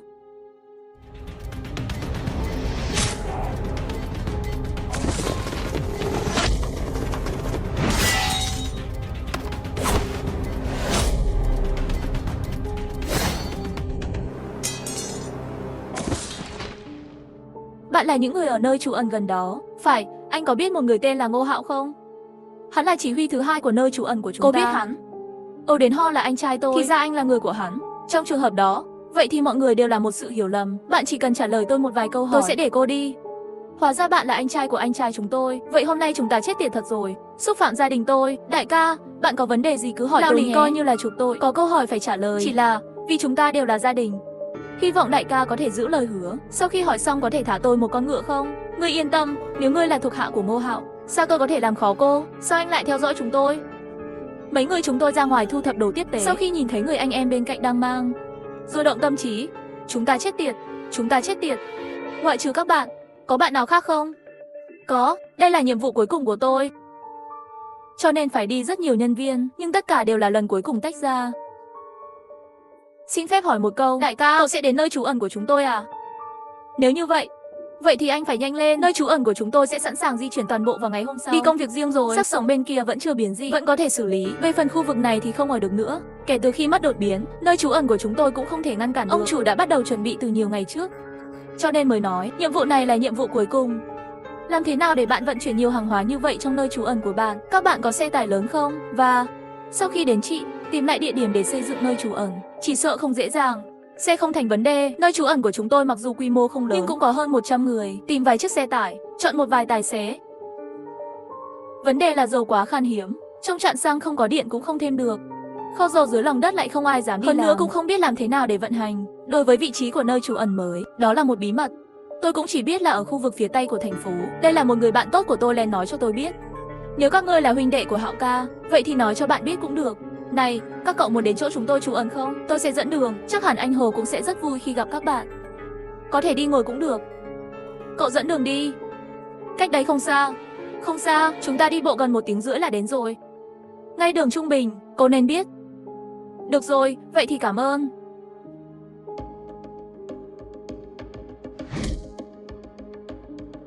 Ý anh là sao? Tôi tưởng anh đang đi đến nơi trú ẩn của lũ chuột. Trong tình hình hiện nay, đến nơi trú ẩn đó cũng không phải là không được, chỉ là đợi chúng ta tới chỗ bố cậu thôi. Bạn tôi Vương bắt xe một chút, nếu không được, chúng ta sẽ suy nghĩ lại. Vậy tại sao anh lại giết anh ta? Hắn tấn công chúng ta trước, chỉ bằng cái này thì không thể thả được. Và tôi đã làm điều đó để có được sự tin tưởng của anh ấy. Nói thật mối quan hệ với chuột, nhưng nếu con chuột ở trong nơi trú ẩn không lạc quan như anh ta nói, vậy thả hắn về đi. Chỉ sợ sẽ gây rắc rối cho chuột. Dù sao cũng giết hết rồi, cũng không quan tâm hắn đi cái này. Chúng ta tiếp tục đi. Lão Chu, cậu mang tối của tôi, đặt nỏ vào. Thứ này cổ thật quá. Theo địa chỉ, chắc là ở đây rồi. Hy vọng anh ấy vẫn còn ở đó. Xem ra đã có người đi rồi. Diệp Tâm, anh đến mở cửa đi. Đến rồi, không thể chạy vất vả một chuyến mà không có gì. Chúng ta vào xem nào. Anh Sa đã tìm kiếm một vòng, không có người sống, không có người chết. Chắc là đi sớm rồi, nhưng tôi tìm thấy một túi hồ sơ trên bàn làm việc. Trên đó viết là Viện Nghiên cứu Sinh học. Có lẽ anh ta đang trên đường đến chợ đen. Chợ đen cách đây khoảng 400 km. Hình như xem ra có chút rắc rối rồi. Về chỗ trú ẩn đi. Trở lại nơi trú ẩn, Tiêu Sa kể cho mọi người nghe tình huống gặp phải trên đường đi. Tiêu Sa, những lỗ hổng đen trên bầu trời bây giờ ở trạng thái nào? Nhìn xem sắp mở rồi. Với tốc độ này, ước tính tối nay thủy triều sẽ đến. Sao có thể nhanh như vậy? Đúng vậy, tốc độ này tôi cũng không ngờ. Nhanh hơn trước rất nhiều. Vì vậy, chạy trốn khỏi thành phố này là lựa chọn duy nhất của chúng ta lúc này. Ngay cả những người ở những nơi trú ẩn khác cũng sẵn sàng di chuyển. Ngoài việc chạy trốn, cũng thực sự không có cách nào khác. Nhưng vấn đề bây giờ là, thành phố Si gần nhất cũng cách đây khoảng 180 km. Chúng ta phải đến thành phố. Nếu không được, chúng ta tìm một ngọn núi ẩn cư đi, mất quá nhiều trong thành phố. Trên núi cũng không được, chỉ là việc cung cấp thực phẩm sẽ rất rắc rối. Cuối cùng vẫn phải tìm trong thành phố. Ngay cả khi chúng ta có ý định tự cung tự cấp. Cũng không phải, tùy tiện tìm một chỗ có đất là được rồi. Phải, bố tôi để lại cho tôi một ít hạt giống, nhưng chúng ta cũng không biết trồng và sự phát triển của rau củ cũng không phải là chuyện một ngày hai ngày. Tôi cũng đồng ý, xem xét lâu dài, đi đến thành phố Anh là lựa chọn tốt hơn bởi vì có một đơn vị đóng quân gần đó. Tôi từng đến đó khi còn nhỏ. Nếu lực lượng này có thể khôi phục quyền kiểm soát, sự an toàn của toàn bộ thành phố Anh, tôi tin rằng sẽ có sự đảm bảo nhất định. Vậy mục tiêu cuối cùng của chúng ta đặt ở thành phố Anh rồi. Lão cư hòa thượng chị Tiểu Ngọc. Có ai trong số các bạn biết lái xe không? Tôi có bằng lái xe nhỏ. Tôi sẽ không, tôi sẽ lái một chiếc xe nhỏ. Thật tuyệt. Trong khu biệt thự này có rất nhiều xe. Xe ngoài làm người, còn phải cân nhắc kéo vật tư. Tốt nhất là tìm được 2 chiếc xe tải nhỏ. Kéo hàng làm người không sai. Thật ra cũng không cần hạn chế chết như vậy. Nếu có xe bán tải cũng tốt. Tôi từng xây một biệt thự, trong sân có một chiếc xe bán tải lớn. Cũng không được. Chúng ta ra khỏi khu biệt thự đi xung quanh tìm cũng được. Tôi không lo về chiếc xe, vấn đề là thành phố Lộ An cách đây khoảng 400 km. Lái xe không xa, nhưng virus này đến quá đột ngột, chỉ sợ đường cao tốc hiện tại đã bị chặn rồi. Nếu không được, chúng ta đi đường cũ đi, mặc dù chậm hơn một chút nhưng nó sẽ thông suốt hơn đường cao tốc. Diệp Tâm, anh biết đường cũ đi thế nào không? Tôi biết, cha tôi đã cố gắng tiết kiệm tiền, đưa gia đình chúng tôi lái xe qua mấy lần. Vậy thì tốt, thời gian không còn nhiều, chúng ta đã quyết định rồi. Lão cư hòa thượng chị Tiểu Ngọc, 4 người chúng ta ra ngoài tìm xe. Lão Chu, bạn sắp xếp cho những người còn lại đóng gói đồ đạc. Đừng quên mang theo ít xăng. Không thành vấn đề, chỉ là tiết quá nhiều sai lầm, chỉ có thể ở lại đây. Vấn đề này không cần phải lo lắng, sau này trong thành phố này sẽ không còn mấy người sống. Ngay cả những người ở nơi trú ẩn bên ngoài cũng ai còn có thể ở lại. Yên tâm, sẽ không có ai đến lấy đâu. Nếu sau này thật sự cần, chúng ta có thể đợi sau khi tổ xác chết ở lại lái xe đến kéo đi là được rồi. Được rồi, đừng nói nhiều. Chúng ta phải nhanh lên, rời đi trước khi thủy triều xác chết đến. Sau một thời gian bận rộn, Tiêu Sa 4 người lái về 2 chiếc xe, đó là một chiếc xe bán tải và một chiếc xe địa hình 7 chỗ. Chúng ta sẽ đi ngay bây giờ. Những hồ đen chuẩn bị mở rồi, chúng ta phải ra khỏi thành phố này nhanh nhất có thể. Anh Sa không có xe tải gần đây. Tôi còn nhận được rất nhiều thứ chuẩn bị mang đi đây. Xe thì có, nhưng nếu không, chúng tôi không biết cách tháo dây và đánh lửa trên phim. Thật ra cũng đủ rồi, chiếc xe bán tải đó có thể chứa rất nhiều thứ, hơn 400 km là đủ cho chúng ta ăn. Được rồi, những lời này để lại trên xe nói. Diệp Tâm, lát nữa bạn ngồi xe của nhà sư và chỉ đường phía trước. Đi.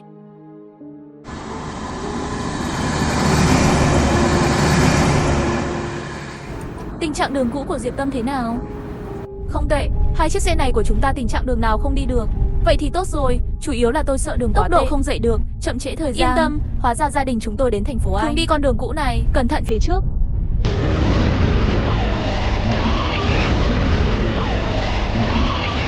Mang đánh bạn.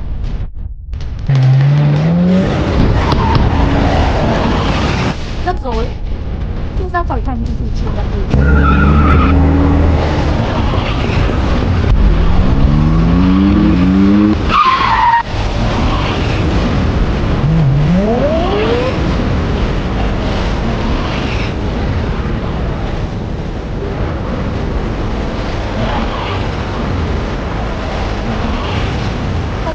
Sao? Sẽ không thể dừng lại, ta chỉ có thể đánh dần.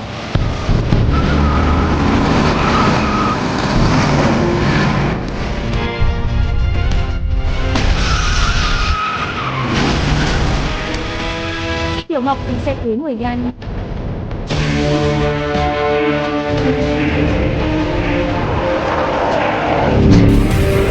Diệp Tâm, đi thôi, đừng chần chừ nữa.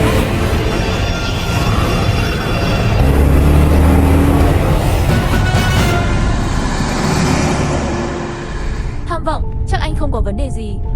Vấn đề của tôi không lớn, chủ yếu là chị gái tôi và nhà sư. Chị Tiểu Ngọc, hãy tìm một chỗ đỗ xe an toàn khi ra khỏi thành phố. Hãy để Vũ Khanh chữa trị cho Hòa Thượng và Diệp Mông. Bây giờ bên trong xe đông quá.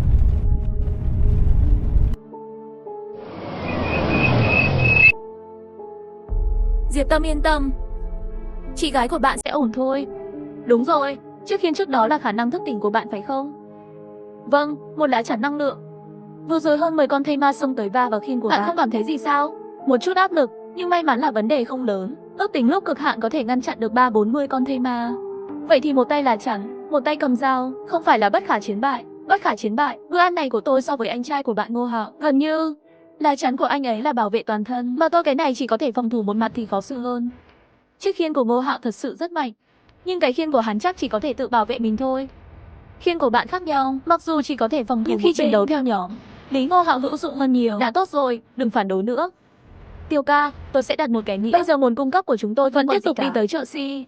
Đi Si trước phải không? Dù sao thì anh ta cũng đã đổ đầy xe rồi. Nếu không thì thả neo ở vùng hoang dã không phải là một điều tốt. Tiêu ca có xe tới. Chuẩn bị cho trận chiến. Chào bạn, bạn vẫn còn sống. Ngô Hạo Tử, ngươi muốn cha người ta chết sớm sao? Sống là được rồi. Tôi nghe nói cậu làm tốt lắm. Chọn thành chỉ huy thứ 2 rồi phải không? Thủ lĩnh. Vậy ông chủ, hôm nay khi Thế Triều xâm lược, Thừa Loạn bị ta làm, tình hình hiện tại của bạn thế nào? Trốn thoát, bắt nhân sự. Thế Triều sau biến dị không thể chống lại được. Bạn không sao là được rồi. Các cậu chuẩn bị đến phòng Si sao? Nếu có thì đi với chúng tôi.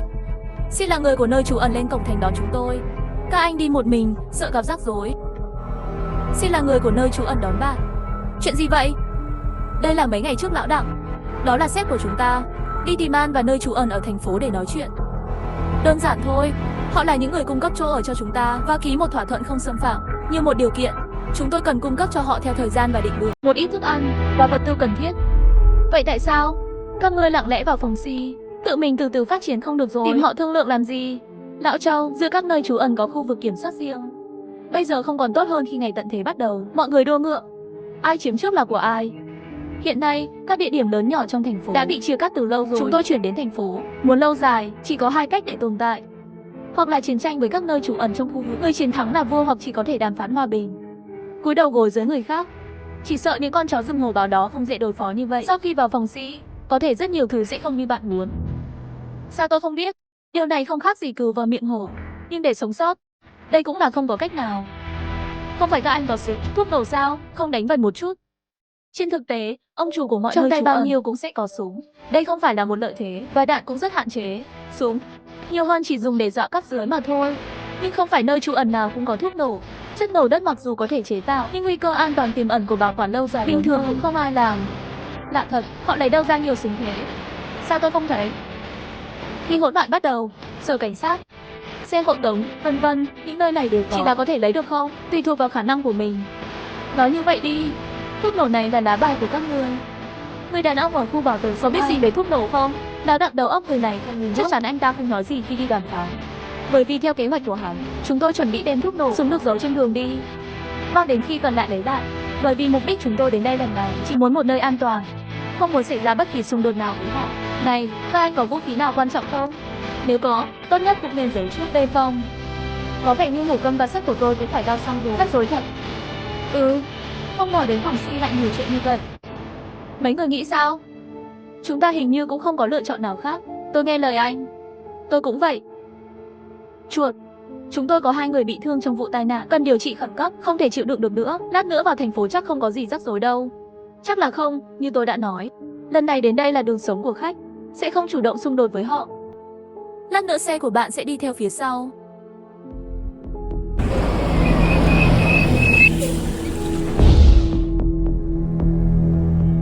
Phía trước là nơi trú ẩn của An Hà. Chúng tôi là người của nơi trú ẩn Long Nguyên.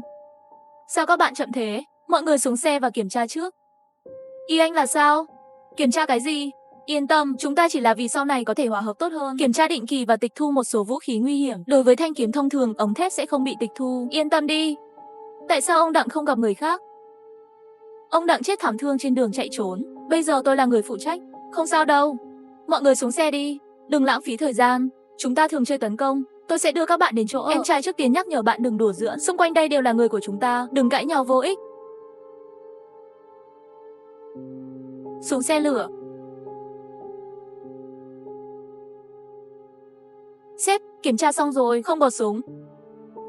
Có một người tên Ngô họ nói khẩu súng ở trên người Đặng lão đại. Hắn đã bị thây ma cắn rồi. Nhìn kìa. Lão Đặng chết rồi. Điều này giúp tôi tiết kiệm một chút công sức. Còn về vũ khí, bạn đã tìm kiếm cẩn thận chưa? Tìm kiếm cẩn thận. Mấy anh em còn nằm xuống gầm xe sờ hết lần này đến lần khác. Đúng rồi, Giang, thằng nhóc tên là Ngô Hạo, là lãnh đạo mới của họ, nhưng tuổi nhìn sợ là không quá 20 tuổi. Cậu xem chúng ta có muốn làm anh ta không? Không cần, một cậu bé khoảng 20 tuổi. Có thể có lệnh gì trong hầm trú ẩn? Không thể lật được nhiều sóng. Giữ lại nhân lực chiêu mộ đến mở rộng trụ sở chính.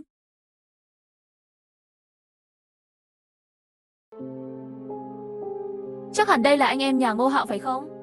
Quả nhiên từ xưa anh hùng xuất thiếu niên, còn trẻ. Có chỗ ngồi như vậy. Ngưỡng mộ.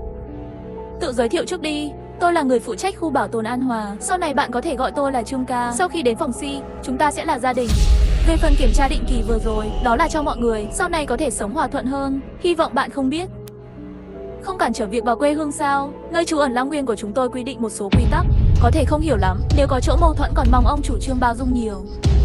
Hai anh em Ngô Hạo, sau này hai chữ Long Nguyên này đừng nhắc đến nữa. Sau hôm nay chúng ta đều là người của An Hà tị nạn. Hai cái tên đó nhiều thấy ngoài. Tất nhiên, tôi cũng không phải là người vô lý. Nếu không có anh em nào khăng khăng muốn tự lập, vậy thì nói theo cách khác là được rồi. Trương lão đại chúng ta này huynh đệ, ngày thường đều là ngày lưỡi dao liềm máu. Thật muốn gặp nhau, vậy chúng ta cũng không phải là người sợ hãi, chỉ là chúng tôi chân thành đến đây để nương tựa. Bạn gọi cái này một chút, không sợ làm tổn thương sự chân thành của các anh em. Anh em nhà Ngô trẻ trung, nhanh lên, đừng trách lời nói của anh Trương khó nghe. Có một số lời xấu xí tôi muốn nói ở phía trước.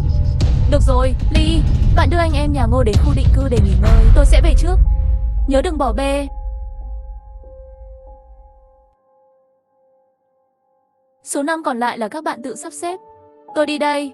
Ngoài ra, ông chủ của chúng tôi biết các người trên đường mất rất nhiều nhân lực, sợ các người không đủ nhân lực, tôi đã sắp xếp cho các bạn 4 người có năng lực đến đây, chuyên quản lý nhà kho và công việc bảo vệ. Đúng rồi, vừa rồi có một số người ở đây nói với tôi muốn đến trụ sở chính, tôi sẽ mang nó theo. Giờ chúng ta đều là gia đình, chắc là anh em nhà Ngô sẽ không phiền đâu. Quá kiêu ngạo, con chó này, sớm muộn gì tao cũng sẽ giết nó. Lão Chu, đừng bốc đồng, giờ không phải lúc. Chuột, bây giờ cậu định làm gì? Người bảo vệ và nhà kho đều bị đối phương kiểm soát, nhân viên cũng bị rút một phần. Về cơ bản bạn đã bị bỏ trống ở đây. Nếu hắn muốn làm như vậy tuyệt đối, vậy chúng ta cứ thuận theo cảnh nó nghỉ ngơi trước đã, tìm hiểu tình hình ở đây trước đã. Nếu anh trai không được, chúng ta chờ sau khi Hòa thượng và mèo đen thương lượng xong. Đi rồi, tôi không muốn ở lại nơi này. Tôi biết anh không thích nơi này. Tôi cũng vậy. Lúc đầu tôi muốn vào phòng Si rồi rời đi, nhưng cũng là tình cảnh hiện tại của chúng tôi không thể rời đi. Nó là anh trai tôi muốn ở lại và giúp anh ấy. Tất nhiên tôi cũng không ép buộc bạn, chờ đến khi Hòa thượng Dạ Minh bị thương xong, các bạn có thể đến phòng anh đợi tôi trước. Chuột, hay là chúng ta cùng đi? Chỗ này có gì hay? Với khả năng của mấy người chúng ta, bên ngoài không giống nhau có thể ăn ngon uống cay. Ông già đẹp trai, tôi vẫn là câu nói đó, đây là con đường tôi tự chọn, tôi muốn đi đến cùng. Các anh có thể đi, tôi sẽ không ở lại. Mấy năm nay vẫn như vậy, cố chấp như một con bò, mạnh mẽ như một con lừa. Cậu không thể nói vài lời nhẹ nhàng được sao? Gặp được bạn, tôi cũng là một thảm họa. Lão tử này đã chịu đựng rất lâu rồi. Cho dù chúng ta ở lại, cũng phải đánh một trận trước rồi mới nói. Tức giận quá. Hai người là người tốt. Con gửi thẻ người tốt phải không? Cái này là làm mềm đi sao? Sau khi Tiêu Sa và Chu Phong đánh nhau một trận, Ngô Hạo lại vẫn không thể kìm được một câu làm dịu đi. Trong tuyệt vọng, hai người đành phải từ bỏ điều trị. Về phòng nghỉ ngơi đi. Nhà sư Diệp Mộng, mọi người tốt hơn chưa? Tôi khá hơn rồi, nhưng nhà sư nghiêm trọng hơn một chút. Tôi cũng không còn nhiều chuyện nữa, có Tiểu Ngọc ở đây tốc độ khôi phục đã rất nhanh rồi. Bây giờ chỉ là hơi chóng mặt, tức ngực thôi, nên nghỉ ngơi thêm vài ngày nữa là không sao rồi. Hòa thượng, bạn và Diệp Tâm, chị Tiểu Ngọc lần này là đại thành công của chúng ta rồi. Không có anh ở phía trước hy sinh mạng sống va chạm, chúng ta chỉ sợ không dễ dàng như vậy chạy trốn biến dị mất thủy triều. Thực ra lúc đó lựa chọn để lại cho tôi cũng chỉ có gà mới chết đi về phía trước, dù sao chỉ cần dừng lại ngọn lửa đó cũng sẽ chết. Vâng, may mắn là thời điểm quan trọng thức dậy vào ban đêm, nếu không lần này ta cũng đành phải bỏ rơi các người. Chạy đi. Khi anh bảo tôi dừng xe cứu người, Diệp Tâm còn chưa tỉnh đâu. Mày đang lừa ai thế? Chị Tiểu Ngọc, chị có phải vạch trần em không? Thực ra lần này bảo bạn dừng xe cứu người, nó cũng khiến các bạn gặp quá nhiều rủi ro. Tình huống lúc đó, tôi không nghĩ gì nhiều ngoài việc cứu người. Cũng may lương công việc tốt, nếu không hậu quả sẽ không thể tưởng tượng được. Đúng rồi, chị Tiểu Ngọc, kỹ năng lái xe này của bạn có được không? Theo lý thuyết, bạn không lấy bằng lái xe trong vài năm. Có thường xuyên lái xe không? Thường xuyên lái xe không, nhưng thường xuyên đi xe là thật. Bởi vì bố tôi lái xe tải đường dài. Lúc tôi đang học, mỗi kỳ nghỉ sẽ theo anh ta ra ngoài xe thể thao liên tỉnh để kéo hàng. Có lẽ là tình huống nguy hiểm trên đường nhìn thấy nhiều rồi. Vậy, có lẽ chất lượng tâm lý lái xe của tôi tốt hơn. Thì ra là vậy. Vậy chắc anh biết lái xe tải. Sau tất cả những gì cha bạn đã làm trong nhiều năm, tôi chưa bao giờ tự lái xe tải, cho nên trước đây cũng không dám tùy tiện nói với các bạn. Nhưng nếu cho tôi chút thời gian, để tôi làm quen một chút hẳn là không thành vấn đề. Tiểu Ngọc tỷ, xe tải lớn và xe nhỏ không phải đều là xe sao? Lái xe có khác nhau nhiều không?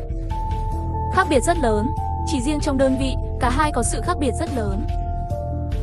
Ông già đẹp trai. Chuột, vào đi. Đẹp trai, bây giờ các bạn có tiện không? Tôi có chuyện muốn nói với các bạn.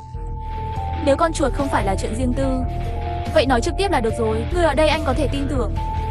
Thật ra cũng không phải là chuyện, chủ yếu là muốn biết một chút các bạn ở đây nghĩ gì. Nếu bạn muốn rời đi, vậy tôi phải sắp xếp trước, chuẩn bị đường ra đi. Sau tất cả, bây giờ nơi trú ẩn này, tôi quyết định. 4 người vừa được gửi từ An Hòa đã đến rồi. Tiêu ca có nghĩa là Vũ tình là như thế này. Lão Chu và tôi định ở lại giúp Ngô Hạo một thời gian. Các bạn có thể đi trước một bước đến thành phố Anh chờ tôi. Có lão Hà Diệp Tâm Hòa Thượng, lão cư ở chiến lược không thành vấn đề. Thêm vào đó, bác sĩ vấn đề hơn 200 km đường còn lại không lớn.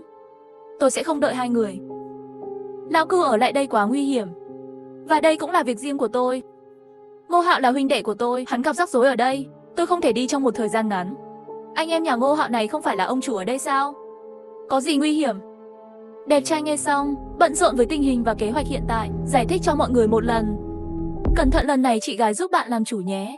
Chúng ta lần này cùng nhau ở lại giúp Tiêu ca. Em gái và em trai tôi đi trên đường đi, nếu không có anh ấy, không biết đã chết bao nhiêu lần rồi. Chị ơi, sao chị phải nói thêm, nếu không có anh ta, tôi sẽ chết ở trường. Trước đây chưa thức tỉnh vẫn chưa có nhiều cơ hội báo đáp, bây giờ tôi đã thức tỉnh rồi, làm sao cũng phải biểu hiện một chút. Tôi và Gia Thiến cũng ở lại, làm sao trong đội có thể thiếu khả năng chữa bệnh của tôi. Vậy thì tôi cũng phải ở lại, không có đạn mưa để điều trị cho ra ngoài không được chờ chết. Đẹp trai, nếu anh không ghét tôi thì ở lại lái xe đi. Hiện tại tôi cảm thấy chỉ có thể làm được cái này. Nếu mọi người đều nói vậy, vậy nếu tôi lại từ chối? Chỉ hơi vặn vẹo thôi, không biết tầng bốc. Chỉ là hòa thượng, bạn ở lại đây cũng khó cho bạn rồi. Người ở bên ngoài giết thây ma còn nói quá khứ, nhưng tiếp theo chúng ta sẽ chiến đấu nhiều hơn. Nhìn thấy máu là chuyện không thể tránh khỏi, vì vậy, bạn có thể hồi phục tốt trong phòng. Chuyện đánh nhau thì anh không cần quan tâm nữa. Bạn còn nhớ khi tôi mới gia nhập đội những gì đã nói? Trừ ma không ngăn cản, mục tiêu ở bốn phương. Đúng vậy, mọi người đều nói nhà sư thịnh thế tích tiền, đạo sĩ loạn thế sùng núi. Ta thật như không phải loại người chỉ nghĩ đến thịnh thế, nhà sư giàu có, và so với Sambi, xác sống chỉ là một xác chết biết đi mới. Và ngược lại, những gì một số người xấu làm nhưng là mất hết trời lương, người và thần cùng phẫn nộ, đã là trừ ma chưa đến. Vậy tại sao mất đi giết được mà người xấu không giết được? Đánh là tính khí thật. Vậy tại sao lại là anh em? Không cần hỏi anh ta, chắc chắn anh ấy sẽ ở lại. Người biết tôi, Tiểu Cát cũng. Nếu các vị quyết tâm ở lại giúp đỡ, vậy tôi Ngô Hạo ở đây cũng đưa ra một lời hứa. Mặc dù bây giờ tôi thất thế, nhưng dựa trên sự đồng nhất của bạn với anh trai tôi, tình bạn không từ bỏ. Sau này cho dù có nguy hiểm gì, tôi Ngô Hạo cũng nhất định sẽ cố gắng hết sức bảo vệ bạn.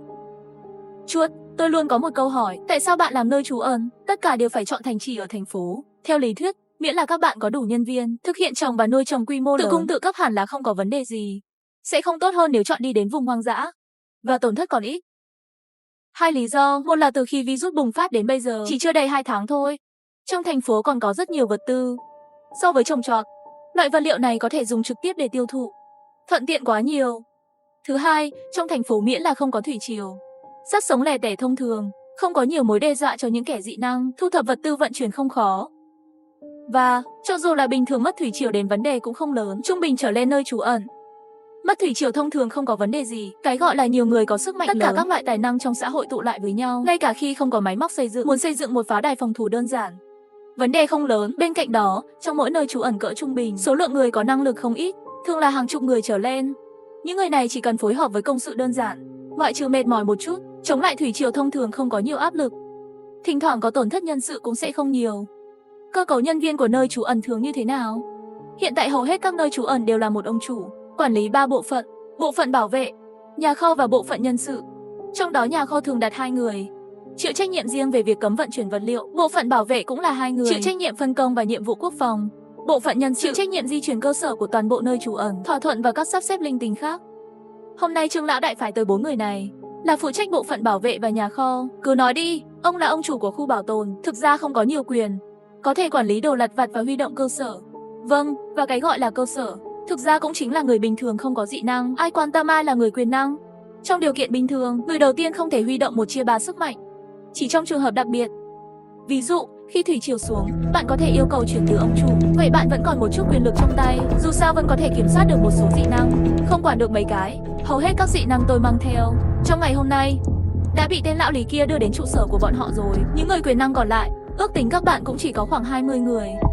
Với quy mô hiện tại của nơi trú ẩn này, ngay cả khi được trang bị đầy đủ và bộ phận bảo vệ cũng hầu như không đủ. Vậy thì anh không xứng đáng với bộ phận bảo vệ. Tất nhiên rồi. Họ chỉ cần để một xác sống vào thôi. Có thể hợp lý, chuyển trách nhiệm cho con chuột, sau đó xóa tên ông chủ của anh ta đi. Nói đến cái này Trương lão đại của thật có chút trình độ. Biết làm thỏ gấp cũng sẽ cắn người, cho nên bao nhiêu vẫn để cho bạn một số quyền, để lại bộ phận nhân sự cho bạn. Hắn có thể làm được. Tôi tin rằng anh ấy sẽ không di chuyển trong ngắn. Có lẽ chỉ muốn kiểm tra thôi. Lòng trung thành và khả năng cá nhân của anh. Vâng, vậy chúng ta hãy đi theo con lừa của anh ta. Đi theo con lừa, tự nhiên là có thể nhìn thấy miếng lông nào màu đen, miếng lông nào màu trắng. Những chuyện vớ vẩn này, tôi chỉ nghe thôi cũng đã đầu to rồi. Chuột, mày có mệt không? Bạn có xu hướng tự ngược đãi bản thân không? Phải sống như thế này. Làm quen đi. Được rồi, các bạn nói chuyện đi. Tôi sẽ đi gặp 4 người mới. Báo chờ một chút. Trước tiên bạn tạm thời giấu ngoại trừ tôi. Tình huống sức mạnh của người khác. Đưa lão Chu, lão Hà và Thanh Diệp Tâm Hòa Thượng đều báo cáo là người bình thường. Dù sao sau này bộ phận nhân sự là người của mình phụ trách. Chúng ta sẽ che giấu một phần sức mạnh và tôi sẽ báo cáo trung thực ở đây là người tăng cường thể chất. Bảo họ chuyển tôi đến đội bảo vệ. Như vậy cũng được. Có lẽ mấy người là người phụ trách bộ phận bảo vệ và nhà kho phải không? Không biết gọi là gì. Ngô Hạo, mông này của ngươi còn chưa ngồi chỉ vội vàng giữ thể diện trước phải không? Mấy người chúng tôi ở đây chờ anh sắp xếp công việc. Chờ lâu rồi, chỉ là phong cách hình thức mài giũa của bạn. Trong trường hợp có chuyện gì xảy ra với nơi trú ẩn trong thời gian Ngô Hạo có thể gánh vác trách nhiệm này không? Xin lỗi các bạn, tôi Ngô Hạo trên đường có chút việc bị chậm trễ. Vậy tôi sẽ bắt đầu sắp xếp công việc ngay bây giờ. Vậy ai chó 1 chó 2, 2 người đến bộ phận bảo vệ. Chó 3 chó 4 2 người đi nhà kho. Làm đi. Nếu không có gì khác, tôi sẽ đi trước. Ngô Hạo, anh nói đi. Nhị cầu. Nói bạn thì sao? Cậu không gọi là nhị cầu sao? Ngô Hạo, đừng quá kiêu ngạo. 3 ngọn lửa của viên chức mới của bạn, muốn đốt đầu chúng ta không dễ đâu. 3 ngọn lửa mù mốc, đừng có khoáng mũ bừa bãi. Chó 3. Không ai trong số các bạn muốn cho tôi biết tên. Vậy tôi nên gọi các bạn là gì? Không thể gọi các ngươi là đồ khốn. Thật khó nghe quá, bạn Ngô Hạo. Tôi thấy bạn chưa đủ 20 tuổi. Bố mẹ cậu không dạy cậu à? Nên gọi người lớn tuổi là gì? Trong trường hợp đó, vậy hôm nay tôi sẽ làm người lớn tuổi. Hãy đến và dạy cho bạn.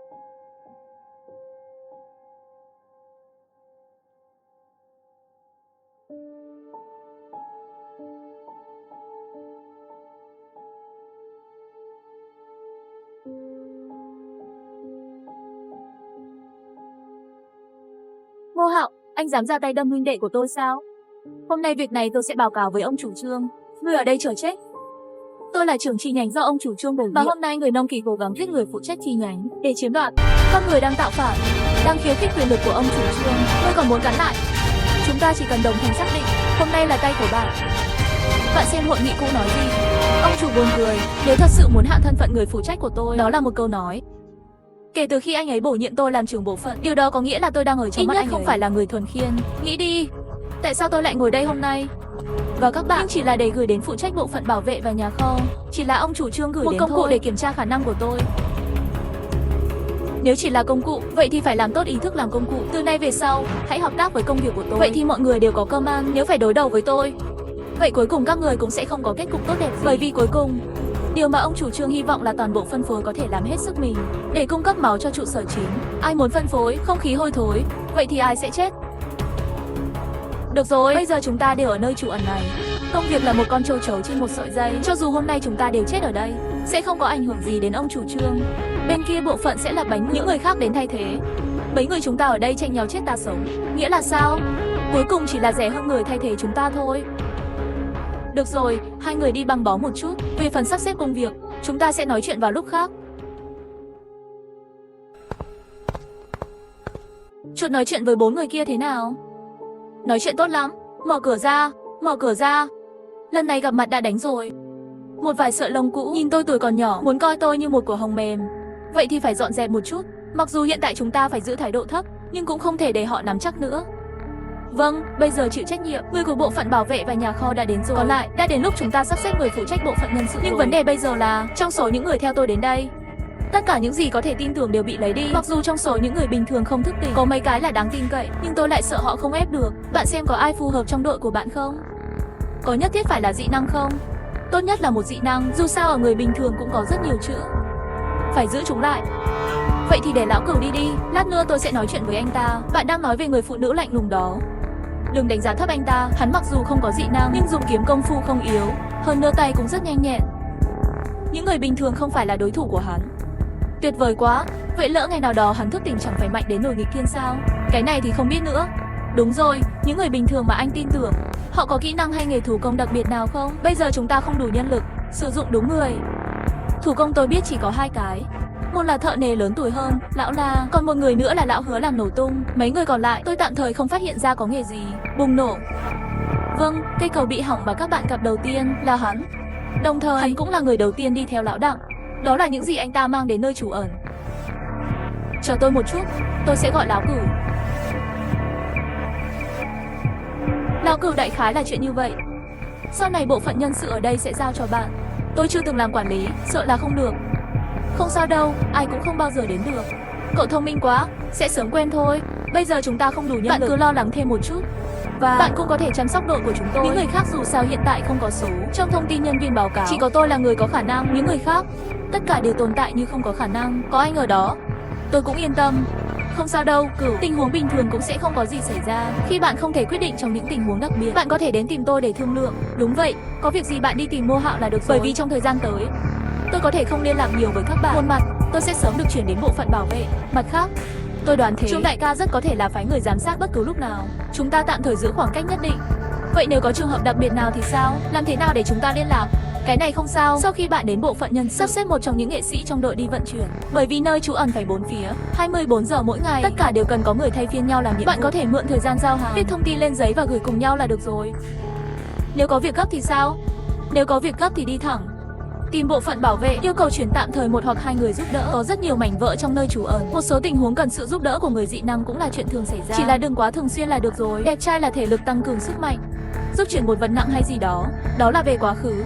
Đúng rồi, chuột, về mối quan hệ của chúng ta. Bây giờ chúng ta phải thống nhất cỡ lòng. Sau này có người hỏi, chỉ cần nói rằng bạn và tôi đã gặp nhau. Lúc đó bạn bị tổn thất quá nhiều do nhân viên. Thấy tôi là người dị năng thì tiện đường mời tôi đến đây. Thời gian chúng ta quen nhau không lâu. Vậy thì cứ như vậy đi, lão Cửu. Chờ lát nữa tôi sẽ quay lại, đưa bạn đến gặp bộ phận đầu tiên và 4 người phụ trách nhà kho. Mọi người làm quen với nhau nhé. Cơ sở vật chất của nơi trú ẩn này khá đầy đủ. Chắc là căn cứ trước khi an hòa trú ẩn. Bạn là đẹp trai. Vâng, có chuyện gì vậy? Đi với tôi đến bộ phận bảo vệ. Đừng nói nhảm nữa. Bây giờ không đủ nhân lực, có rất nhiều thứ. Chờ anh nửa ngày rồi. Xin hỏi bạn là... Tên tôi là Cẩu Đại, Vương Lý đại ca vì vết thương cần tu luyện vài ngày. Ủy ban đặc biệt cử tôi đến tạm thời tiếp quản bộ phận bảo vệ. Tôi xem trên bảng thông tin nhân viên, sức mạnh của bạn là tăng cường thể chất. Vâng, vậy là tốt rồi. Vừa lúc này có một nhiệm vụ cần bạn thực hiện. 5 người đi thôi. Gấp như vậy xin hỏi cụ thể là nhiệm vụ gì? Đừng hỏi nhiều thế, thời gian khẩn cấp. Trên đường sẽ có người giải thích cho bạn. Mấy anh em, chúng ta đi đâu vậy? Ít nhất hãy giải thích nhiệm vụ cho tôi. Không có việc gì thì ra phía trước chuyển đồ tiếp tế. Sắp đến rồi. Không đúng. Sau khi những chữ cái này xuất hiện, họ vây quanh tôi ở giữa. Chỉ sợ không đơn giản như vận chuyển vật tư. Xin lỗi, đột nhiên tôi có chút khẩn cấp. Các bạn chờ tôi một chút. Chúng ta cùng đi nhé. Tiết kiệm 1 hoặc 2 lần lãng phí thời gian.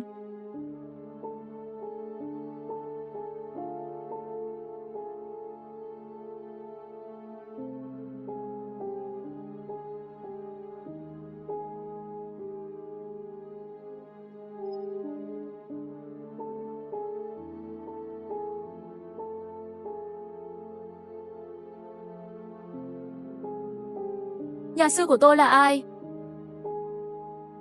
Hòa thượng có việc gì không? Tôi đang ở cửa nhà anh ấy. Mãi đến bây giờ vẫn chưa thấy về. Tôi có việc gấp tìm anh ta. Không có trong phòng. Có thể là đến bộ phận bảo vệ làm nhiệm vụ không? Chờ tôi một chút. Tôi sẽ đến bộ phận bảo vệ xem. Tôi cũng đi. Có chuyện gì mà gấp thế? Không có gì. Tôi muốn nhờ anh ấy giúp. Bạn đi không tiện ở lại chờ tôi. Hôm nay có phải có một người tên là Bành Bao đến báo cáo không? Bạn đang nói về người tăng cường thể chất đó phải không? Tôi đã gọi mấy anh em đưa ra ngoài xử lý rồi. Xem thời gian này hẳn là cũng sắp về rồi. Xử lý cái gì? Náo đại, hắn là người tăng cường thể lực. Cô không biết quy định của nơi trú ẩn sao? Quy định gì? Trong số những người được đưa vào nơi trú ẩn, người tăng cường thể chất, tất cả đều giết xử lý. Và không được nhầm lẫn dẫn đầu người dẫn chương trình đi chơi bao lâu rồi? Gần 1 tiếng rồi. Cụ thể không biết, thường không quá xa, chắc là ở gần đây.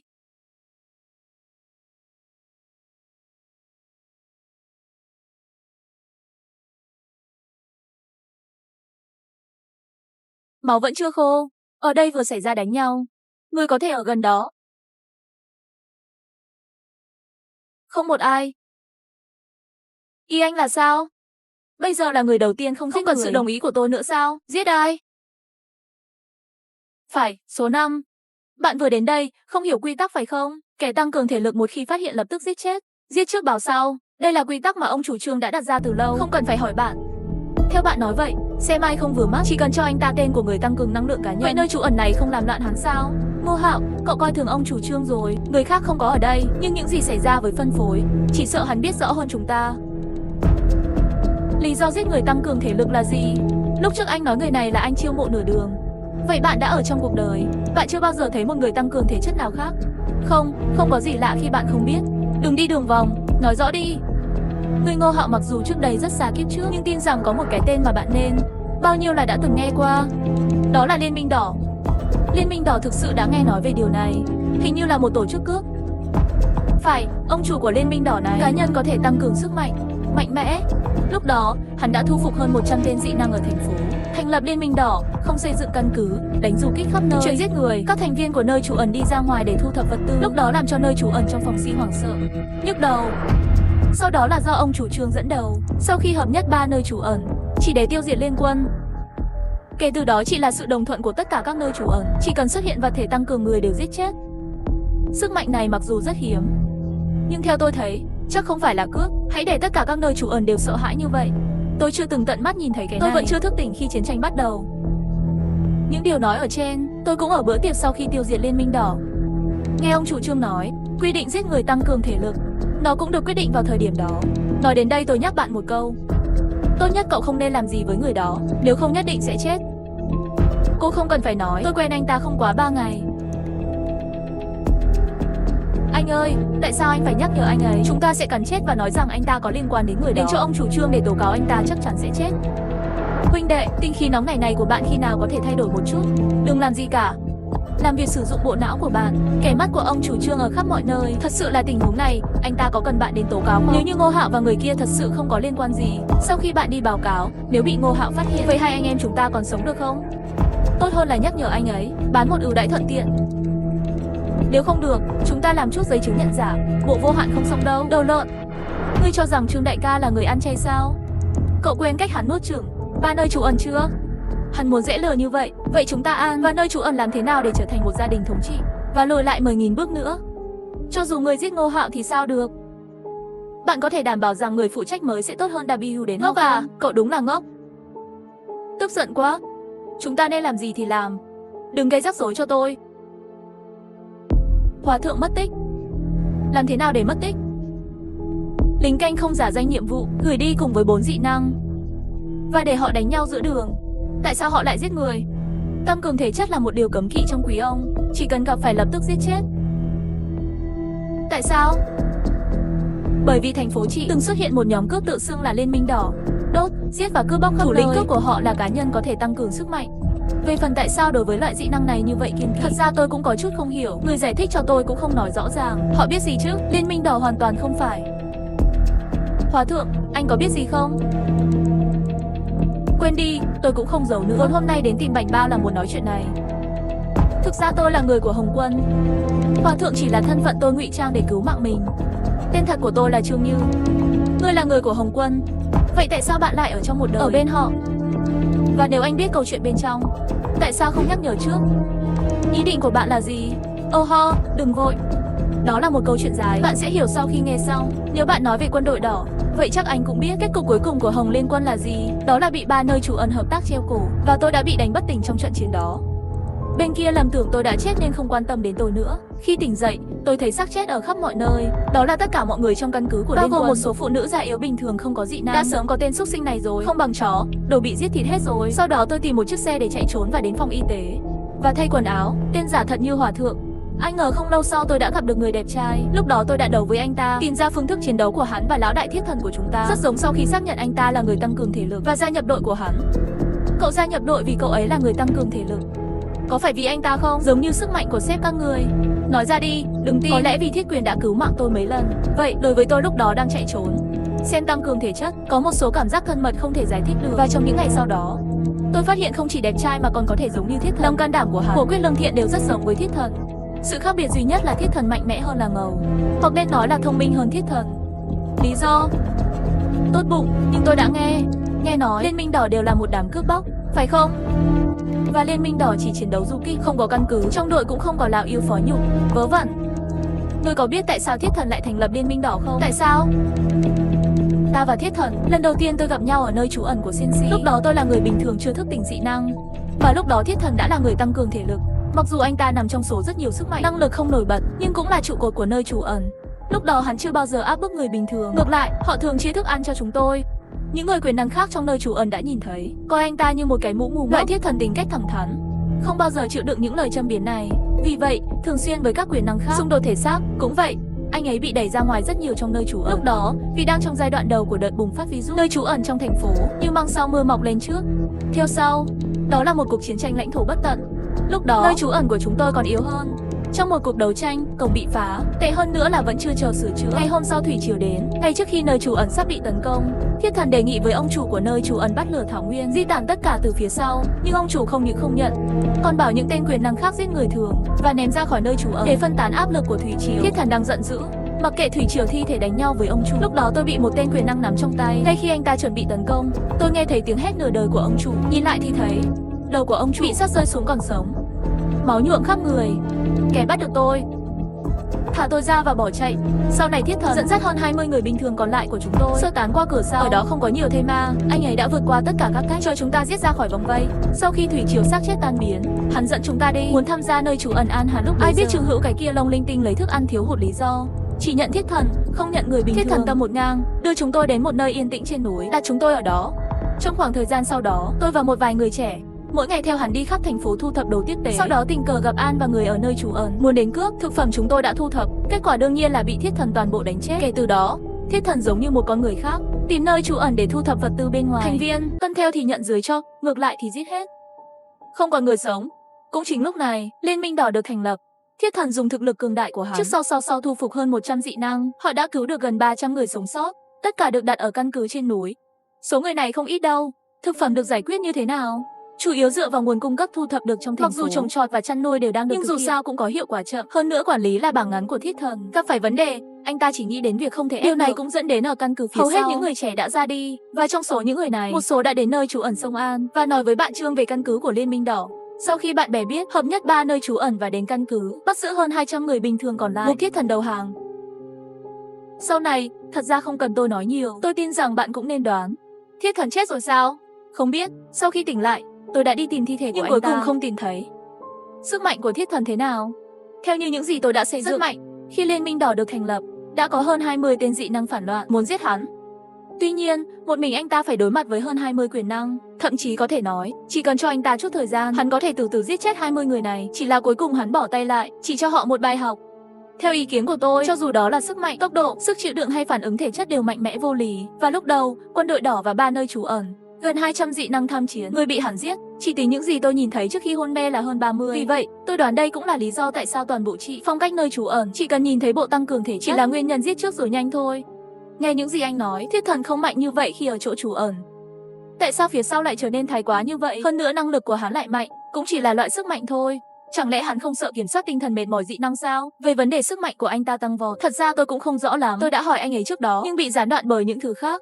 Đối với sức mạnh kiểm soát tâm trí, chắc là anh ta miễn dịch, giống như trước đây. Không biết cậu còn nhớ không, cô gái mê cung mà anh đã giết, sự sang trọng lúc đó cũng không bị ảnh hưởng. Thì ra là vậy, tôi hiểu, tại sao Trương Hữu phải tìm mọi cách để giết chết thể năng tăng cường rồi. Tại sao? Theo như tôi biết, sức mạnh của Trương Hữu là loại kiểm soát tinh thần. Hắn có thể kiểm soát hành xáo của những người xung quanh, cũng là một khả năng rất đáng sợ. Nhưng khả năng này cũng có nhược điểm rõ ràng, sợ tấn công từ xa.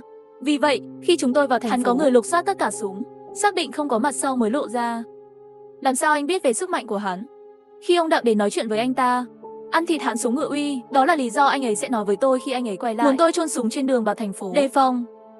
À, nhà sư, ông vẫn chưa trả lời tôi. Nếu bạn biết sức mạnh tuyệt vời, Si nhạy cảm quá, sao lúc đầu không nhắc nhở hắn? Trước đây tôi không biết chị, có một quy tắc như thế này, tôi đã bị đánh ngất. Sau khi tỉnh lại liền trực tiếp tìm xe đi đến thành phố. Nếu không phải lần này anh nói, tôi không biết chuyện đó xảy ra. Và lúc đầu đội của chúng tôi vốn không quyết định đến thành phố là mục tiêu của chúng ta. Tôi nhớ ra rồi, khi quyết định đến thành phố, hình như anh bị thương trong xe. Anh có thể tưởng tượng được không? Tìm thấy chính mình trong nơi trú ẩn của kẻ thù. Có cảm giác gì không? Và mọi người quyết định ở lại. Muốn đi thì không thích hợp, chỉ có thể kiên trì. Vậy hôm nay bạn đến đây để làm gì? Hôm nay tôi đã gặp một người quyền năng trong hầm trú ẩn. Khi ba nơi trú ẩn lớn là gì? Hắn đang chiến đấu bên cạnh tôi, mặc dù lúc đó cảnh tượng tương đối hỗn loạn. Hắn không nhất định nhớ tôi, nhưng nếu chọn ở lại, bạn phải loại bỏ những nguy hiểm tiềm ẩn này. Vì vậy, bạn muốn đến để tìm đẹp trai. Hãy để anh ấy nói với tôi xử lý. Không hoàn toàn. Thành thật mà nói, tôi không tin anh, nhưng tôi tin vào sự thông minh. Tôi định nói với anh ta mọi thứ. Về phần có muốn nói cho bạn biết không, hãy để anh ấy tự quyết định. Cô tin tưởng anh ta như vậy, không sợ hắn nhìn nhầm anh trai tôi rồi. Tốt hơn là tôi nói thẳng với anh. Ngươi là một nhà sư giả có rất nhiều trái tim. Đúng rồi, vì anh không phải là nhà sư. Vậy kim ba của bạn đã bao giờ nghĩ chưa? Nếu tôi có thể điều khiển kim ba, vậy tại sao không thể kiểm soát các mặt hàng khác? Hiểu rồi. Ngày hôm sau, bởi vì chịu trách nhiệm giết chết 4 người đẹp trai chậm trễ không về, sở bảo vệ cử nhiều người đến kiểm tra gần đó. 4 thi thể được tìm thấy trong một căn phòng. Nhưng điều kỳ lạ là, hiện trường thi thể không có dấu hiệu đánh nhau, giống như bị đưa đến đây sau khi chết. Ngô Hạo tìm thấy mọi người sau khi biết tin, đã nói với mọi người những điều đẹp đẽ. Chuột, anh đưa tôi ra khỏi thành phố, cho tôi lấy lại nô lệ hợp chất. Muốn cái mạng chó có đó, lão Chu, ta muốn hắn chết hơn người. Nhưng vấn đề là tình hình hiện tại không mấy khả quan, chúng ta chỉ cần đi sai một bước, mọi người đừng nói trả thù, Liên có thể sống sót không? Không biết là phải có kế hoạch, không thể liều lĩnh. Lão Chu bình tĩnh đi, nếu không có anh Sa trong cái xác được tìm thấy, vậy thì hẳn là có khả năng lớn lên mạng còn sống, chỉ là không biết hiện tại anh ta đang ở đây. Tại sao họ lại giết người tăng cường thể lực? Hòa thượng, đây là những gì tôi nghĩ là thích hợp hơn cho bạn. Hòa thượng nghe xong cũng không giấu giếm, đặt danh tính của bạn, và chuyện con đỏ đã nói với mọi người một lần rồi. Tôi xin lỗi vì đã giấu danh tính với mọi người, nhưng nó thực sự liên quan đến sự an toàn của cuộc sống của bạn. Tôi phải cẩn thận. Tôi xen vào một câu về danh tính của nhà sư. Bây giờ còn một vấn đề nghiêm trọng nữa, đó là nơi trú ẩn này. Có người nhận ra thân phận của hòa thượng. Vâng, người này phải giết càng sớm càng tốt. Một khi danh tính của tôi bị tiết lộ, sợ không chỉ mình tôi, đến lúc đó có thể còn liên lụy đến mọi người. Số 5, anh đã giết một người đàn ông trong hầm trú ẩn. Chắc là vấn đề không lớn phải không? Trong bất kỳ nơi trú ẩn nào, cái chết của một người quyền năng không phải là chuyện nhỏ. Hơn nữa hiện tại ở đây chỉ có hơn 10 người. Thiếu một cái là rất dễ thấy. Giết người đơn giản, nhưng những gì phải xử lý không ai biết. Vậy thì khó đấy. Nếu không được, hãy cùng nhau ra khỏi nơi trú ẩn. Giờ muốn đi muộn quá rồi, nơi trú ẩn không phải là nơi bạn muốn đi, hãy đến nơi nào bạn muốn. Mấy người chúng ta cùng nhau giết đi không được sao? Hiện tại không có nhiều dị năng trong nơi trú ẩn, nếu chỉ có mấy người chúng ta giết đi, cũng không phải là không được, nhưng một số chị em khác không thức tỉnh. Chúng tôi muốn bảo vệ họ, chỉ sợ sẽ khó khăn. Ngô Hạo, nếu người quyền năng đó chết vì bệnh đột ngột, vậy có xử lý tốt hơn không? Phải, chết vì bệnh đột ngột là hiện tượng bình thường. Miễn là nhân viên y tế trong nơi trú ẩn, sau khi kiểm tra không có vấn đề chuyện này sẽ không còn ai hỏi nữa. Nếu vậy thì tôi có thể, hãy thử xem bạn không phải là sức mạnh chữa bệnh được đánh thức sao? Nói thế nào? Lý do tôi có thể chữa lành là vì khả năng thức tỉnh của tôi có thể huy động chức năng của chính sinh vật, nhanh chóng sửa chữa chỗ bị thương trong quá trình chữa bệnh. Năng lực của tôi chỉ đóng vai trò điều động. Đó là lý do tại sao tôi đã chữa khỏi cho lão Chu. Nách, các nhà sư mất rất nhiều thời gian. Nghĩa là anh, ngoài việc có thể huy động máy móc của chính sinh vật, có thể đi phục hồi bên ngoài, nó cũng có thể phá hủy chức năng của chính nó. Thật ra tôi cũng chưa thử qua chuyện này. Sau tất cả những gì tôi chữa khỏi trước đây đều là đồng đội, không dám dễ dàng thử. Nhưng nếu có một sinh vật sống để tôi kiểm tra, có lẽ sẽ biết câu trả lời. Động vật nuôi có được không? Nếu không tôi đi tìm cho bạn một con gà sống để thử. Mơ được. Nếu như năng lực này của ngươi thật sự có thể dùng để giết người, điều đó quá biến thái phải không? Bị ngươi sờ một cái thì người chết. Lão Chu, đồ đầu óc lợn, tôi đã mất bao lâu để điều trị cho bạn? Cô có nhớ không? 7 tiếng. Mặc dù so với việc thúc đẩy chức năng của cơ thể con người, ít nhất cũng phải khoảng 1 tiếng. Ai sẽ đứng đó và để tôi chạm vào nó trong 1 giờ? Được rồi, dịch bệnh bùng phát, bạn chờ tôi một chút, lát nữa tôi sẽ mang máy sống đến để bạn thử nghiệm. Sau khi làm thí nghiệm sống với gà, khả năng đảo ngược chức năng sinh học của đàn hạc đã được xác nhận. Một con gà sống dưới sự thúc đẩy của Vũ Thanh từ từ mất đi dấu hiệu sự sống. Thời gian 23 phút. Năm báng, khả năng này của bạn của thực là nghịch thiên rồi. Cảm ơn bạn đã không giết trước khi tiết kiệm. Đừng nói nhảm, Ngô Hạo thời gian này lâu hơn tôi tưởng tượng. Ước tính đến lúc đó sẽ dùng cho người. Thời gian sẽ vượt quá vài lần, đến lúc đó ngươi có thể khống chế được hắn không? Miễn là nó hoạt động. Đến lúc đó đánh anh ta bất tỉnh là được. Thành thật mà nói, bây giờ thế giới này có thể ngủ, chết trong mơ cũng là một loại hạnh phúc. Vậy chuyện này xong rồi, Hòa thượng Vũ Tình. Ngày mai 3 giờ sáng chúng ta cùng nhau hành động. Tôi sẽ đi với các bạn, mở khóa cửa hay gì đó.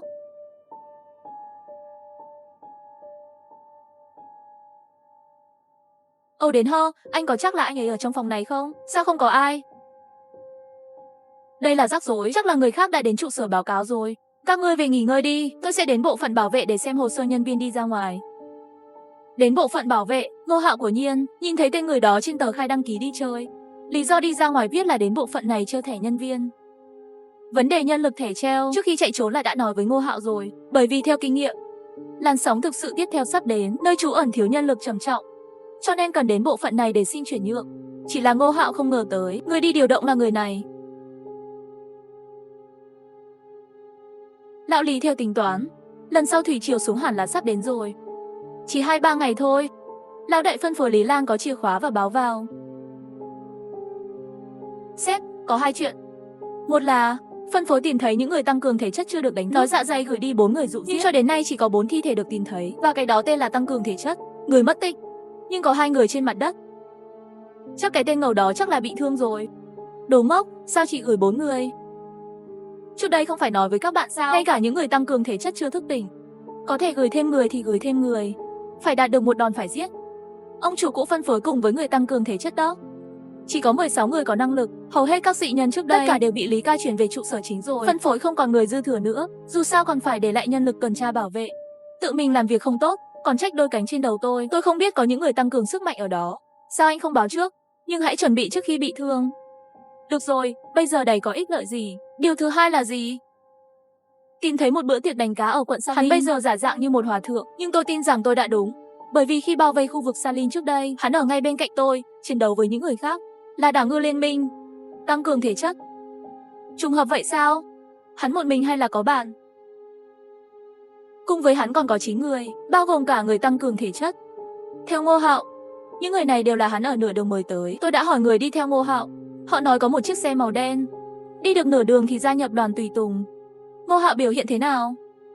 Hắn vừa tới, đã nổ ra xung đột với 4 người họ Vương Lê, làm tổn thương 2 anh em Vương Lê Vương Nguyên, nhưng anh ấy vẫn có thể cân đối, chỉ là làm tổn thương tay chân của họ bằng tay. Vấn đề không lớn. Mê mông, có một số thủ đoạn. Nhưng, hắn đã nói chuyện vài lần với 9 người đó. Nhưng cụ thể là gì thì không rõ. Cấp dưới nghĩ rằng anh ta có lẽ không có nhân lực để sử dụng, muốn kéo tay người ta thôi. Bạn về trước tiếp tục quan sát lão Lý. Bạn phân bổ một số nhân lực để mang lại cho anh ta. Tổ sát sắp đến thì phân phối. Người Na Nghi không thể cưỡng lại được. Tàn dư của quân đỏ. Còn cái máy tăng cường sức mạnh thì sao? Tiếp tục cử thêm nhân lực đi tìm kiếm. Sau khi tìm được tung tích, hãy quay lại báo cáo. Nhớ đừng làm rắn giật mình. Cũng không biết khi hắn bị 4 người vây giết, thức tỉnh không? Nếu thức tỉnh thì khó làm. Thiết thần sau khi thức tỉnh, chỉ một người có thể giết hơn 30 tên quyền năng. Các bạn đừng liều lĩnh nữa. Cho đến khi thất hướng qua rồi mới tìm cách giải quyết hắn. Đối với tàn dư của những liên minh đỏ đó, không phải là mối đe dọa. Theo dõi chặt chẽ trước, tạm thời đừng động đến họ. Bởi vì không biết họ và cái kia thể lực tăng lên, kẻ mạnh thì quan hệ gì. Sau khi thạch chiếu kết thúc, tôi sẽ phái người bắt họ đến trụ sở chính sau khi thẩm vấn. Để lại như một con bài mặc cả. Ông chủ, nếu không bây giờ bắt lại đi. Nếu cái kia gọi là tiêu sái giết về cứu người thì sao? Không cần tính theo bình thường. Triều Tiên sẽ đến trong vòng 3 ngày nữa. Nếu hắn thức tỉnh, vậy tôi tùy tiện gửi mấy người cũng không giải quyết được. Hắn gửi nhiều người hơn, lại sợ vừa vặn gặp phải thất chiều. Rủi ro này quá lớn. Vậy, vượt qua mất chiều rồi mới động thủ mới là an toàn nhất. Và nếu anh ta không ngốc, chắc cũng sẽ không chọn cách tiếp cận Triều Tiên mất tích. Thời gian cứu người. Tranh luận xem hành động này có giống như trước không. Liên kết với nơi trú ẩn ở thành phố phía Bắc. Không cần nữa, lần trước tôi mượn liên minh, dùng dao của liên minh đỏ, xâm nhập thành công 3 nơi trú ẩn. Chuyện này không thể giấu được, lão đại bọn họ cũng không phải kẻ ngốc. Lần này chỉ có thể dựa vào chính chúng ta. Sau khi mất, tôi sẽ gửi 100 tên dị năng đến phân phối để bắt người. Tôi tin rằng với số lượng này có thể ăn được anh ta. Dù sao hắn có mạnh hơn cũng chỉ là một người mà thôi. 100 quyền năng, ông chủ có quá khoa trương không? Tất cả những người quyền năng của chúng ta cộng khoảng 180 người. Không phóng đại đâu. Bây giờ chúng ta đang sáng và hắn đang tối. Muốn làm được chuyện này thì phải hoàn thành. Đến lúc đó bắt 9 người đó đến tra tấn. Miễn là bên trong có người thân hoặc người thân của anh ta. Vậy thì nhiệm vụ này gửi nhiều người hơn cũng đáng giá. Tôi không muốn có một liên minh đỏ thứ hai nữa. Lý Lan, lần này về nhớ đừng động tay. Mặc dù sự mất mát đang đến, để bọn họ cũng không dám chạy trốn, nhưng vẫn phải cẩn thận. Bạn có thể để mắt đến mọi người. Được rồi, sếp, vậy tôi sẽ quay lại phân phối trước.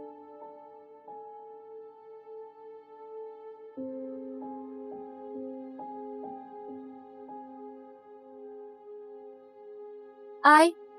Không muốn chết thì đừng nhúc. Tôi hỏi vài câu rồi đi.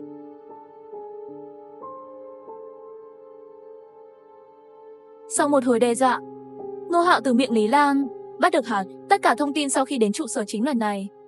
Mấy người sắc mặt nghiêm nghị, không ngờ mọi chuyện lại lộ ra nhanh như vậy. Mất tích từ khi vào phòng si. Đồng báo cáo nhận dạng, số phận thậm chí không cho họ một chút thời gian phản ứng, trong nháy mắt đã bị đẩy đến ngõ cụt.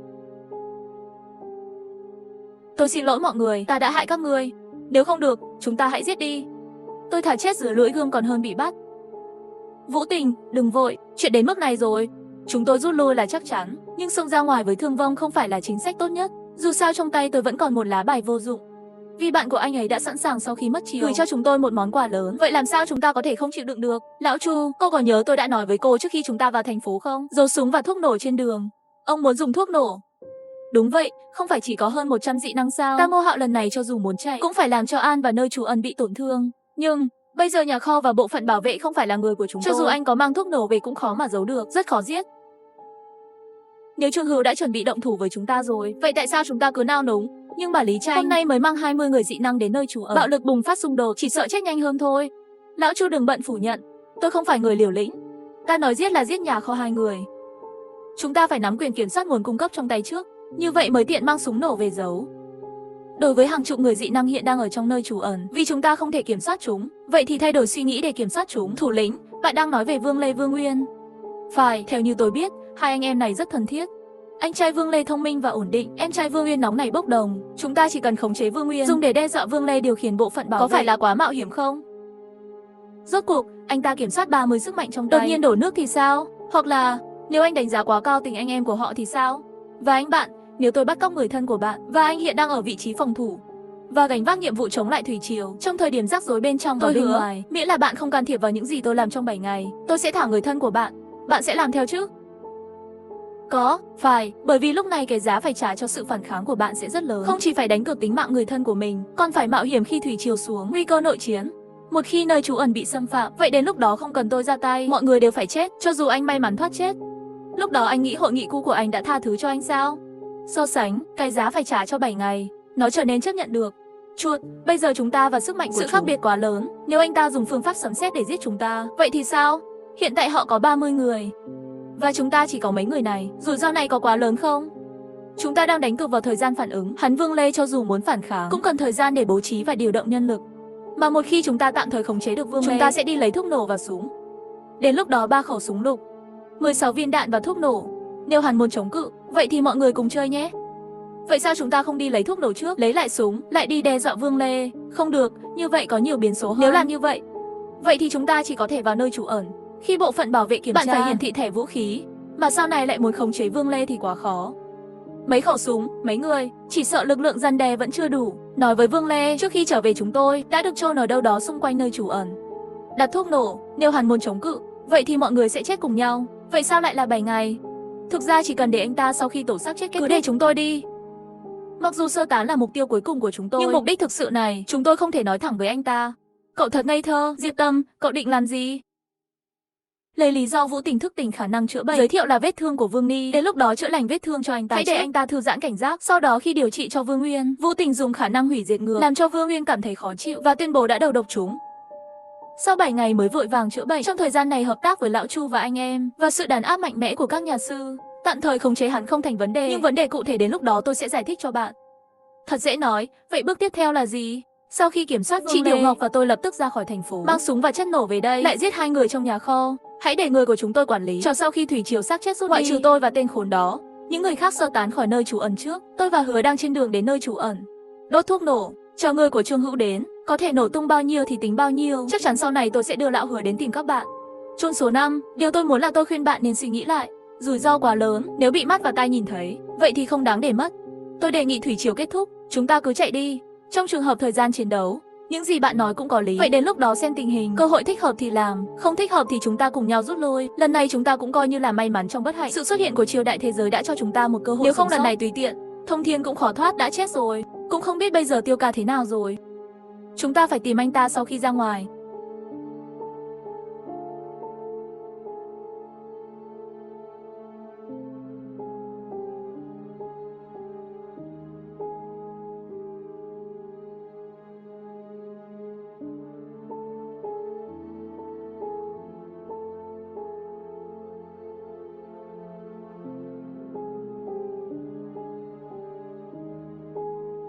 Quái vật, anh là quái vật. Quái vật, nhìn tôi như quái vật vậy. Nếu như lão đại các ngươi muốn giết ta như vậy, sao chỉ gửi 10 người này?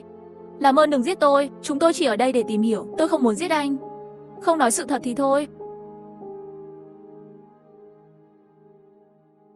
Vết thương vừa vặn một chút lại mở ra. Thời chiều cũng sắp đến rồi. Cũng không biết tình trạng của họ trong hầm trú ẩn thế nào.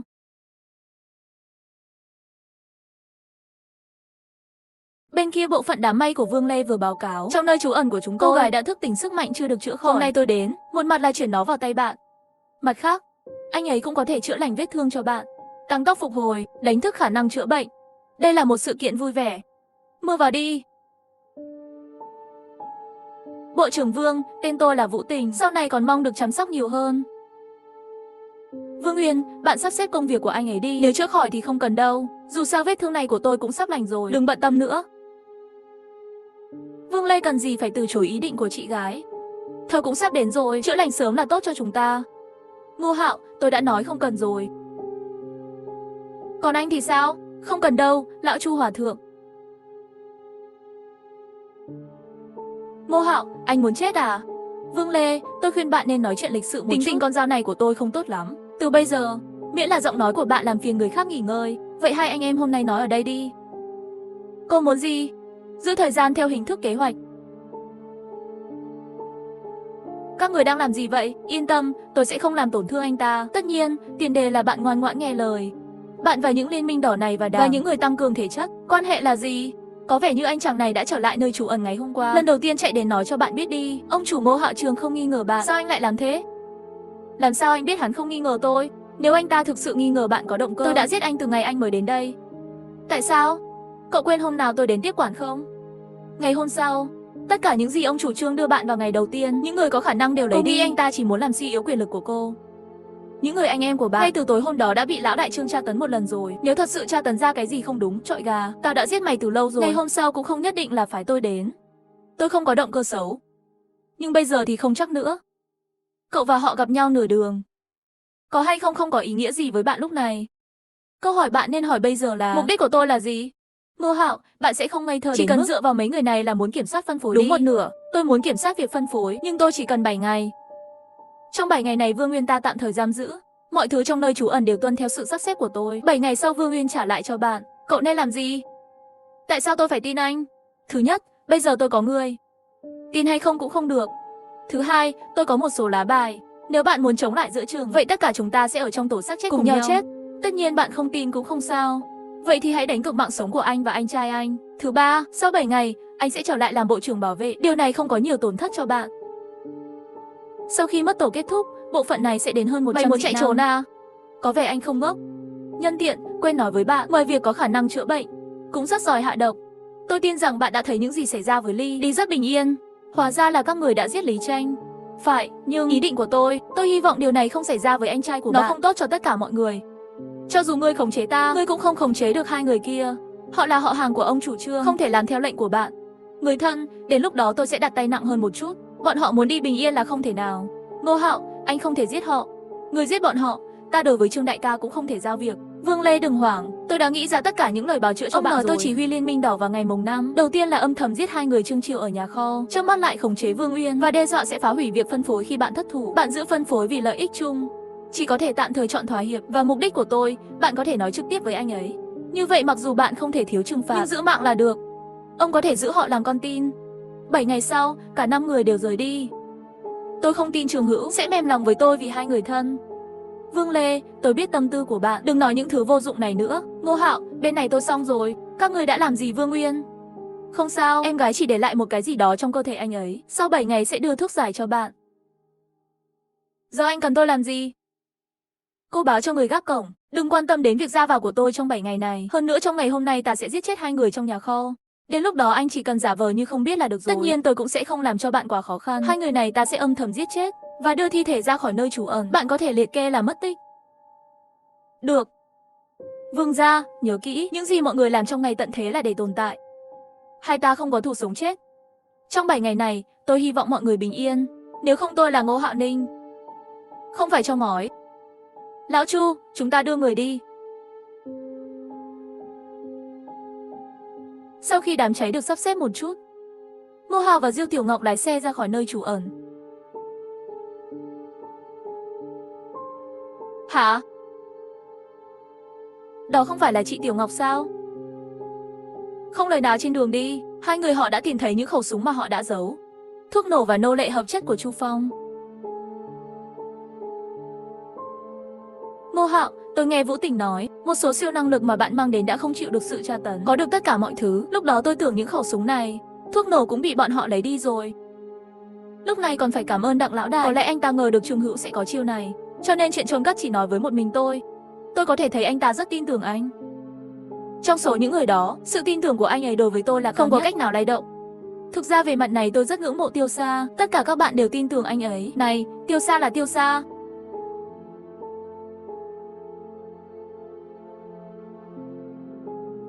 Tiêu Sa, tên tiểu tử như bạn mạng lớn thật đó. Chuyện này thật sự không nói được.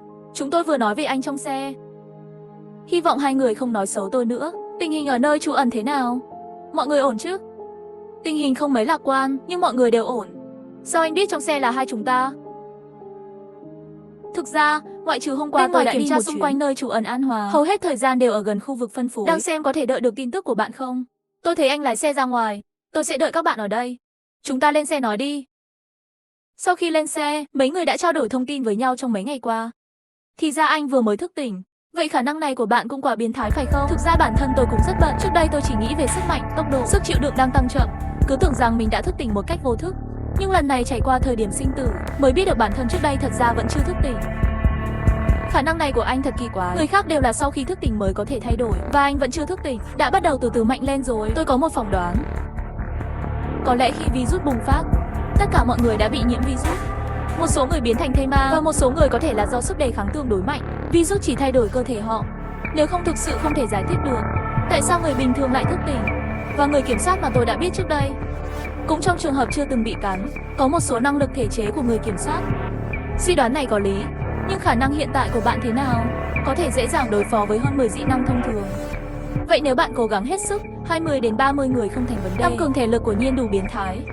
Đừng hiểu sai khả năng của tôi, đối phó với 20 hoặc 30 người nhưng chủ yếu vẫn dựa vào tốc độ di chuyển và tốc độ phản ứng của tôi để giết từng cái một.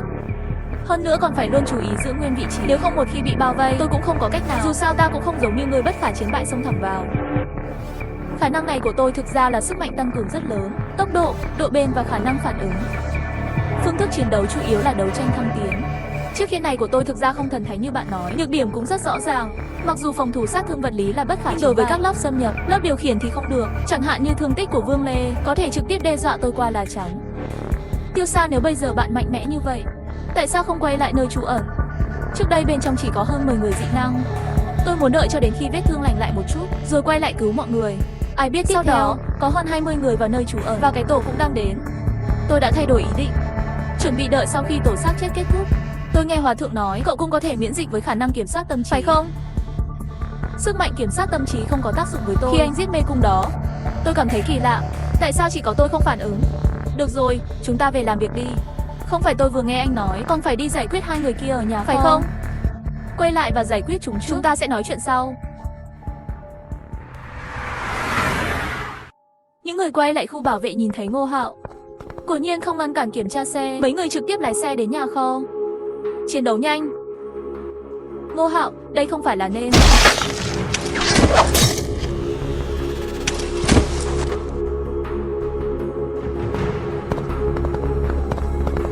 Chị Tiểu Ngọc, sau này nhà kho sẽ giao cho bạn và nhà sư Diệp Mộng. Nhà sư, ông ấy sẽ là vệ sĩ của ông trong trường hợp có ai gây rắc rối. Tiêu Sa, tôi tưởng cậu chết ngoài kia rồi. Nhà sư giả của bạn giấu đủ sâu rồi và dùng kim ba để lừa chúng tôi lâu như vậy. Nói cho cùng, Hòa thượng, bạn chỉ có thể điều khiển các vật thể kim loại. Trước đây cũng không hỏi bạn cẩn thận. Đúng vậy, hơn nữa quá lớn quá nặng cũng không có thể phóng to và thu nhỏ một cách thích hợp. Chỉ là năng lực này tinh thần lực tiêu hao tương đối lớn, tần suất tấn công không nhanh được. Được rồi, chuột. Chúng ta hay cân nhắc xử lý thi thể rồi, quay lại còn có việc phải làm. Chị Tiểu Ngọc nhà sư, Diệp Mộng ở đây làm cho các người phiền phức rồi. Sau khi xử lý xong thi thể của hai người Trương Triều, mọi người tụ tập trong phòng. Mọi người thấy Tiêu Sa trở về bình an, trong lòng kiên định rất nhiều. Anh Tiêu, lần này ngươi thức tỉnh trở về, kế hoạch này của chúng ta lại an toàn mấy phần rồi. Vâng, cộng với súng và chất nổ trong tay chúng tôi, Vương Lê ở đây có thể ăn chắc hắn rồi. Nếu không, chúng ta trực tiếp lấy cái này phân phối hoàn toàn đi. Chúng ta còn có thuốc nổ, cho dù đến lúc đó bạn của anh ta đến cũng không được tốt. Lão Chu Trường Hữu nếu dễ đối phó như vậy, vậy chúng ta cũng sẽ không bị ép đến như vậy của biển. Hắn hiện tại trong bộ còn có 160 dị năng, ông nghĩ một quả bom có thể đưa họ lên trời. Không ngu ngốc như vậy đâu, và bây giờ phân phối 30 dị năng còn lại. Không phải chỉ dựa vào vũ lực là có thể hoàn toàn khuất phục, đối với họ, ai mạnh thì họ theo. Chúng ta không có căn cứ nào trong phòng si, so với bạn bè, sự khác biệt về sức mạnh vẫn còn quá lớn. Phải, bằng vũ lực, họ sẽ chọn đầu hàng tạm thời và khi có cơ hội, họ sẽ đánh bạn bất cứ lúc nào. Trừ khi chúng ta giết An Hòa, nếu không họ sẽ không thực sự nhượng bộ.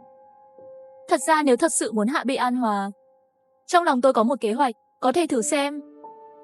2 ngày trước khi tôi ở ngoài, tôi dành thời gian đi xem tình hình bên ngoài sông An. Vị trí ngoại ông là một tòa nhà cổ ở thành phố Tây. Bây giờ cái tổ đang đến. Cậu nói đi, chúng ta sẽ dùng thuốc nổ để mở một lỗ trên cổng. Thế nào rồi? Tôi cũng đã nghĩ về ý tưởng này trước đây, nhưng có một vấn đề, xung quanh nơi trú ẩn luôn có người tuần tra và có trạm quan sát trên cao, nếu có bất kỳ chuyển động nào, những người quyền năng trong hầm trú ẩn sẽ tràn ra. Chất nổ của lão Hứa đều là điều khiển từ xa, sẽ mất một chút thời gian, thực hiện không dễ dàng. Tôi đã quan sát địa hình nơi trú ẩn trên sông An rồi, đông nam tây bắc của anh ấy, mọi hướng, tất cả đều có 5 tên dị năng tuần tra, mỗi 4 giờ, thông thường chỉ có một trạm quan sát, cũng là trạm quan sát thông thường 4 tiếng. Lão Chu dùng hợp chất nu hẳn là có thể giải quyết được và đợi 5 người tuần tra bên ngoài, quốc gia đóng cửa lão cửu và tấn công từ phía sau, giết trong thời gian ngắn không thành vấn đề. Chuột giả hứa để thuốc nổ mất bao lâu? Chúng ta còn mấy phần thuốc nổ? Tương đương bao nhiêu? Đặt mất khoảng 5 phút. Số thuốc nổ còn lại cũng không còn nhiều. Nhưng nếu chỉ là phá hủy bức tường cửa chính, còn có thể chia thành khoảng 3 phần. Vậy là đủ rồi. Chất nổ được đặt ở 3 cửa chính, cửa sau và trên đường phân phối. Cửa sau. Sau khi Trường Hữu nhìn thấy cửa chính bị anh ấy có thể cân nhắc việc đối xử với người sơ tán khỏi nơi trú ẩn trước. Mà cửa ra chỉ có 2 cái, phía trước bị nổ tung, rất có thể anh ấy sẽ chọn đi qua cửa sau. Nếu tôi có thể giết anh ta, vậy thì kiếm lớn. Lùi lại một bước, nếu anh ta thoát được, vậy lúc này lựa chọn tốt nhất của hắn chỉ là đến chia góc bộ lạc. Trên đường phân phối, chúng ta còn có thể nổ tung hắn thêm một làn sóng nữa. Lão Chu sau khi giết xong người ở bến cảng, chờ chất nổ được đặt xong, tùy những người khác cùng nhau đi đến điểm phục kích chất nổ trên đường phân phối, chờ cơ hội dùng mẹ đánh chết Trương Dũng. Tôi ở lại một mình chờ cấp 10 kích nổ chất nổ. Tốc độ của tôi nhanh, an toàn. Anh Sa, kế hoạch của anh nhất định có khả thi, nhưng chỉ sợ biến số trong thời gian này quá lớn. Nếu 2 liều thuốc nổ cộng với nỏ của lão Chu không thể giết được Trương Dũng, đến lúc đó anh ta đi thẳng đến phân phối thì sao? Họ ước tính thời gian mất thủy triều không chính xác bằng tôi nhìn vào trạng thái của các tế bào thần kinh trên bầu trời. Dự kiến thủy triều sẽ đến vào tối mai. Chúng ta chỉ cần hoàn thành kế hoạch trước trưa mai, vậy thì coi như thất bại. Chúng ta cũng có thời gian sơ tán Kiều Si. Một khi giết được Trương Dũng, chúng ta muốn có chỗ đứng riêng tư thì có hy vọng. Anh Tiêu ở đây với lão Lý Chu, hắn hình như là chỉ huy thứ 2. Chúng ta đã giết Trương Dũng, chỉ sợ hắn lập tức liền tiếp nhận An Hòa. Không sao, chúng ta chỉ cần giết Trương Dũng thôi, phá cửa An Hòa. Những sức mạnh phân phối này không có nhiều hy vọng gây loạn. Đến lúc đó sau khi chúng tôi nhận được phân phối, chậm thôi. Đối với những người quyền năng ở trụ sở An Hà, tôi cũng không có ý định mời tất cả họ đến đây, quá nhiều người. Hiện tại chúng ta một miếng không ăn được, để Lý Chu mang theo bọn họ phía sau lại từ từ gặm nhấm. Cách ăn. Lý do những người quyền năng đó sẵn sàng phụ thuộc vào sông An chỉ có 2 điểm, một là nơi an toàn để chăm sóc, thứ hai là nguồn cung cấp thực phẩm ổn định. Sau khi chúng ta dùng thuốc nổ đẩy họ ra khỏi hầm trú ẩn, tôi sẽ tìm cơ hội để vào, đốt hết đầu của chúng đi. Đến lúc đó tôi không tin trái tim họ sẽ không tàn vỡ. Tại sao lại đốt hết? Chúng ta tìm cơ hội kéo về tự mình thưởng thức không được sao? Việc xử lý thức ăn của lão Chu là một điểm mấu chốt. Nếu chúng ta đặt thức ăn để nguyên vẹn cho họ, lời nguyền ở đó chỉ cần sau khi tổ xác chết kết dẫn mọi người quay lại sửa cổng, sông An có thể hoạt động trở lại như trước. Nhưng nếu chúng ta mang thức ăn của chúng về, vậy họ vì cướp chuyện sẽ cùng nhau đến với chúng tôi, đốt cháy thức ăn. Chủ yếu là để phá vỡ sự gắn kết của vũ trụ, thuận tiện cho chúng ta sau này đi thu hút nhân lực của họ. Vâng, thức ăn là chìa khóa để gắn kết mọi người lại với nhau. Không có an ninh lương thực đầy đủ, ai sẽ làm việc cho hắn? Hơn nữa thủy triều xác chết đang đến gần, chúng tôi muốn chuyển về cũng không dễ dàng. Đốt lửa là lựa chọn tốt nhất. Nhưng cho dù không cướp đoạt thức ăn của bọn họ, tôi đoán sau khi mất tổ, rất có thể họ cũng sẽ đến tấn công chúng ta. Không có bảo đảm thực phẩm, tôi muốn nghe chỉ huy của Lý Nhật, không chừng sẽ có mấy người. Một mảnh cát không đủ làm luật. Và 2 bước thuốc nổ ít nhất cũng phải giết chết mấy chục người bọn họ. Cộng với sức mạnh hiện tại quả. Sao? Chỉ cần thu phục được 30 dị năng hiện đang phân phối, không cần họ. Kế hoạch thông minh, tôi đồng ý. Tôi cũng đồng ý, dù sao cũng có đường lui. Chọn đánh vần một cái cũng không phải là không thể. Tôi cũng đồng ý. Chuột, còn những người lính mà anh được đưa đến An Hà thì sao? Không sao đâu, họ đang bị bạn bè tra tấn, nói hết mọi thứ về tôi. Nếu không phải tôi, thật sự là đến đây với tâm tư nương tựa, chỉ sợ bây giờ đã bốc mùi ở vùng hoang dã rồi. Sự sống và cái chết của họ là tùy thuộc vào số phận. Những người còn sống muốn đến đây thì đến. Người không muốn nhìn thấy khi kẻ thù xử lý. Tiếp theo, mọi người đã thảo luận một số chi tiết trong hành động. Kế hoạch hành động cuối cùng đã hoàn thành. Theo kế hoạch, sáng mai Yêu Tiểu Ngọc lái xe sang trọng và rượu cũ. Hà Tư Khanh, Chu Phong và Thượng Lao Hứa 6 người đưa đến bên ngoài nơi trú ẩn An Hà. Đầu tiên từ đỉnh ép Gia lên lầu dùng lò nướng giải quyết người nướng thịt, sau đó mấy người nhanh chóng giết chết đội tuần tra và bảo vệ lão Hứa đặt chất nổ. Sau khi hoàn thành, sau khi bị hỏng và chịu trách nhiệm kích nổ, những người còn lại sau đó sơ tán đến điểm phục kích trên đường phân phối. Sau khi sắp xếp xong chất nổ, lão Chu đang chờ trên lầu, nếu bên kia không giết được Trường Dũng, sau đó đợi khi hắn đến đây tiến hành đánh giết lần thứ hai. Trước đây để ngăn chặn việc tiếp xúc với mục tiêu, Chu Phong chỉ bắn một lần khi chất nổ phát nổ. Thành công hay không? Mọi người lập tức ngồi xe rút lại phân phối. Nếu thuận lợi giết chết Trường Dũng, đám đông sau khi thủy triều kết thúc, nắm quyền kiểm soát phân phối. Thất bại thì nhanh chóng sơ tán phòng si.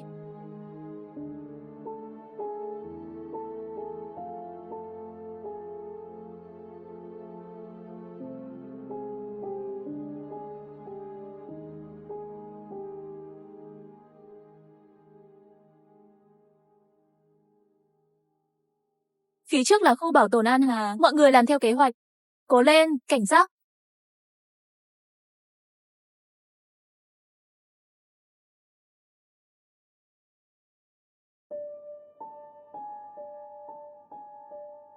Sếp, ngày hôm trước phải đi điều tra người toàn bộ bị giết chết. Đánh giá từ vết thương, nhiều người bị phán xét đến chết. Có vẻ như anh ấy đã thức tỉnh.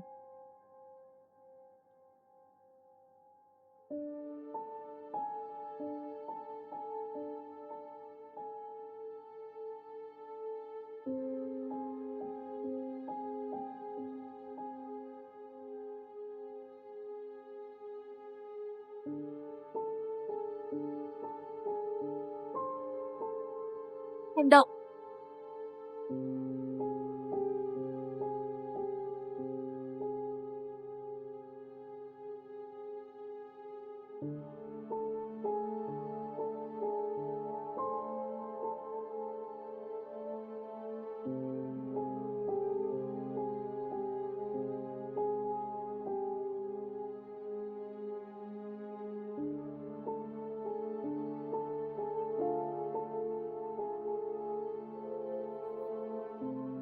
Với đại ca thuốc nổ mời bạn. Tôi sẽ đến cửa sau của cảnh sát trước, 3 người ở lại đây. Nhớ đừng cứng rắn trong trường hợp khẩn cấp. Không được thì rút lui.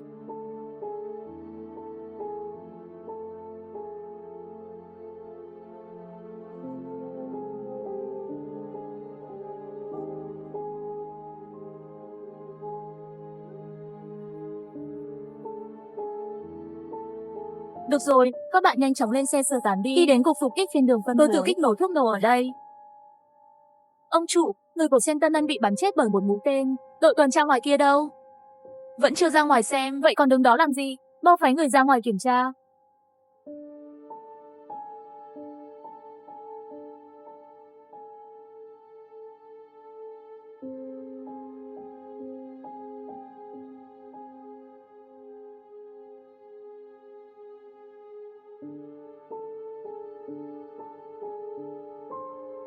Sếp, nếu ai đó làm nổ tung cổng của chúng ta thì sao?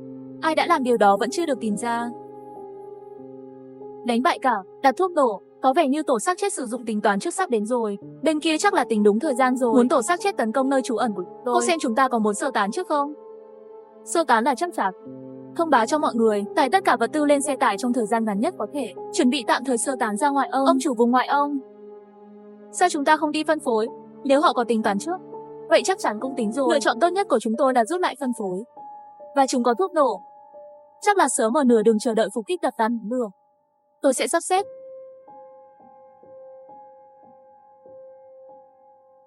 Cửa sau nửa ngày không có phản ứng. Người bạn này có muốn chết không?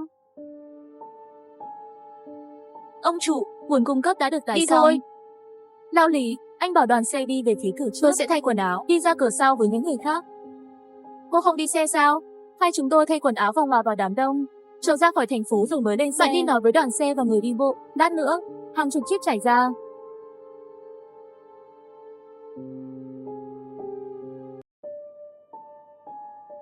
Ra rồi.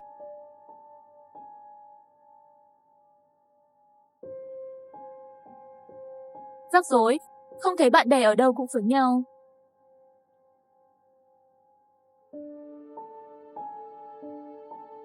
Không, không thể đợi được.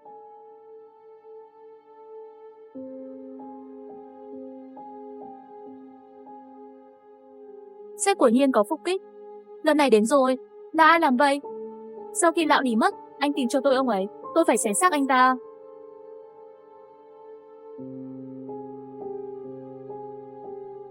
Các người còn chờ gì nữa? Trường Hữu đã bị tôi nổ tung. Nhanh chóng chia thức ăn về nhà đi. Nếu không, tất cả các người sẽ chết. Đừng nghe lời hắn. Tôi chưa chết. Mọi người đừng hoảng. Chạy đội hình ra, tiếp tục đến đích. Thì ra là hắn làm ba. Ông chủ, anh ấy là người tăng cường thể chất. Nếu không chúng ta nhân lúc này có nhiều người đánh hắn. Không cần, hắn nếu dám kêu gào đứng ra, nhất định có. Với tốc độ của hắn, chỉ cần không thể vây quanh hắn thì không có cách nào. Chúng ta ra khỏi thành trước đã, nếu không thì không kịp rồi. Cô đi tách ra 50 người để che chắn. Chúng ta đi tiếp đi. Lão già này của Nhiên thông minh, thay quần áo và hòa vào đám đông. Chỉ là bọn họ đi không đúng hướng thôi. Đây là hướng ra khỏi thành phố. Có vẻ như kế hoạch ban đầu đã thất bại.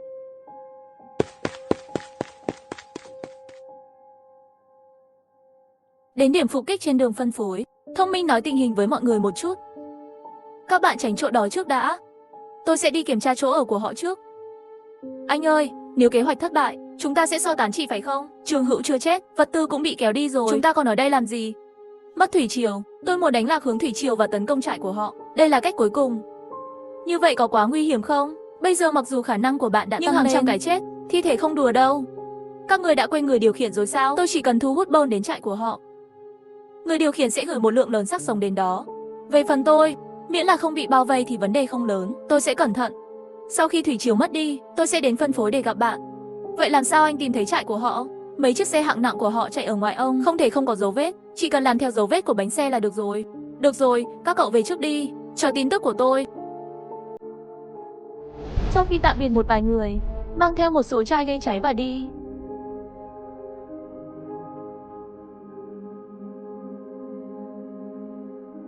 Cái này rất giỏi chọn chỗ.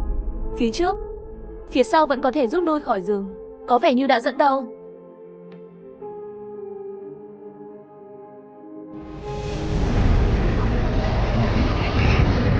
Thủy triều đến rồi. Lần này thành bại là tùy thuộc vào bạn.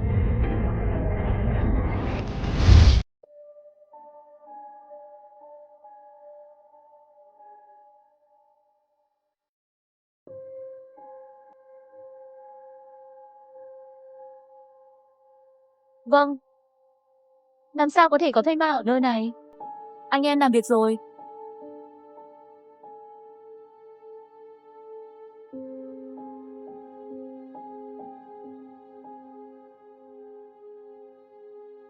Chủ nhân, lần này tôi đã gửi cho bạn một hình. Cậu phải tranh cãi với tôi.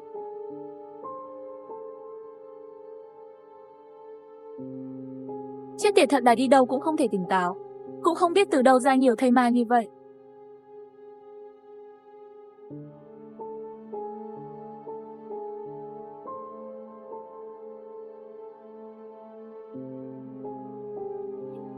Ông chủ, thủy triều đang đến. Chạy đi, tại sao ở đây lại có thủy triều? Không kịp nói.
Con người như vịt.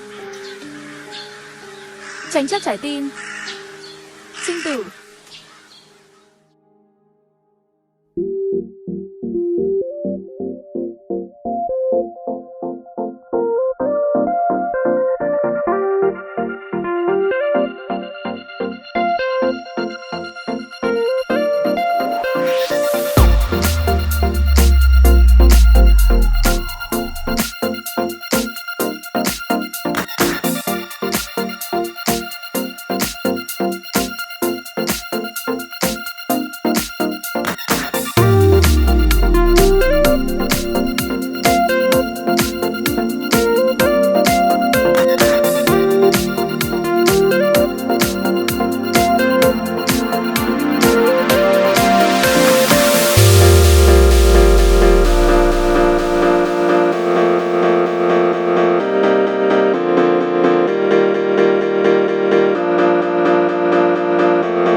Bỏ này của bạn nói không đúng rồi.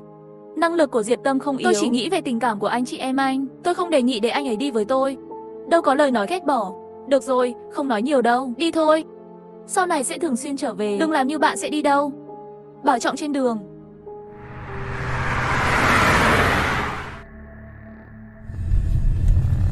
An Thị sắp đến rồi. Sau khi đến gần thành phố Anh, trên đường đến cả thây ma cũng không thấy mấy. Thật kỳ lạ.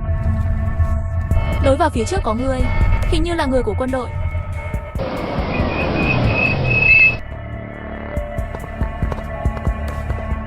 Xin chào, mời các bạn xuống xe để kiểm tra.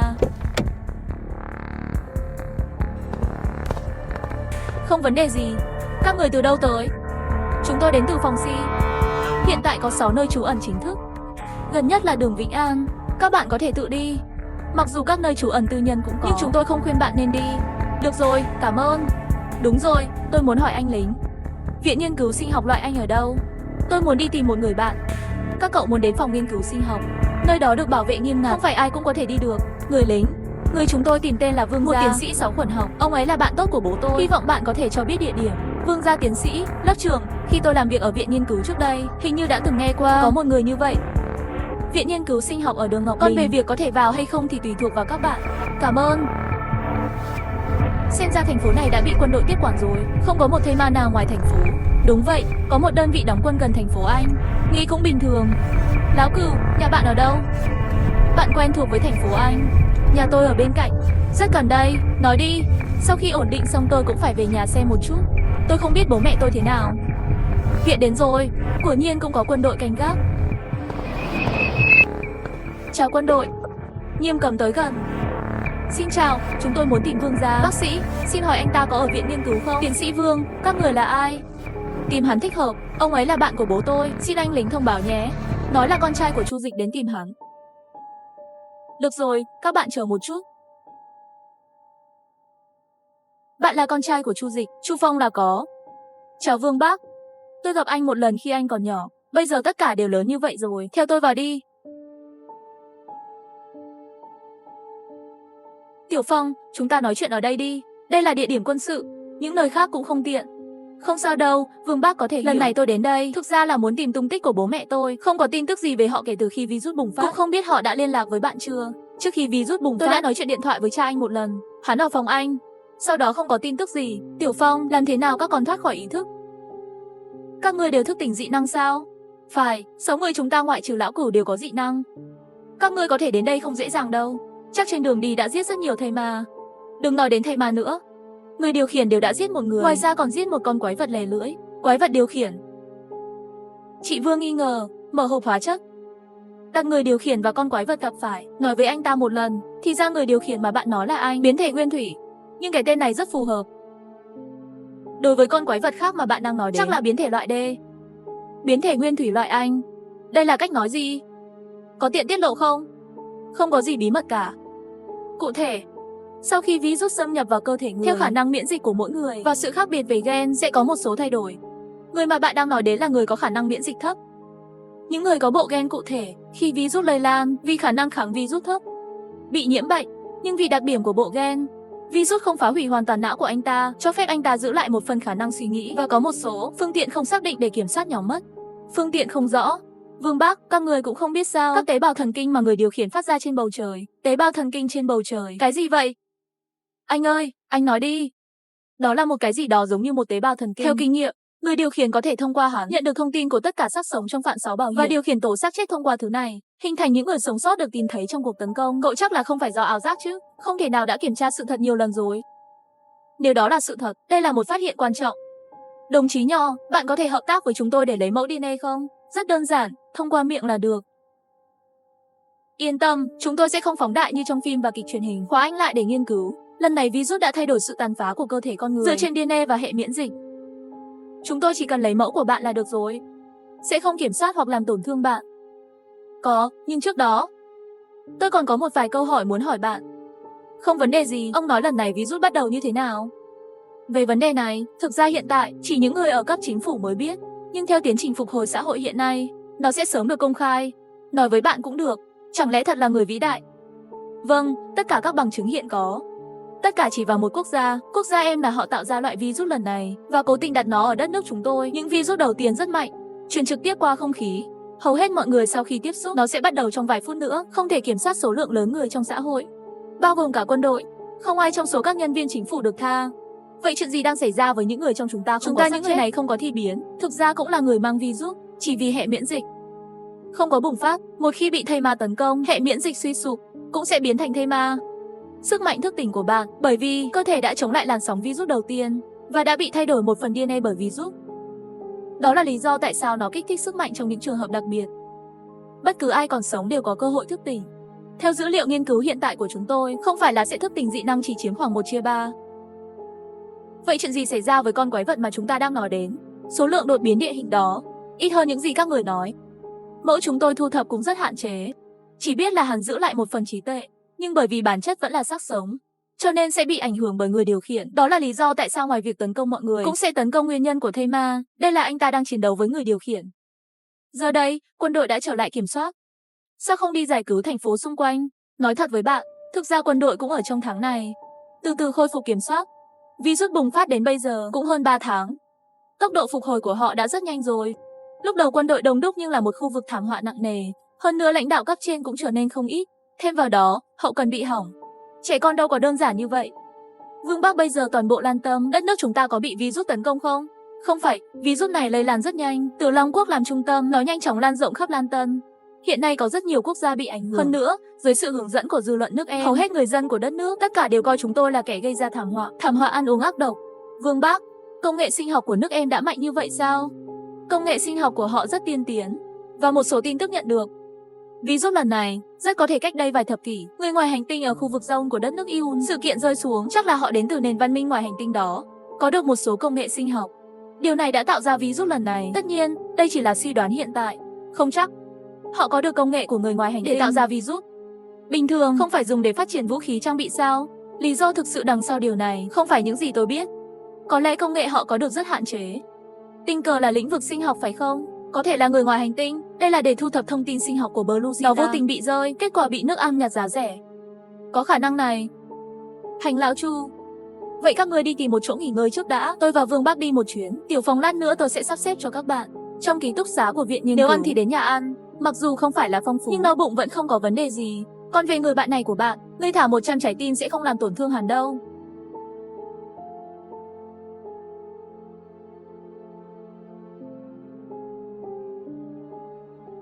Anh Sa, các bạn đã hoàn thành việc hái thuốc chưa? Kết quả là gì? Bộ điều khiển kết hợp gen thông minh rất giống nhau.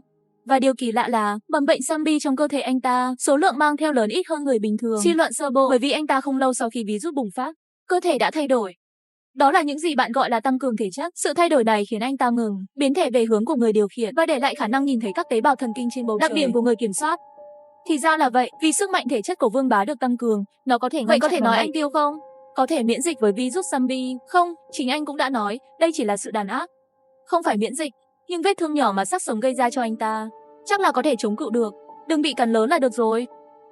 Vương Bác có phải là người tăng cường thể lực không? Tất cả đều có sức đề kháng chấn thương nhỏ này. Đúng vậy, trước đây trong quân đội cũng có một người tên là Thiết Cậu bé đến làm xét nghiệm rồi. Anh ấy cũng là người tăng cường thể chất, chỉ là anh ấy không giống như Bảnh Bao, có bộ gen của người điều khiển, không thể nhìn thấy tế bào thần kinh. Thiết Thần Vương Bác, anh vừa nói là Thiết Thần. Phải, tên hắn là Thiết Thần. Sao vậy, cô biết anh ta? Thì ra anh ta còn sống, còn vào quân đội nhập ngũ nữa. Tuyệt vời, anh ấy đã ở trong quân đội. Chỉ vì một số lý do đặc biệt mới trở lại đội cách đây không lâu. Tôi đã làm bài kiểm tra cho anh ấy khi anh ấy trở lại đội. Thì ra Thiết Thần là người trong quân đội. Ông không biết sao? Không biết, lý lịch của anh ta chưa bao giờ nói với ai. Này, các cậu có dự định gia nhập quân đội không? Hiện tại trong quân đội đang thiếu người trầm trọng. Tôi thấy mấy đứa các bạn đều rất tốt. Đặc biệt là đẹp trai, có thể xác định thời gian mất thủy triều gần đúng thông qua tế bào thần kinh và phản 6 vị trí của người điều khiển. Đối với quân đội, kế hoạch dọn dẹp thành phố tiếp theo, nhưng nó giúp ích rất nhiều. Vương Bắc gia nhập quân đội trước một bước đi, tôi muốn đến huyện trước để thử tìm bố mẹ tôi. Theo như tôi biết, người điều khiển tiêu chuẩn anh đã đột biến một lần nữa, cô muốn đi tìm thì nguy hiểm quá. Vương Bắc, bạn có biết tình huống người điều khiển kiểu Ý không? Bố mẹ tôi làm việc ở đó. Tôi không rõ lắm. Thực ra, nếu bạn muốn tìm kiếm người thân, lựa chọn tốt nhất là gia nhập quân đội, bởi vì cấp trên đã ra lệnh rồi, khi quân đồn trú hoạt động trở lại, phải tiến hành càng sớm càng tốt. Hoạt động dọn dẹp và cứu hộ trong phạm 6 quyền hạn, chiến đấu trong tội lỗi, loại bỏ mối đe dọa zombie thành phố trong thời gian ngắn, thiết lập khu vực sinh hoạt phòng chống dịch bệnh, đặc biệt là những người kiểm soát các khu vực là mục tiêu ưu tiên dọn dẹp. Bây giờ các người mặc dù có dị năng, nhưng phạm 6 của một thành phố và kích thước của nó, tìm kiếm cứu hộ khó quá. Chưa kể những cái có bậc 2, thành phố của người kiểm soát. Tình hình hiện nay, cho dù là nước Ngụy hay nhà Ngụy, và quân đội là một lựa chọn tốt. Bây giờ mặc dù khả năng của tôi đã được tăng cường trở lại, nhưng trước hàng trăm cái tổ, vẫn là một trò đùa. Hàng trăm cái đó là ít. Bạn sẽ đến một thành phố lớn như C10. Thành phố biết, mỗi đợt thủy triều xác chết đều là hàng vạn bắt đầu, và người điều khiển ở đó đã được thanh lọc 2 lần. Mất mát dưới sự kiểm soát của anh ta không chỉ là hành động nhanh chóng và mạnh mẽ, dao và diều thông thường rất khó đối phó, chỉ có vũ khí nóng của quân đội mới có thể chống lại nó. Điều này thật thái quá, mỗi cổ phiếu là một thị trường hàng chục ngàn, người điều khiển cũng tiến hóa 2 lần. Nơi trú ẩn ở thành phố đó tồn tại như thế nào? Đó là một vùng đất chết, không có người sống sót, không có nơi trú ẩn. Điều này không dễ xử lý hơn, trực tiếp pháo binh dựa đất không được rồi. Ban đầu cấp cao dự định làm như vậy, chỉ là sau đó không hiểu sao kế hoạch lại dừng lại. Xem ra tận thế con đường này, chúng ta còn lâu nữa mới đi. Anh Sa, anh nghĩ sao? Vương Bắc nói đúng. Bây giờ thế giới này, chúng ta bất kể là nhà Ngụy hay là nước Ngụy, gia nhập quân đội là lựa chọn tốt nhất hiện nay. Tôi muốn gia nhập quân đội. Anh ơi, chúng ta đi bộ từ ký túc xá của trường đến bây giờ. Lựa chọn của bạn luôn đúng. Tôi nghe lời anh, gia nhập quân đội. Mấy người tiếp theo thương lượng một chút. Cuối cùng ngoại trừ Lão Cửu, những người còn lại đều chọn gia nhập quân đội. Lão Cửu theo kế hoạch của quân đội sẽ sớm lên đường đến các thành phố xung quanh. Sao anh phải đi một mình? Tôi biết mà, nhưng kể từ tôi đã đến một nơi rất gần gũi với cha mẹ tôi, bạn bảo tôi tiếp tục chờ đợi, thật sự khổ sở. Tôi muốn đi trước một bước, đi xem tình hình hiện tại của họ. Việc nhập ngũ đi trước một bước đi. Lão Chu, nếu không các người đi quân đội trước, tôi sẽ cùng Lão Cửu chạy một chuyến trước. Sau khi về lại đăng ký nhập ngũ. Không cần nữa. Cảm ơn, cha tôi có nhiều khả năng hơn tôi. Miễn là không có gì đặc biệt, họ tự bảo vệ là được rồi. Và thành phố Ben không xa đây. Có lẽ họ đã đến thành phố từ lâu rồi. Tôi quay lại cũng chỉ muốn xác nhận tình hình. Cứ yên tâm đi quân đội đi, tôi sẽ đến với bạn lần đầu tiên khi tôi quay lại. Được thôi. Nghĩ xem bản lĩnh tầng 2 nên thế nào. Nhân tiện, nhà bạn ở đâu ở NC? Ở số 215 đường Giả Mèo NC. Vậy thì hãy cẩn thận trên đường đi, gặp nguy hiểm đừng ép buộc.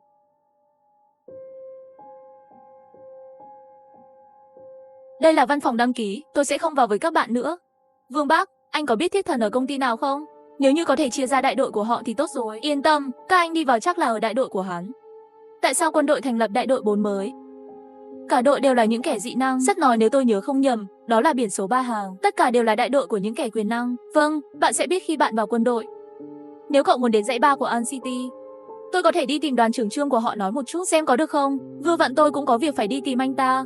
Vương Bác, 3K bên dưới thành phố sắt hẳn là đã đầy đủ rồi. Không chắc, công ty này thành lập chưa đầy 1 tháng, có lẽ vẫn còn chỗ trống. Nếu muốn đi, tôi có thể hỏi giúp bạn. Ý bạn là gì? Tôi không quan tâm, được. Không vấn đề gì. Vậy chuyện này thì xin Vương Bác. Không cần khách khí, thành được hay không còn khó nói, tùy thuộc vào tình hình của quân đội, cảm ơn bạn. Ôi, đồng chí Vương hôm nay cạo cái gì vậy? Gió đã đưa anh đến đây. Gió gì vậy? Tôi không biết. Nhưng hôm nay lão Vương, tôi đã trở thành Gia Cát, giúp bạn mượn gió đông rồi, nói lại nghe.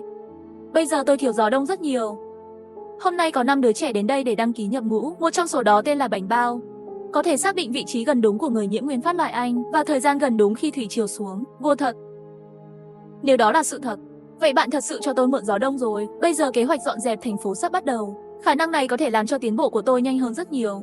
Lão Trương, lần này ngươi nên cảm ơn ta như thế nào đây? Chiếc bánh trà mà anh cất giữ, tôi đã nghĩ rất lâu rồi.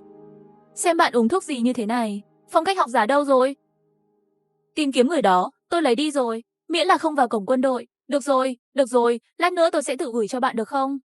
Và không phải lúc nào bạn cũng muốn một cái sao? Thân thể sống bậc 2 của y hành có dùng để nghiên cứu không? Lần này tôi sẽ cố gắng giúp bạn lấy được. Cũng cần như vậy. Đúng rồi, ông Trương, 5 đứa trẻ này biết 4 liên tiếp 3 hàng thiết thần. Bạn xem nếu thuận tiện, cứ đặt họ dưới quyền thiết thần đi. Cái này được, công ty 4 vừa thành lập, có rất nhiều chỗ trống. Lão Trương, tôi nghe nói, các thành phố gần đó anh, tốc độ thanh lọc của người nhiễm bệnh càng ngày càng nhanh, còn những người trú ẩn thì sao? Điều kiện sinh tồn cũng càng ngày càng đáng lo ngại, các cậu phải nhanh lên. Lão Vương, hệ thống của chúng ta khác nhiều quá tôi cũng không tiện nói, bạn chỉ cần tin tưởng, quân đội của chúng ta chỉ cần khôi phục sức mạnh, chỉ còn là vấn đề thời gian trước khi những người bị nhiễm bệnh được dọn sạch. Chúng tôi đã trải qua hơn 3 tháng trong bóng tối. Bây giờ cũng nên mở ra bình minh rồi, bạn cứ chờ xem nhé. 2 ngày sau, đã thông qua lễ hội kiểm tra và kiểm tra sức khỏe, và quân đội chính thức bắt đầu cuộc sống quân sự của họ. Xin chào, tôi tên là Ngô Tiểu Lương, từ hôm nay trở đi chúng ta là chiến hữu. Chào bạn. Tên tôi là Ngầu. Tôi là Chu Phong. Tên tôi là Hà Tư Khanh. Tôi tên là Trương Như. Tên tôi là Y Xin. Lớp 3 chúng ta chỉ có 6 người thôi sao? Tôi tưởng có khoảng 10 người. Nghe nói chúng ta từ Liên Cương thành lập, còn rất ít người, tạm thời mỗi lớp sẽ sắp xếp 6 người. Có lẽ sau này sẽ từ từ tăng lên. Hai người đang nói chuyện gì vậy? Trương Như thật sự là ngươi. Tôi thấy tên anh trong danh sách. Còn tưởng chỉ là cùng tên, cùng họ Thiết đại ca. Tôi không nên gọi anh là trung đội trưởng. Không ngờ anh là người của quân đội. Tôi luôn ở trong đơn vị này, chỉ là vừa về nhà thăm người thân trước khi virus bùng phát. Trên đường trở về lại gặp phải dịch bệnh bùng phát, không về được quân đội thì đành phải tạm thời đến nơi trú ẩn. Làm thế nào mà cậu thoát được khi bị bạn bè vây hãm? Thực ra tôi cũng là người may mắn. Tôi bị đâm bằng dao. Trương Hữu tưởng tôi chết rồi nên không quan tâm đến tôi nữa. Bận quay đầu, đi giết mấy ông chủ của khu bảo tồn khác rồi. Sau đó tôi nhân lúc hỗn loạn trên đường được Lương Tùng cứu sống. Đúng rồi, anh ta cũng gia nhập quân đội. Tôi sẽ đưa cô đi tìm anh ta. Hắn đang ở bệnh viện. Liêng xong, anh ấy còn sống. Đúng vậy, thằng nhóc này thấy gà nhanh lên. Hôm đó thấy động lực không đúng, trốn cỏ rồi. Tiếp theo, Thiết Thần lần lượt hỏi tình hình của mấy người đẹp trai và giới thiệu ngắn gọn các quy tắc trong quân đội và sắp xếp tiếp theo. Các bạn sửa lại trước đi, do hiện nay tội phạm đặc biệt, tiệc chào mừng tân binh đã bị hủy rồi, việc đào tạo sẽ bắt đầu càng sớm càng tốt. Mọi người tập trung ở sân chơi lúc 2 giờ chiều. Ngoài ra, vì hiện tại ứng cử viên của mỗi lớp trưởng vẫn chưa được bây giờ tạm thời do tôi trực tiếp quản lý, tôi còn phải đi thông báo cho các lớp khác. Tôi sẽ không nói chuyện với các bạn nữa. Tính cách của trung đội trưởng Hòa Thượng Thiết, quả nhiên giống như bạn đã nói trước đây, bạn đừng nhìn anh ta cứng rắn thẳng thắn. Trái tim đối với người ta vẫn rất tốt. Đào tạo tân binh bắt đầu mỗi ngày. Tập luyện thể chất cường độ cao, hãy để Chu Phong và những người khác hét lên không chịu nổi. Ngược lại, thông minh là do tăng cường thể chất. Tập luyện cường độ này đối với anh ấy, mặc dù hơi cảm giác lá lách dạ dày, nhưng vấn đề không lớn.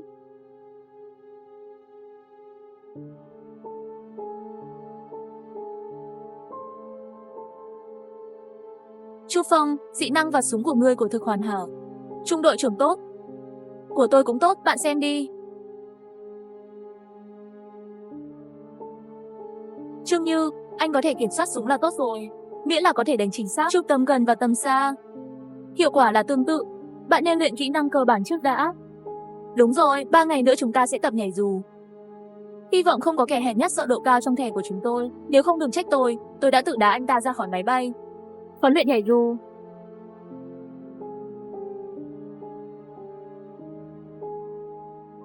Hai ngày này dạy các người trí thức nhớ kỹ không? Trung đội trưởng, tôi có thể không nhảy không? Tôi sợ độ cao. Bạn có thể không tự nhảy. Đến lúc đó tôi sẽ dùng chân giúp bạn. Chúng ta là những người lính của trung đoàn không quân. Ngay cả ông cũng không dám nhảy. Chẳng phải bị người ta cười chết sao?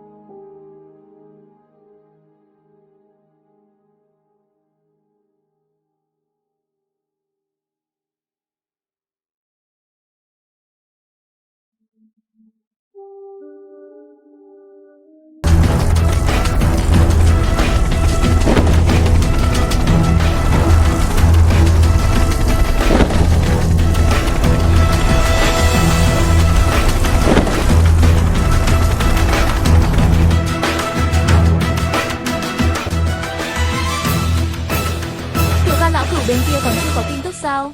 Không có tôi. Giúp tôi đến chỗ Vương Bắc hỏi mấy lần rồi. Không có tin tức. Hy vọng anh ấy không sao. Theo khả năng của lão cửu, chỉ cần cẩn thận một chút, sẽ ổn thôi.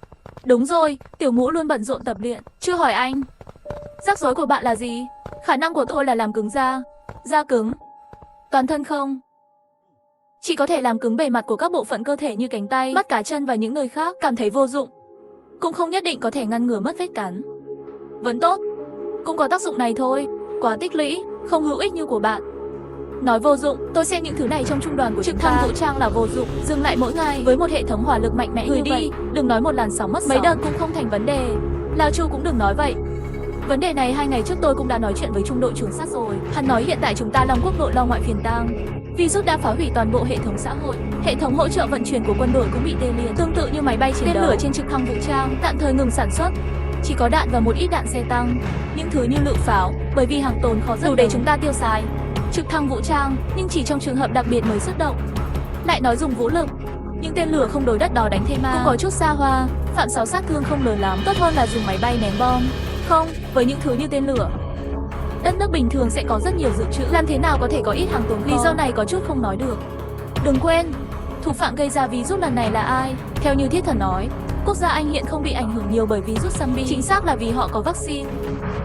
Sớm đã đề phòng trước. Sau khi virus trở về lãnh thổ nước Anh, bởi vì quân đội của họ không bị ảnh hưởng nhiều, để nhanh chóng kiểm soát virus zombie, quân đội của nước Anh thật dễ dàng. Nhưng cái này có liên quan gì đến việc chúng ta có sử dụng tên lửa hay không? Tôi hiểu rồi, chúng tôi do hệ thống vận chuyển sụp đổ, sản xuất không theo kịp. Vì vậy, đạn dược dự trữ được là để ngăn chặn nước Anh nhân cơ hội xâm lược vào thời điểm này. Đúng vậy, tham vọng của lang tử nước Anh không thể không ngăn cản. Mặc dù nhưng với các thiết bị hiện có của quân đội chúng ta, chỉ vài chiếc xe tăng và một số máy bay vận tải, cha mẹ mất hơn một nửa số người trong gia đình muốn nhanh chóng khôi phục kiểm soát thành phố vẫn còn chút khó khăn. Đó là khẩu súng 25mm trên xe ga. Nếu bạn muốn số lượng thép cứng ở mặt trước bị mất thủy triều không dễ đâu. Yên tâm, theo như Thiết Thần nói, một tấm rèm xe tăng được treo ở tầng trên để hỗ trợ chúng tôi. Có thể lâu nữa sẽ đến.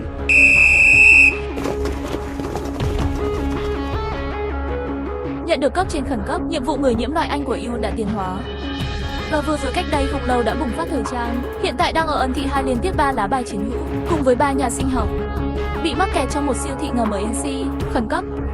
Bây giờ cử đại đội 4 chúng ta đến cứu viện. Nhiệm vụ của chúng ta lần này là xe chiến đấu của bộ phối hợp tiến đến địa điểm Anh để cứu hộ và hộ tống 3 nhà sinh vật học đến bản trực thăng của địa điểm sơ tán.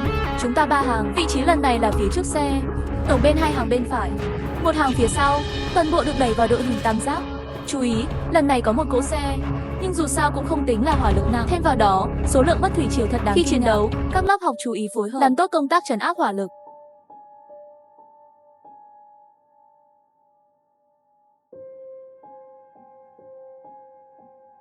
Wow, trong đoàn chúng ta lại có 04.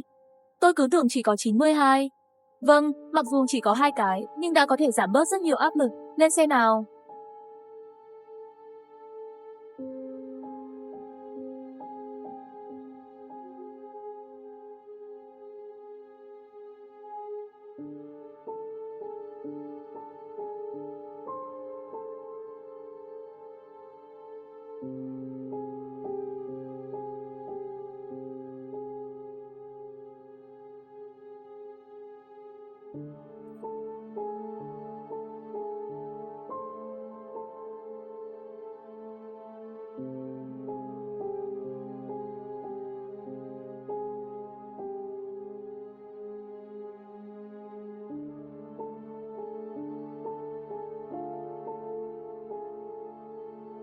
Bốn công ty gửi tên phía trước.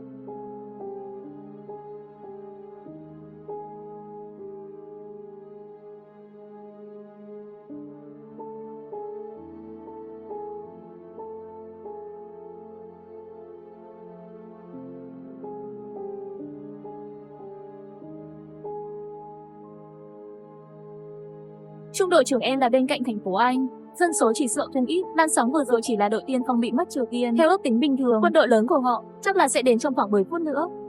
Nhìn kia, chúng ta có muốn tìm một người trợ giúp cứu không? Nhiệm vụ khẩn cấp, chỉ sợ mục tiêu bên kia không chống đỡ được. Trung đội trưởng, chúng ta mặc dù có pháo binh chứng minh hẳn là không có vấn đề gì, nhưng người nhiễm Anh không phải là chỉ huy không có não. Tôi đã gặp anh ta vài lần. Ông sẽ dựa trên số lượng người và số lượng công vân sức mạnh khác nhau bị mất. Nếu thủy triều chỉ đến từ phía trước, vậy thì chúng ta không cần phải sợ. Nhưng bây giờ trong thành phố, nếu như 4 phương đồng thời tràn vào mất thủy triều, đến lúc đó cho dù có thể chống cự, cũng chỉ sợ thương vong khó tránh khỏi. Chúng ta không cần phải đi đường vòng, chỉ cần trên đường đi, tìm một chỗ có lưng là được rồi, sẽ không chậm trễ đâu. Vậy tôi sẽ báo cáo với chỉ huy đại đội trước.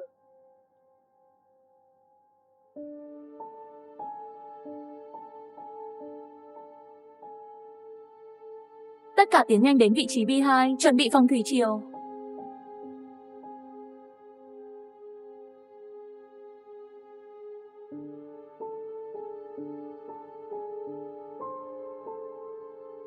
Tôi nghe nói bạn có thể cảm nhận được Anh. Vị trí gần đúng của người nhiễm bệnh. Vâng. Đúng vậy, người nhiễm tại Anh có lẽ ở phía tây thành phố. Thanh Tây và các nhiệm vụ cứu hộ khác đều kết thúc. Tôi xin chỉ thị của đại đội trưởng. Sao chúng ta không giải quyết nó đi? Trung đội trưởng, nhiệm vụ cứu hộ này chỉ nhằm vào mục tiêu sao? Tất nhiên là không, hướng dẫn cấp trên sau khi chuyển mục tiêu. Ngoài ra còn có các hoạt động tìm kiếm và cứu hộ những người sống sót xung quanh. Sao thế? Tôi có một người bạn tìm người thân trên đường giúp đỡ người nghèo ở NC khi tôi gia nhập. Với khả năng của hắn, hiện tại cơ hội sống sót rất lớn. Không vấn đề gì, những người biết phương hướng cụ thể có thể ưu tiên cứu hộ. Thủy triều đến rồi, chuẩn bị chiến đấu.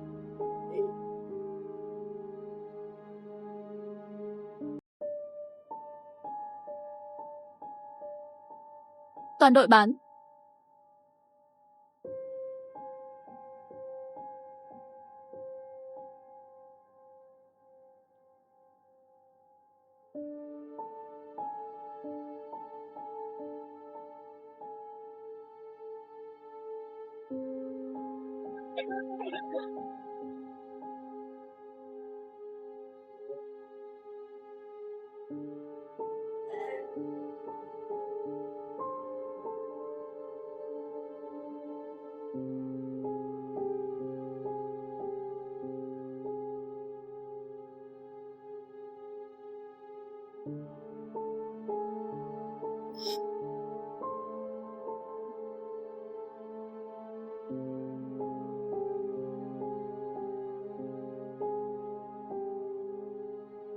Tiếp tục tiến về điểm Anh.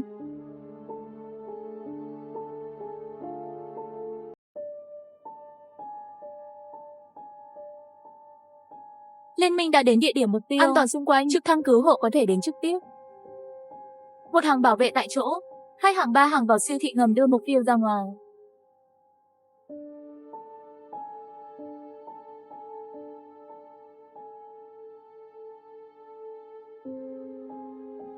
Để các bạn chờ đâu rồi? Không sao, bên ngoài mất quá nhiều. Chúng ta hết đạn rồi.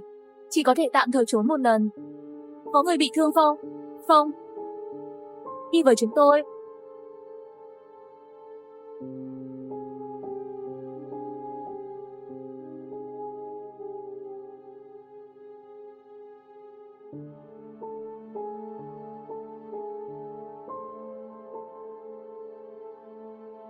Trước khi đi, tôi nghe người hướng dẫn nói.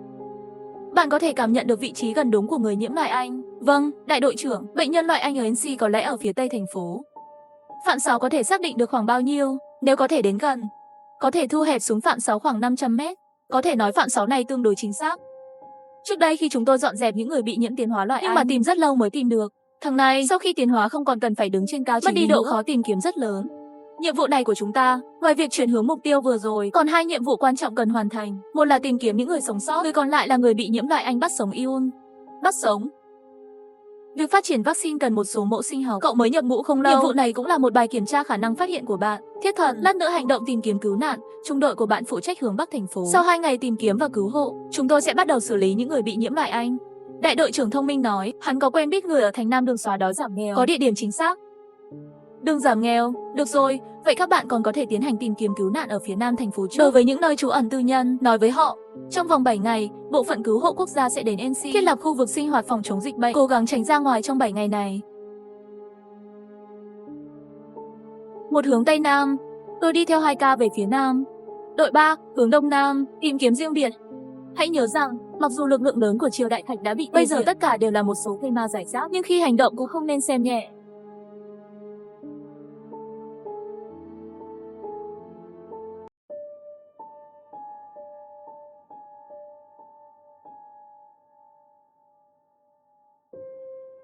Đây là nhà của Diệu cũ. Đi nào.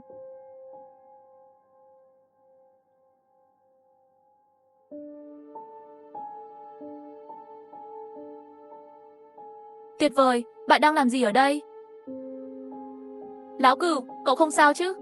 Vâng, có một đợt thủy triều. Chúng tôi đến để giải cứu. Tôi ổn, những người này là... Này anh bạn, anh là người của quân đội à? Vâng, mẹ, họ là bạn con. Chào gì? Con trai, con đến đây để cứu chúng ta à? Vâng, chú yên tâm, sắp có xe đến đón các bạn rồi. Lão Cửu, có bao nhiêu người ở đây? Có người bị thương không? Có 16 người trong 3 phòng bên trong. Tổng cộng 21 người, không có thương binh. Tìm thấy 21 người sống sót. Không có nhân viên bị thương hiện yêu cầu xe đưa đón. Địa chỉ, số 215 đường Giảm Nghèo, Thành Nam. Xe sẽ đến trong chốc lát, chúng ta chờ một chút. Lão Cửu, tôi vừa vào xem một chút. Tại sao tất cả đều là một số người già? Còn cha cô? Chết 1 tháng trước. Chuyện gì vậy? Đó là một câu chuyện dài. Vài tháng trước, đó là khi virus bùng phát. Tôi đang luyện tập ý thức. Thành phố nơi chúng ta gặp nhau, mà nhà của Ân Thi chỉ có cha mẹ tôi ở. Vốn là dùng khả năng của cha mẹ tôi để tự bảo vệ bản thân. Lúc đó bố mẹ tôi, mỗi tuần chỉ cần ra ngoài thu thập thức ăn một lần, đủ để 2 người sống sót. Cho đến một ngày, khi cha tôi ra ngoài, tìm thấy một ông già bị khuyết tật vận động, đi tìm thức ăn một mình. Hắn nghi ngờ, đi theo sau lưng ông già, đến một nhà kho bỏ hoang. Ông nội vô dụng. Lần này đi ra ngoài là tìm một hộp bánh quy, bạn cứ ăn đi. Ông bà, chúng ta cùng nhau chia sẻ ăn. Ông nội biết cháu hiểu chuyện. Chúng ta những xương già này, ăn hay không còn quan trọng nữa. Con bạn lớn lên khỏe mạnh cần bổ sung dinh dưỡng tốt. Nếu không sẽ lớn lên không cao.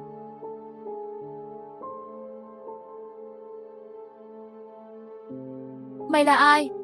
Muốn gì? Chúng ta đều là một nhóm người già trẻ bệnh tật, không còn thức ăn cho bạn nữa. Thưa ông, tôi không có ý đó. Tôi còn ít thức ăn ở nhà. Nếu muốn, tôi có thể chia cho các bạn. Chàng trai có thật không? Vậy thì cảm ơn anh rất nhiều. Nhân tiện, bác ơi, bác luôn sống ở đây sao? Chú thì không. Chúng tôi là bị Lăng Vân, những kẻ xấu trong hầm trú ẩn đã bị đuổi ra ngoài. Hôm qua mới đến đây. Nơi ẩn náu, chính là Lâm Lăng giận lên cái kia. Đúng vậy, vốn là những người già chúng tôi ở bên trong.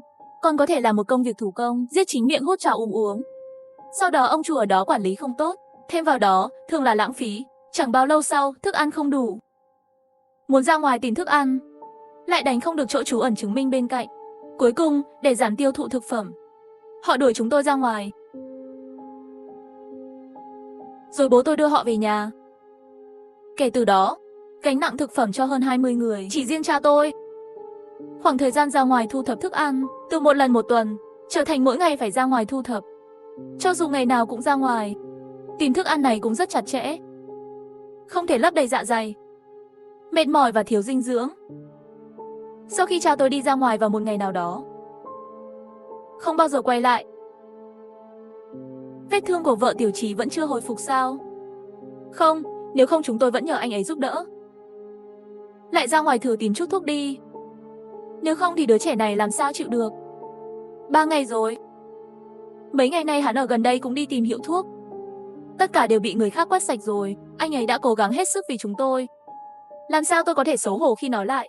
Nếu không được, bảo anh ta đi tìm anh ta ở xa.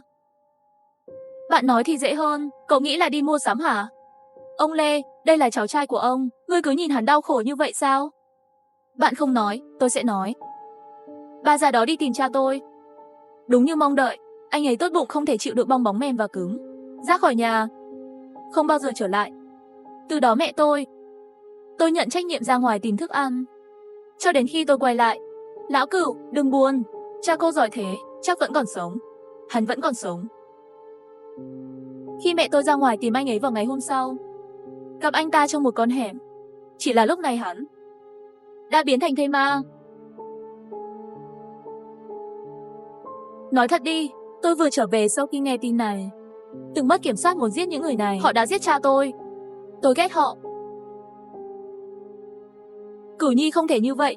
Đó là lựa chọn của cha cô. Ông đã giết họ. Vậy thì sự hy sinh của cha cô có ý nghĩa gì? Ý nghĩa? Tôi không muốn gì cả.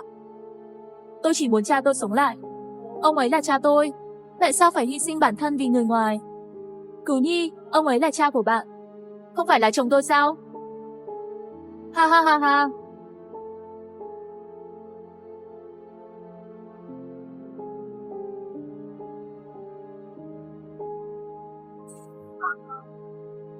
Tổng giám đốc, ông đi theo quân đội về trước. Chờ bạn ở chỗ Vương Bác, nó sẽ đến tìm bạn sau khi nhật vượt tên này kết thúc.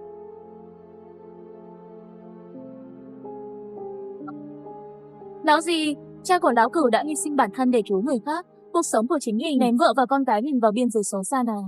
Ông nói anh ta là người tốt hay người xấu? Tôi không biết. Tôi đã giết rất nhiều người trong phòng si. Bây giờ lại đang cứu người ở Anti. Ông nói tôi là người tốt hay là người xấu? Rốt cuộc là lỗi của chúng tôi hay là thế giới này sai rồi?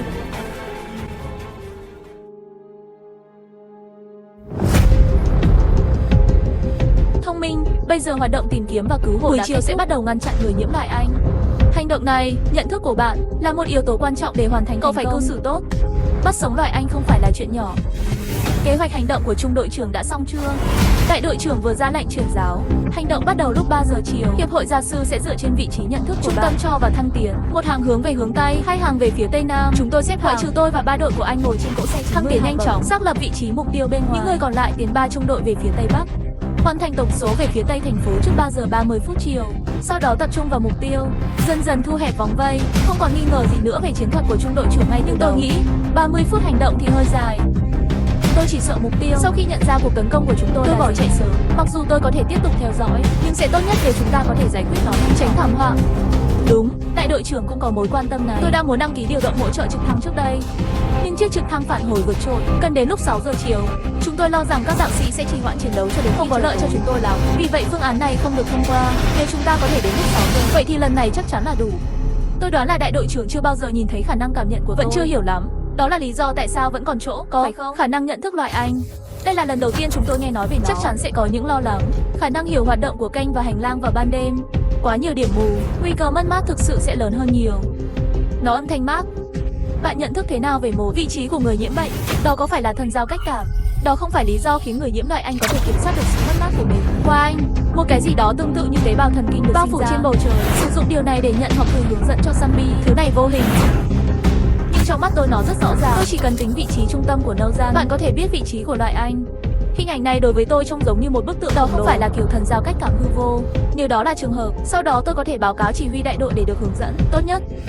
Bạn tin tôi, giá như có một chiếc trực thăng, vậy thì tôi có thể đi trực thăng trước, tiếp cận trung tâm của tế bào thần kinh đầu tiên, xác định phạm 6 mục tiêu của bộ binh có thể sử dụng tọa độ chính xác, thực hiện cách ly nhanh chóng, và bằng cách này bạn sẽ không sợ mục tiêu trốn thoát sớm. Dựa trên tầm nhìn và khả năng cơ động của trực thăng, hành tinh lắc đâu là hoàn hảo cho, miễn là hành động diễn ra suôn sẻ. Tôi ước tính rằng nhiệm vụ này có thể được hoàn thành trong tối đa 1 giờ. Suy cho cùng, người nhiễm loại Anh không có khả năng chiến đấu, miễn là bạn có thể tìm thấy vị trí. Tình yêu không phải là vấn đề. Ký túc xá của Kinh Thiết Thật, đại đội trưởng Vương Lâm Phong cuối cùng đã thống nhất được kế hoạch hành động của trực thăng. Hoạt động bắt giữ bắt đầu.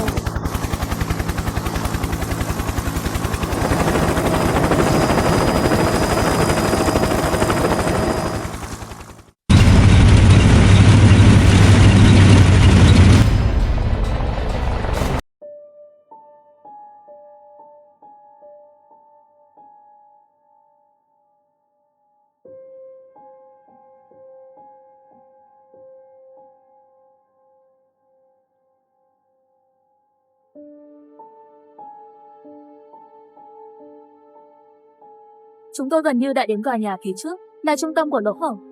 Những người nhiễm loại Anh nằm trong phạm 6 này. 3 trung đội và 3 lớp đã tới tầm mục tiêu, tọa độ 186.439 bảo. Chờ tại chỗ, hãy chú ý đến những cây ma trứng mắc ở mỗi tòa nhà, đừng bỏ mục tiêu của bạn.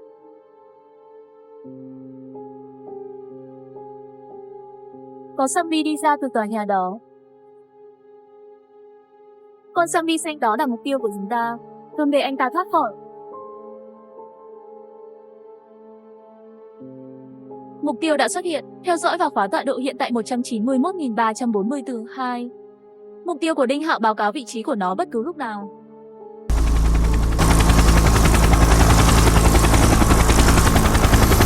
Tên Chu Phong này đã chạy được vài đường rồi, thể chất này tốt hơn của bạn. Trung đội trưởng, tại sao phải đợi đại quân bao vây?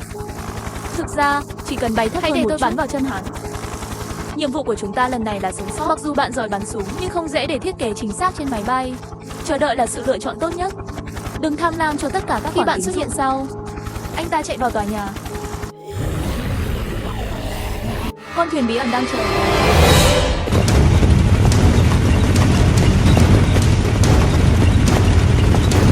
Một hàng được hình thành để bảo vệ lối ra của tòa nhà. Hàng thứ 2 và thứ 3 nhận nhiệm vụ bắt giữ.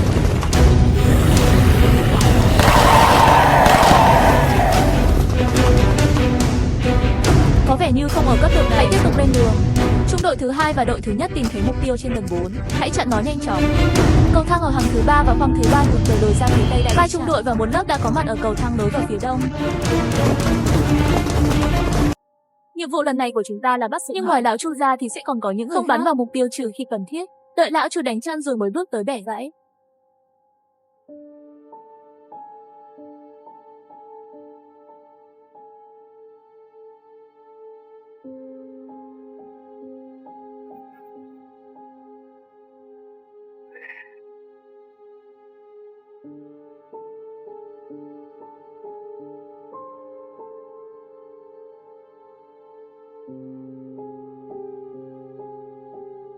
Tiểu Sa, người đóng góp lần này không hề nhỏ mà không có khả năng nhận thức của bạn. Tôi không biết sẽ mất bao nhiêu thời gian chỉ để nắm bắt được điều này. Loại người nhiễm bệnh, đây là tín dụng của toàn bộ công ty chúng tôi. Tôi không thể làm điều đó một mình.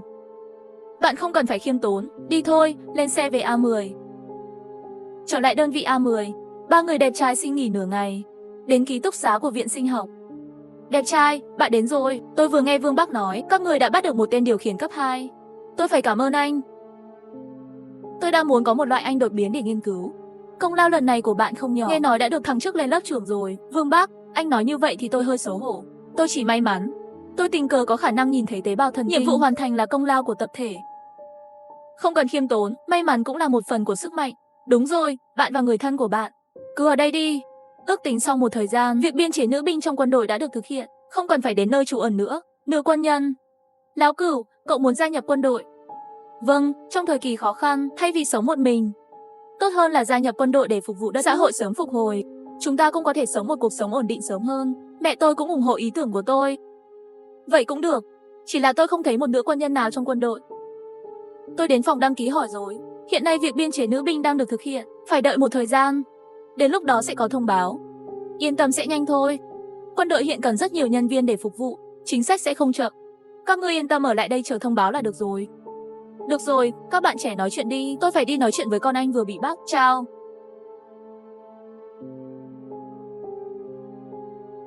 Láo Cửu, mẹ cậu đâu?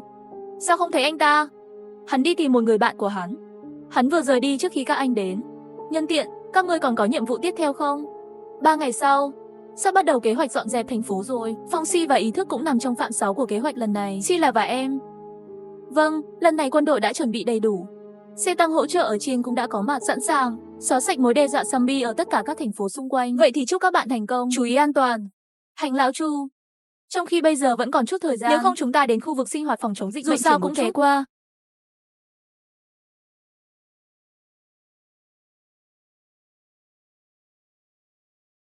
Đừng nói, khu vực sinh hoạt phòng chống dịch bệnh ở thành phố Anh này khá tốt. Các cư dân đã bắt đầu dần dần trở lại cuộc sống cũ.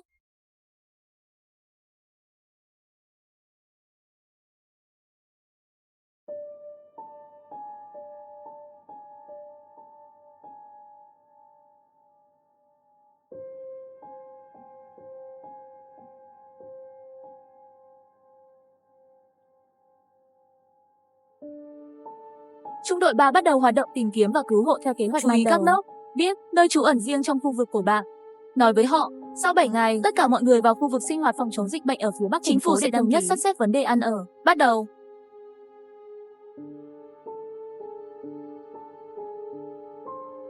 Anh ơi, gần đó đã tìm kiếm xong rồi. Tôi thấy phía trước là cảnh sát bị trột bệnh. Nếu không chúng ta đi xem anh ta nghĩ gì trước đã. Nhân tiện thông báo cho anh ta. Có thể đợi đạt xong, chúng ta sẽ đi.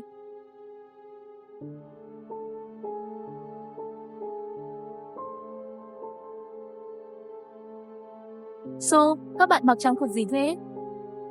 Mấy người chúng tôi nhập ngũ rồi. Lần này là đến thành phố Tây thực hiện nhiệm vụ. Cẩn thận, các cậu đã gia nhập quân đội. Cái này còn có giả. Đẹp trai. Bao lâu rồi chúng tôi không gặp, các bạn đã thay đổi rất nhiều. Con chuột thì sao? Trang bị này đẹp trai phải không? Phải. Mấy người chúng tôi đến thành phố Anh xong tìm thấy Vương Bác, được anh ta giới thiệu gia nhập quân đội. Tiếp theo, hãy trải nghiệm thời gian này. Và mục đích của nhiệm vụ này, đơn giản nói với mọi người một lần. Khu vực sinh hoạt phòng chống dịch bệnh. Đúng vậy, bây giờ nhà nước đã dần khôi phục kiểm soát với tốc độ đầy hiện tại, nên chẳng bao lâu nữa trật tự xã hội cơ bản sẽ được khôi phục. Chút bây giờ quân đội rất thiếu người. Nếu không, ông cũng đưa các anh em của mình đi gia nhập quân đội đi. Với khả năng của bạn chắc chắn sẽ phát triển lớn. Đây là tôi không thể cân nhắc một chút. Nhân tiện, Vũ Tình, họ sẽ đến sớm thôi. Mấy người chúng ta ngồi nói chuyện đi. Không, nhiệm vụ này rất khẩn cấp. Chúng ta còn có nhiệm vụ phải làm. Hãy nói sau khi chuyện này kết thúc. Chờ chúng tôi chào họ. Vậy các ngươi chú ý an toàn. Tôi sẽ nghĩ về việc gia nhập quân đội.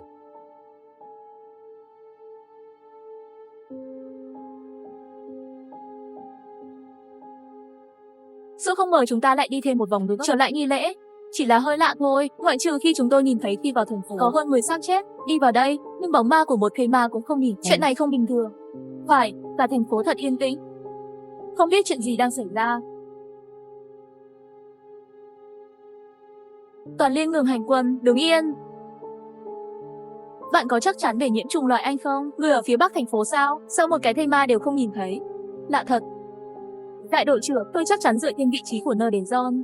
Đúng là ở phía Bắc thành phố. Không sai đâu. Về phần vì sao không thấy thây ma, bản thân tôi cũng kỳ lạ. Được rồi, chúng ta tiếp tục đi. Chờ đến vị trí mục tiêu.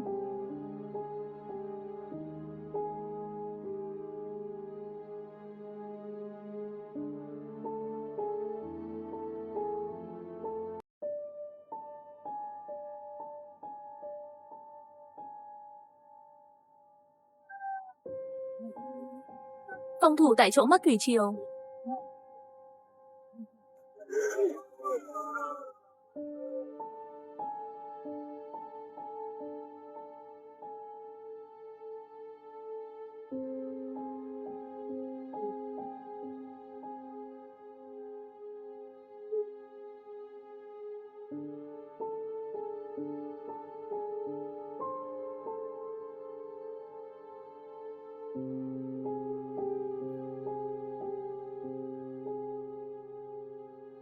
Phía sau, quay đầu lại phòng thủ.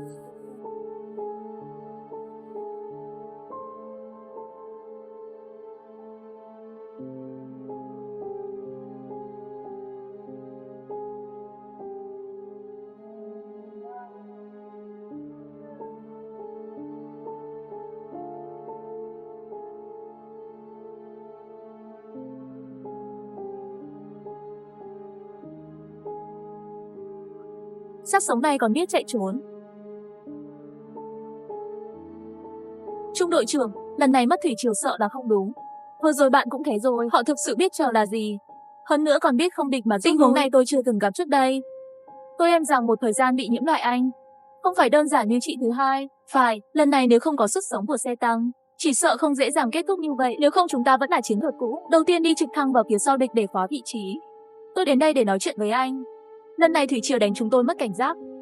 Suýt thì bị ngã. Chờ tôi yêu cầu cấp trên hỗ trợ trực thăng. Lát nữa đội của anh vẫn làm theo chiến thuật cũ. Là đại đội trưởng.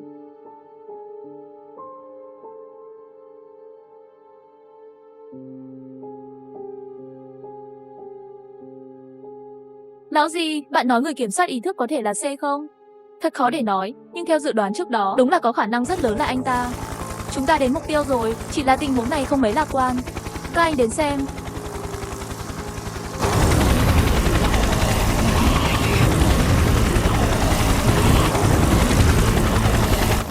Chuyện gì với những thây ma này vậy?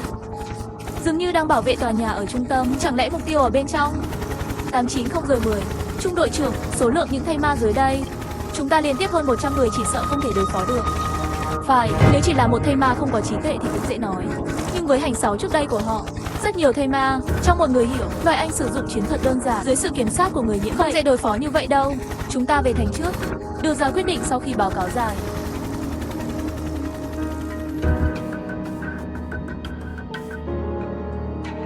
Rất khó khăn, với đội ngũ hơn 100 người của chúng ta để lấy mục tiêu từ thương vong của Ngô, thật sự có khó khăn, xem ra lần này phải xin vũ trang từ trụ sở chỉ trực thăng hỗ trợ. Tốt nhất, miễn là trực thăng vũ trang nổ tung vài làn sóng thây ma buộc họ chạy trốn khắp nơi, đến lúc đó, lực lượng mặt đất của chúng ta đang tiến lên, sẽ dễ dàng hơn nhiều.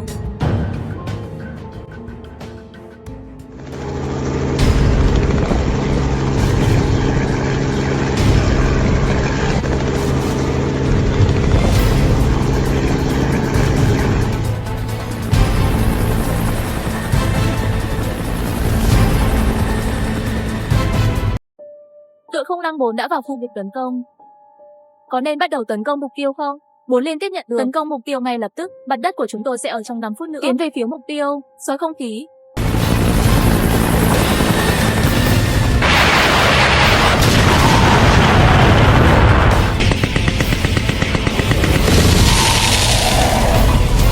Toàn liên minh tiến tới mục tiêu.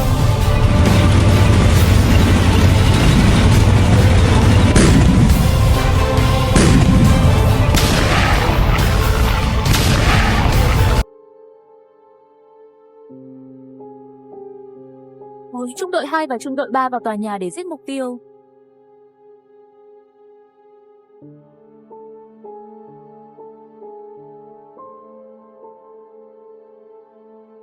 Đằng kia.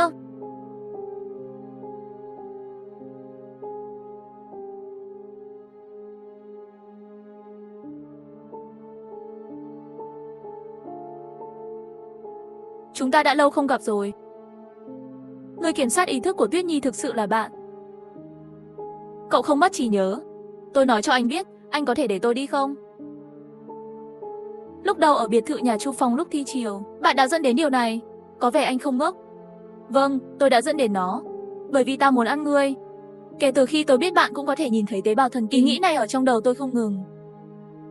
Chỉ có thể hận lúc đó tôi quá yếu đuối. Ta vốn muốn dẫn đến thủy triều thi thể, nhân cơ hội nuốt ngươi, nhưng không ngờ bị bạn giải quyết. Nhưng may mắn thay, cuối cùng bạn đã gửi cho tôi một món quà lớn. Nếu không, bây giờ tôi cũng không thể ở trong tình cờ. Tiến hóa đến giai đoạn thứ 3. Thì ra là vậy, lúc đầu tôi cảm thấy kỳ lạ khi chúng tôi vào biệt thự, không bị thây ma nhìn thấy. Tại sao tổ xác lại có thể tìm thấy tầng hầm? Thì ra là do anh làm. Dù sao thì bây giờ tôi cũng không muốn chống cự nữa. Muốn giết muốn treo thì tùy các ngươi. Chỉ là không biết nạo ra, hắn ở dưới đất. Biết đã giết tôi. Là người mà chính mình đã hy sinh mạng sống để cứu. Sẽ cảm thấy thế nào? Anh cẩn thận. Đủ xảo quyệt. Xích chạm vào đường của bạn. Đại ca, ngươi thật sự muốn giết Tuyết Nhi sao? Tôi là ông nội trả tiền, ra khỏi cuộc sống giao phó cho bạn. Hắn giao cho tôi. Là một cô bé ngây thơ đáng yêu. Không phải thây ma.